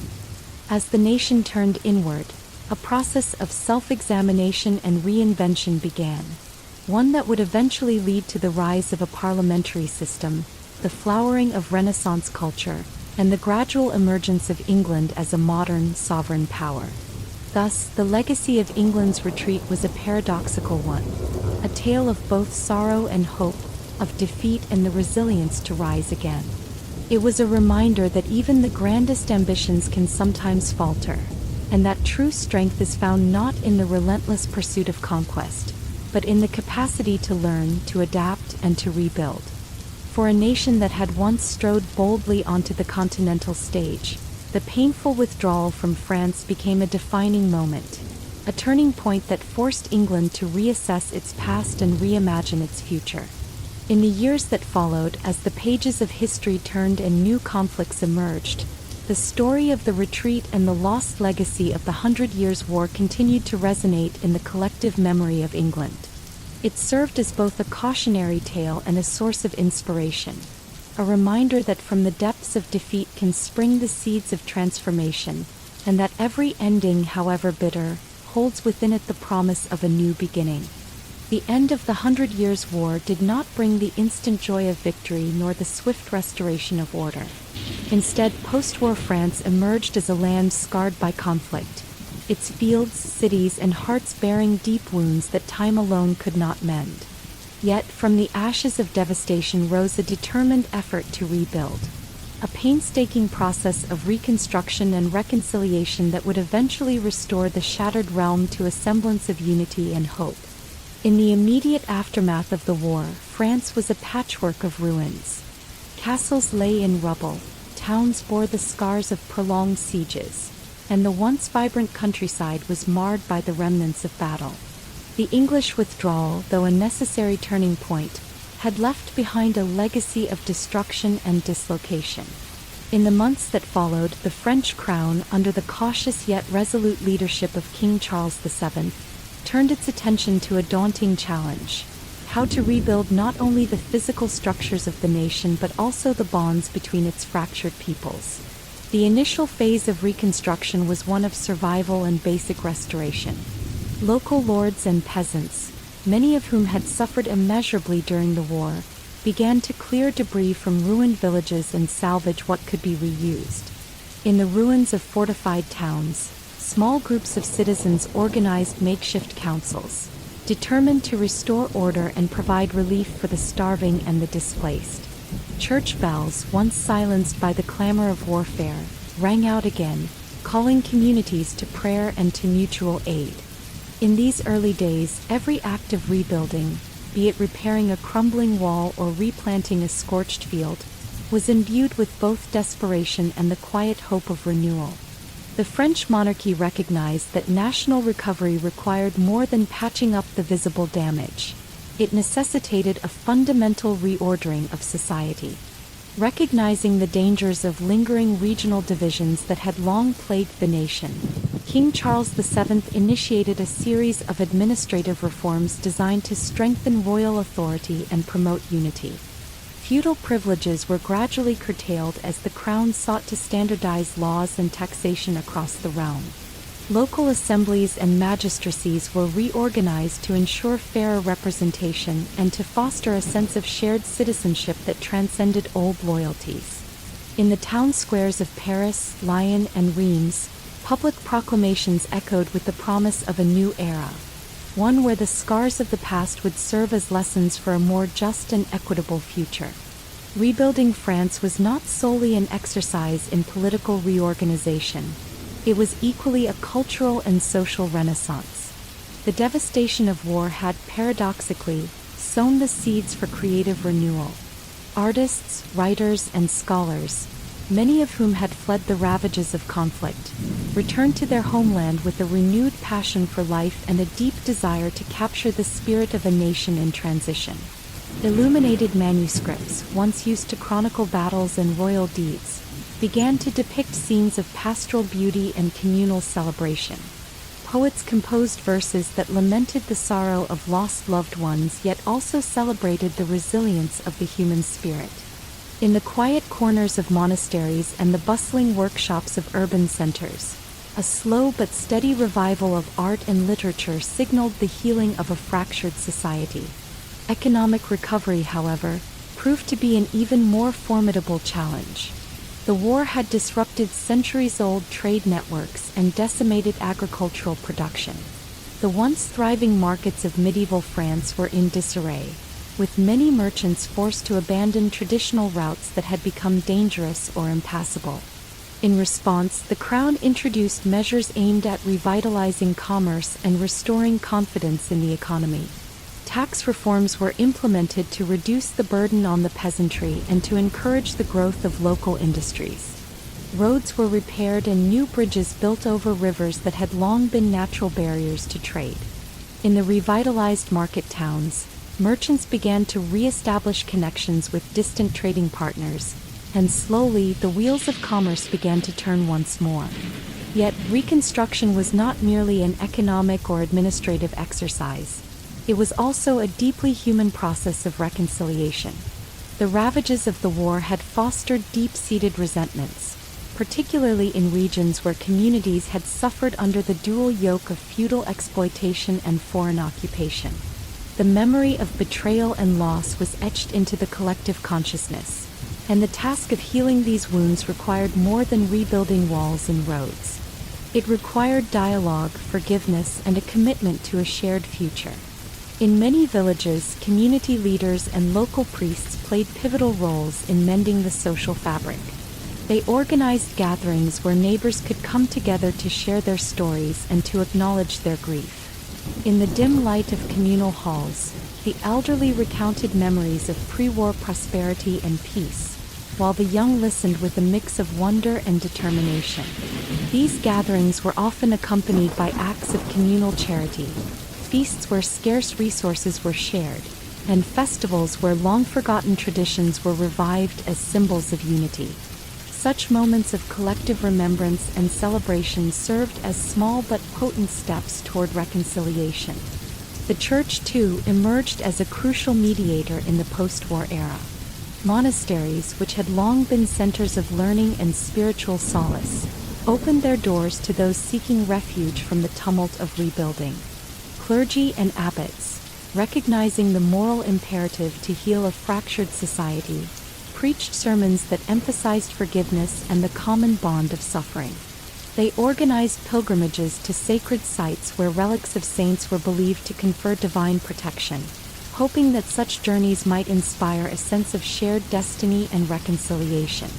These religious undertakings, steeped in both tradition and the urgency of the times, helped to bridge the gap between rival factions and to foster an emerging national identity centered on a collective memory of resilience. Across France, the echoes of reconciliation began to transform local identities. Regions that had once been at odds, Burgundy, Brittany, Aquitaine, and others, started to see themselves not as isolated fiefdoms but as integral parts of a larger, unified nation. Royal edicts and local decrees alike began to stress the importance of national unity, and symbols such as the fleur-de-lis and the reformed coat of arms became emblems not just of royal authority but of a collective French identity. In classrooms and public forums, children were taught not only the history of noble battles but also the lessons of hardship and the value of coming together after adversity. Yet the road to reconciliation was not without setbacks. In some regions, old grudges remained stubborn and periodic outbreaks of violence, banditry, local feuds, even small-scale rebellions, reminded all that the wounds of war were slow to heal. Political factions, too, jostled for power in the vacuum left by centuries of feudal autonomy, sometimes prioritizing local interests over national unity. In the face of these challenges, King Charles VII and his successors had to balance the need for strong, centralized authority with the realities of a diverse and historically divided populace. It was a delicate dance of compromise and enforcement, one that required patience, wisdom, and a willingness to adapt old institutions to new realities. In time, however, the cumulative efforts of reconstruction and reconciliation began to bear fruit. The rebuilt towns and flourishing markets stood as tangible testaments to a nation reborn from the ashes of conflict. Infrastructure projects, funded by a more efficient taxation system and supported by local labor, gradually transformed the war-torn landscape into one of renewed productivity and hope.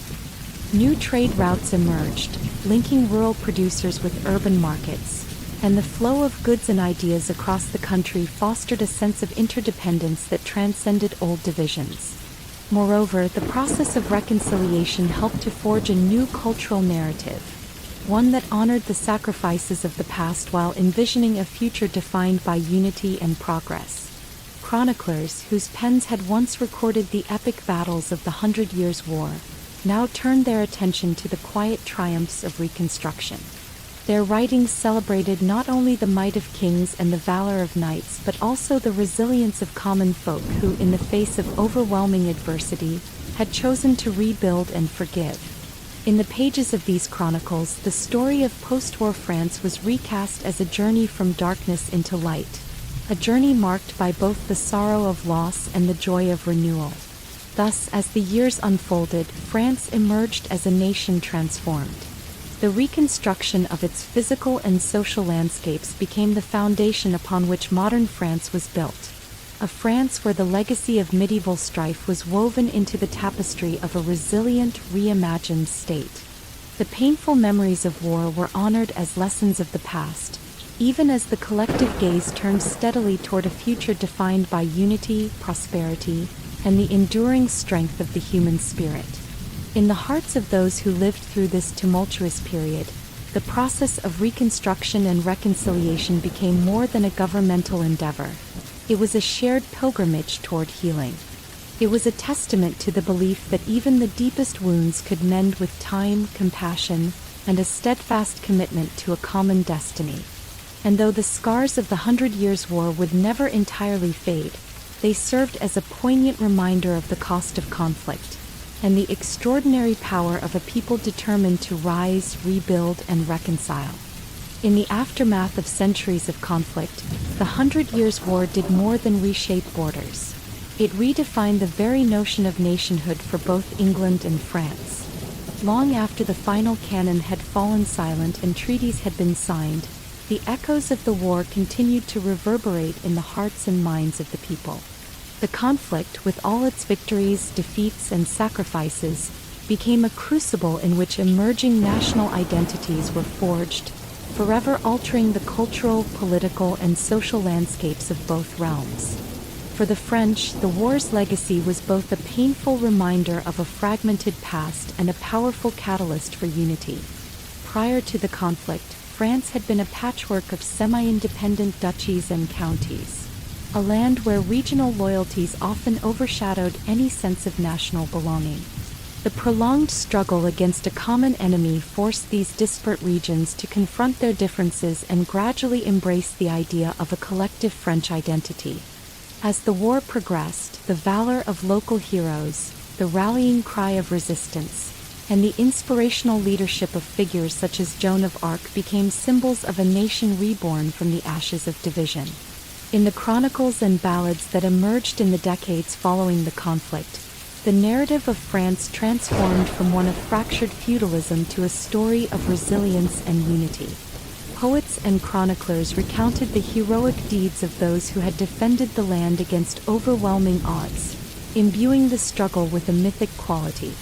The image of France, once seen merely as a collection of territories, evolved into that of a proud nation defined by its shared heritage, its enduring language, and its common destiny. Public monuments and churches bore inscriptions commemorating the sacrifices of the war, each etching serving as a reminder that the path to national unity had been paved in blood and courage. At the same time, the war reshaped the political consciousness of the French people. The defeat of foreign occupiers and the eventual reclaiming of lost lands bolstered the sense of national pride. In towns and villages, everyday citizens began to view themselves not just as subjects of a local lord, but as integral parts of a larger, indivisible nation. This shift was accompanied by reforms initiated by King Charles VII and his successors, who sought to centralize power and establish administrative structures that transcended regional differences. As local laws were standardized and the crown extended its reach, the concept of la patrie took on a new, almost sacred significance. It was no longer enough to identify with one's village or province. Loyalty to the nation itself became the defining characteristic of French citizenship. In England, the war's impact on national identity unfolded in a similarly transformative yet distinct fashion. The long, bitter struggle on French soil had long been a source of both pride and lament, a dual legacy that left an indelible mark on the English psyche. For generations, the valor and martial prowess displayed on the battlefields of France had been woven into the national narrative. Tales of the Black Prince, of the longbowmen whose arrows turned the tide at Crécy and Poitiers, became legendary. These stories, celebrated in the halls of chivalry and recounted in epic verse, fostered a deep sense of martial pride. Yet, as the tide of war turned and the English were forced to retreat from their continental ambitions, a profound reckoning ensued. The retreat from France, while a bitter chapter in the annals of English history, also compelled the nation to look inward. The loss of extensive territories and the realization that the dream of a dual monarchy had faded brought about a shift in perspective. No longer could English identity be defined solely by claims to foreign lands. It had to be reimagined on its own terms. Intellectuals, historians, and poets began to reinterpret the legacy of the war, framing it as both a noble pursuit and a cautionary tale. The once glorious campaigns were remembered with a mixture of pride for the valor displayed and melancholy for what was lost. This introspection laid the groundwork for a more mature, self-aware national identity, one that recognized the impermanence of conquest and the importance of consolidating what lay at home. Political reforms in England, spurred by the need to rebuild and reorient after the war, further reinforced this emerging identity.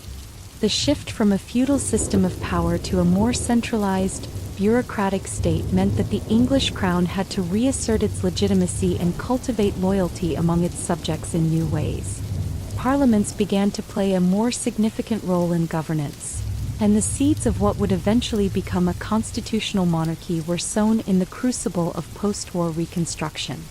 In this evolving political landscape, national identity was increasingly tied to the notion of self-governance and the collective will of the people, a stark departure from the inherited rights of medieval nobility. Cultural expressions also played a vital role in shaping national identity in both countries. In France, the war and its aftermath became fertile ground for artistic and literary innovation. The Renaissance, which would later bloom in the country, found early roots in the period of recovery following the Hundred Years' War. Artists and writers drew upon the themes of loss, redemption, and unity to create works that celebrated the enduring spirit of the French people. Architecture, too, was transformed as cathedrals and public buildings were rebuilt or restored, their grand facades symbolizing the rebirth of a nation determined to rise above its turbulent past. Similarly, in England, the collective memory of the war inspired a cultural renaissance of its own. The recalibration of English identity was reflected in a surge of patriotic literature and art. Plays, poems, and paintings that recounted the heroic exploits on French battlefields were not merely nostalgic. They served as a means of forging a shared sense of purpose and destiny. National festivals and commemorative events, often centered around historical anniversaries, reinforced the idea that Englishness was rooted in a proud martial tradition tempered by the wisdom gleaned from hard-won defeat. The transformation of national identity was not an instantaneous process but one that unfolded gradually over decades. The narratives that emerged in the wake of the Hundred Years' War were dynamic, subject to reinterpretation by successive generations. In the classroom, in public debates, and in the salons of the educated elite, the legacy of the war was dissected and discussed, a testament to its lasting impact on the national consciousness. The myths of chivalry and conquest were balanced by an awareness of the war's heavy cost, fostering a more nuanced understanding of history that valued both glory and humility. Perhaps most importantly, the war's enduring impact on national identity was marked by a profound sense of collective memory, a memory that served as both a source of pride and a reminder of the fragility of human endeavor. In France, the struggle against foreign domination and the eventual reclamation of sovereignty became emblematic of the nation's resilience. In England, the painful retreat from the continent was reimagined not as an ignominious defeat but as a turning point that spurred domestic renewal. Both nations, in their unique ways, came to view the Hundred Years' War as a formative experience, one that had defined their historical trajectories and imbued them with a shared sense of purpose. In the years that followed, as Europe entered a new era marked by emerging nation-states and shifting alliances, the legacy of the war continued to shape political discourse and cultural identity. National heroes were celebrated not just for their martial prowess but for their contributions to the broader narrative of what it meant to belong to a nation. Educational curricula, state-sponsored commemorations, and public monuments all played their part in ensuring that the lessons of the war, its triumphs, its tragedies, and its complex interplay of power and identity, remained etched in the collective consciousness. Thus, the Hundred Years' War, with its relentless battles and enduring hardships, left a legacy far greater than the mere redrawing of maps. It catalyzed the emergence of national identities that would come to define modern France and England, a legacy where the valor of the past was interwoven with the aspirations for the future. In both realms, the war's impact was measured not only in territorial gains or losses but in the transformation of how people understood themselves, their history, and their place in the world. In the end, as the centuries rolled on and the immediate memories of battle faded into legend, the enduring impact of the war on national identity remained a powerful force. It served as a reminder that the struggles of the past continue to shape the present, and that the ideas of unity, resilience, and renewal, born in the crucible of conflict, can illuminate the path toward a more cohesive, hopeful future. The story of the Hundred Years' War, therefore, is not merely a chronicle of medieval strife, but a testament to the transformative power of collective memory, a narrative that continues to inspire the enduring spirit of nations. As the Hundred Years' War drew to its close, the battlefields of medieval Europe bore not only the scars of conflict but also the indelible marks of innovation, a quiet revolution in military thought that would echo far beyond the era of swords and longbows. In the crucible of prolonged warfare, commanders and engineers alike were forced to rethink the very nature of combat, developing technologies and tactics that would forever alter the course of military history. The legacy of these innovations lay not merely in the victories or defeats recorded on parchment, but in the enduring transformation of armies, fortifications, and the art of war itself. One of the most profound changes was the evolution of artillery. At the dawn of the war, cannons were crude, unpredictable devices that many regarded with skepticism. Early models were little more than heavy, improvised bombs hurled from primitive cast-iron barrels. Yet, as the conflict progressed and the demands of siege warfare grew more pressing, artillery emerged as a decisive factor on the battlefield. Engineers began refining the design of cannons, improving their accuracy, rate of fire, and destructive power. By the time of the Battle of Castillon, cannons had become a well-honed instrument of warfare.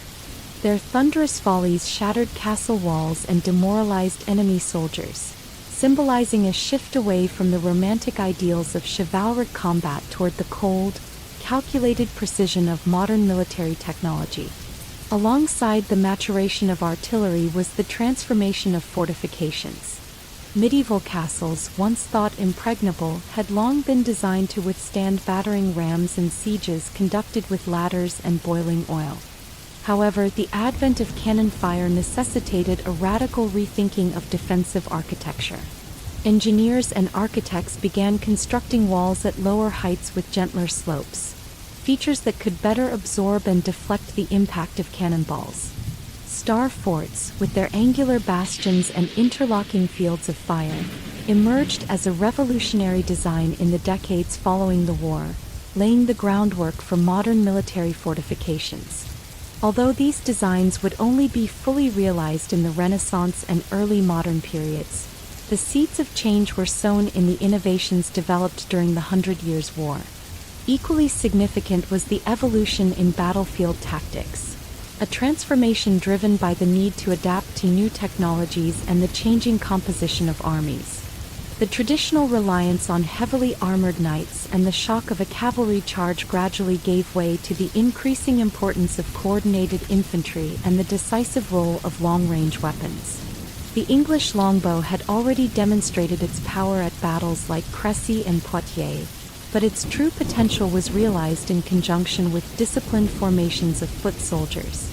Commanders learned to deploy archers behind sturdy lines of spearmen or pikemen, who could protect them from cavalry and hold the enemy at bay. This integration of different arms into a cohesive fighting unit marked a departure from the age-old concept of the individual knight as the sole arbiter of battlefield destiny. The concept of combined arms warfare, using a synergy of infantry, cavalry, and artillery, began to take shape during these turbulent years. French and English commanders experimented with complex maneuvers, seeking to exploit the strengths of each unit while mitigating their vulnerabilities. Rather than relying on mass charges, armies learned to use feints, ambushes, and flanking movements to create openings in enemy lines. The fluidity of these new tactics demanded a level of coordination and communication that had rarely been required in earlier conflicts. This evolution not only increased the effectiveness of armies on the field but also marked the early emergence of what would later be known as professional, disciplined military forces. Logistics, too, emerged as a critical factor in the conduct of war. The prolonged nature of the Hundred Years' War forced both sides to confront the challenges of sustaining large armies over vast distances. Supply chains had to be established and maintained, ensuring that troops were provisioned with food, arms, and munitions, even as campaigns stretched across the diverse terrains of France and England. Innovations in transportation and storage, including the use of fortified supply depots and the development of more efficient methods of moving goods, played a decisive role in enabling armies to operate far from their home bases for extended periods. This focus on logistics, once an overlooked aspect of warfare, would become a cornerstone of modern military strategy. Another remarkable innovation was the gradual professionalization of armies. In earlier eras, military service was largely the purview of feudal levies and mercenary bands, forces that could be unreliable and whose loyalties were often fickle. However, as the war dragged on and the demands of continuous campaigning grew more complex, both the English and the French began to invest in the development of standing armies. These forces were trained, paid, and maintained by the state, reflecting a shift toward a more modern conception of military power. Professional soldiers brought with them not only a higher degree of discipline but also the adaptability required to implement the innovative tactics and technologies that were emerging on the battlefield. The legacy of these military innovations was not confined solely to the immediate context of the Hundred Years' War. It resonated through the centuries that followed. The transformation of artillery and fortification design, for example, influenced the development of warfare during the Renaissance, leading to the rise of the Trace Italienne, a style of fortification that dominated European battlefields until the advent of modern explosives. Similarly, the tactical innovations and the emphasis on logistics and professionalization laid the groundwork for the organized, state-controlled armies that would emerge in the early modern period. The combined arms strategies first honed on the battlefields of medieval France would evolve into the complex operational doctrines that defined European warfare in subsequent centuries. Beyond the battlefield, these innovations had a profound impact on society and culture. The increasing importance of artillery and professional armies contributed to the centralization of state power, as kings and governments realized that the ability to maintain a modern military was essential to national sovereignty.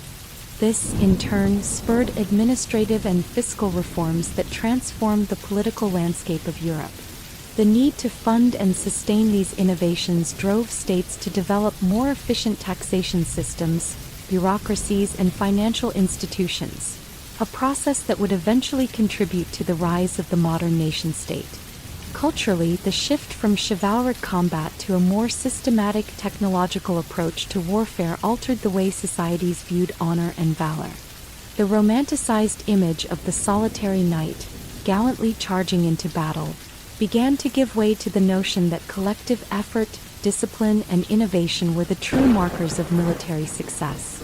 This change was reflected in literature, art, and even in the political rhetoric of the time. Chronicles and ballads, which had once celebrated individual feats of heroism, increasingly emphasized the virtues of teamwork and ingenuity.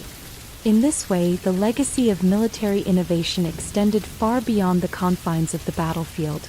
It became a foundational element of modern identity, influencing how nations would come to understand and express their power. The innovations of the Hundred Years' War also had an enduring influence on military education and theory. The experiences of commanders on both sides, as they navigated the challenges of adapting to new technologies and strategies, were meticulously recorded by chroniclers and later studied by military theorists. These accounts provided valuable lessons on the importance of adaptability, coordination, and foresight in the conduct of war. The emphasis on logistics, combined arms tactics, and the professionalization of forces would form the basis of military academies and strategic treatises in the centuries to follow, ensuring that the lessons of this turbulent period would continue to inform the art of warfare long into the future. In the end, the legacy of military innovations during the Hundred Years' War was a multifaceted one.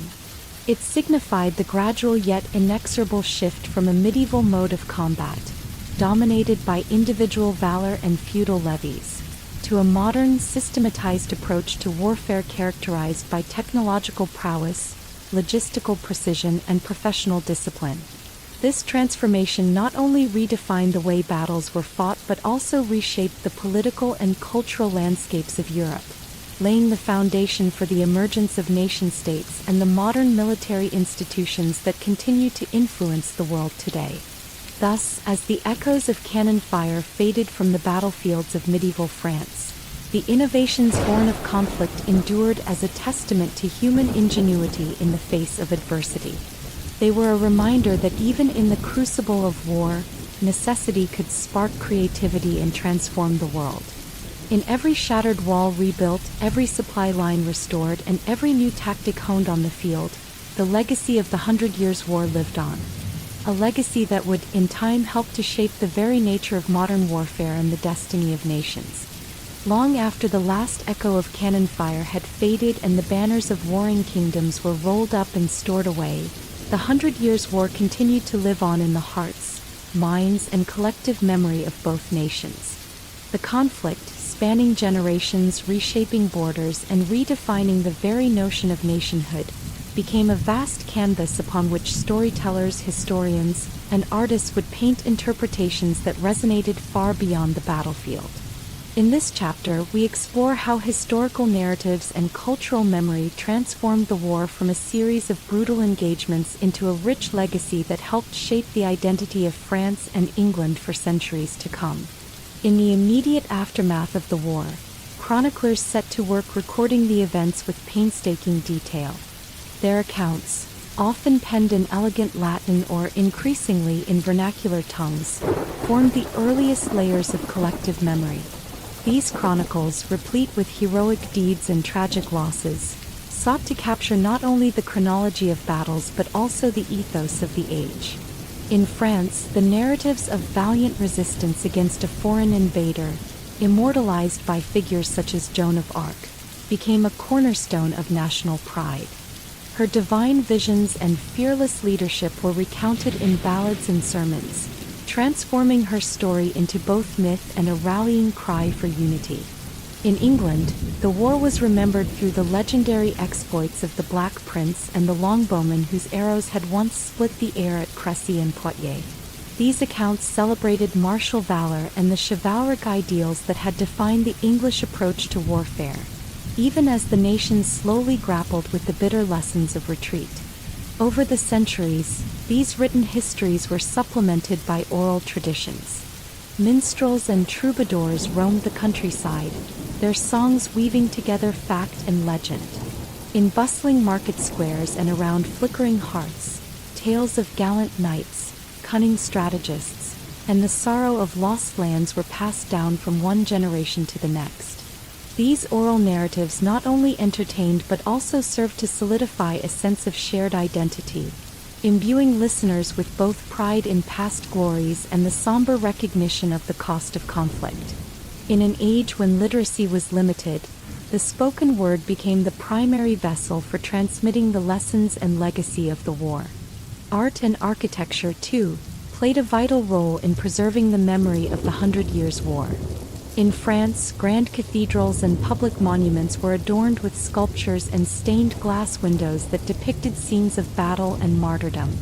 The imagery was often symbolic: a knight's fallen lance, a tattered banner, or a luminous figure believed to be divinely inspired, all designed to evoke both the sorrow of loss and the hope of redemption. These visual representations not only commemorated the war's events but also contributed to the emerging narrative of a nation reborn from adversity. In England, similar expressions of cultural memory emerged in the form of tapestries, illuminated manuscripts, and later, in the paintings of the Renaissance. Artists captured the dramatic contrasts of the conflict, the valor of the soldier juxtaposed with the tragedy of families torn apart by strife, each work a meditation on the transient nature of power and the enduring human spirit. The legacy of the war also found its way into the realm of education and national symbolism. By the 16th and 17th centuries, as nation-states began to consolidate, the stories of the Hundred Years' War were incorporated into the curricula of emerging public education systems. History lessons in both France and England recounted the conflict not merely as a series of military campaigns, but as a transformative episode that had defined the character of each nation. In France, the war was taught as the crucible in which the concept of la patrie, the fatherland, was forged, a collective identity born of resistance and sacrifice.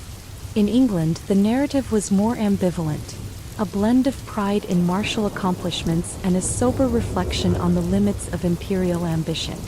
Over time, these educational narratives shaped national self-perception, influencing how subsequent generations viewed their past and their place in the world.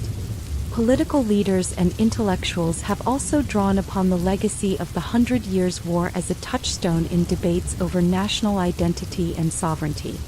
In moments of political upheaval or when faced with external threats, both French and English statesmen have evoked the spirit of those long-ago battles as a source of inspiration and legitimacy. Speeches, parliamentary debates, and political pamphlets frequently referenced the war's lessons.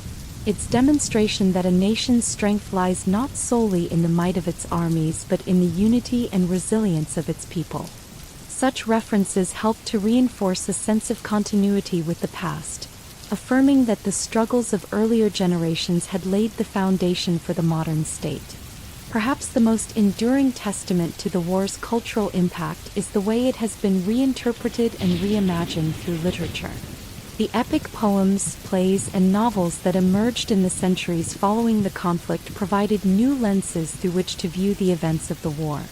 In France, works such as those by François Villon and later by Victor Hugo recast the conflict as a drama of human destiny, where the triumphs and tragedies of individuals reflected the broader fate of a nation. Similarly, English writers found in the Hundred Years' War a rich source of material for exploring themes of honor, loss, and the inexorable passage of time. Through these literary works, the war transcended its immediate historical context to become a metaphor for the enduring struggle between order and chaos, a narrative that continues to resonate with readers even today. In modern times, the memory of the Hundred Years' War has been both preserved and contested by historians, cultural critics, and the general public. Museums, historical reenactments, and commemorative events provide tangible connections to the past, while academic debates over interpretation ensure that the war remains a dynamic subject of inquiry. New technologies, ranging from digital archives to interactive exhibits, have enabled a wider audience to engage with the rich tapestry of narratives surrounding the conflict. This democratization of history has allowed for more diverse perspectives to emerge, challenging traditional narratives and inviting a more nuanced understanding of the war's legacy. Yet even as our methods of remembering evolve, the core lessons of the 100 Years' War endure. The conflict reminds us that national identity is not a fixed or static concept, but a living, evolving construct shaped by both triumph and tragedy. It underscores the idea that the past is not simply a collection of dates and battles, but a complex interplay of cultural memory, historical interpretation, and human experience. The war's enduring impact on national identity, whether seen in the resilience of French unity or the introspective recalibration of English ambition, serves as a powerful reminder that the stories we tell about our past ultimately shape the values we hold and the futures we strive to build. Thus, as modern France and England continue to negotiate their roles on the global stage, the legacy of the 100 Years' War remains a potent symbol of transformation and renewal. It is a legacy that invites us to reflect on the enduring power of narrative, the importance of collective memory, and the possibility of forging unity from even the deepest divisions. In the echoes of ancient battles, in the verses of long-forgotten ballads, and in the grand monuments that dot the landscapes of both nations, the 100 Years' War lives on, a timeless testament to the resilience of the human spirit and the ever-evolving nature of national identity.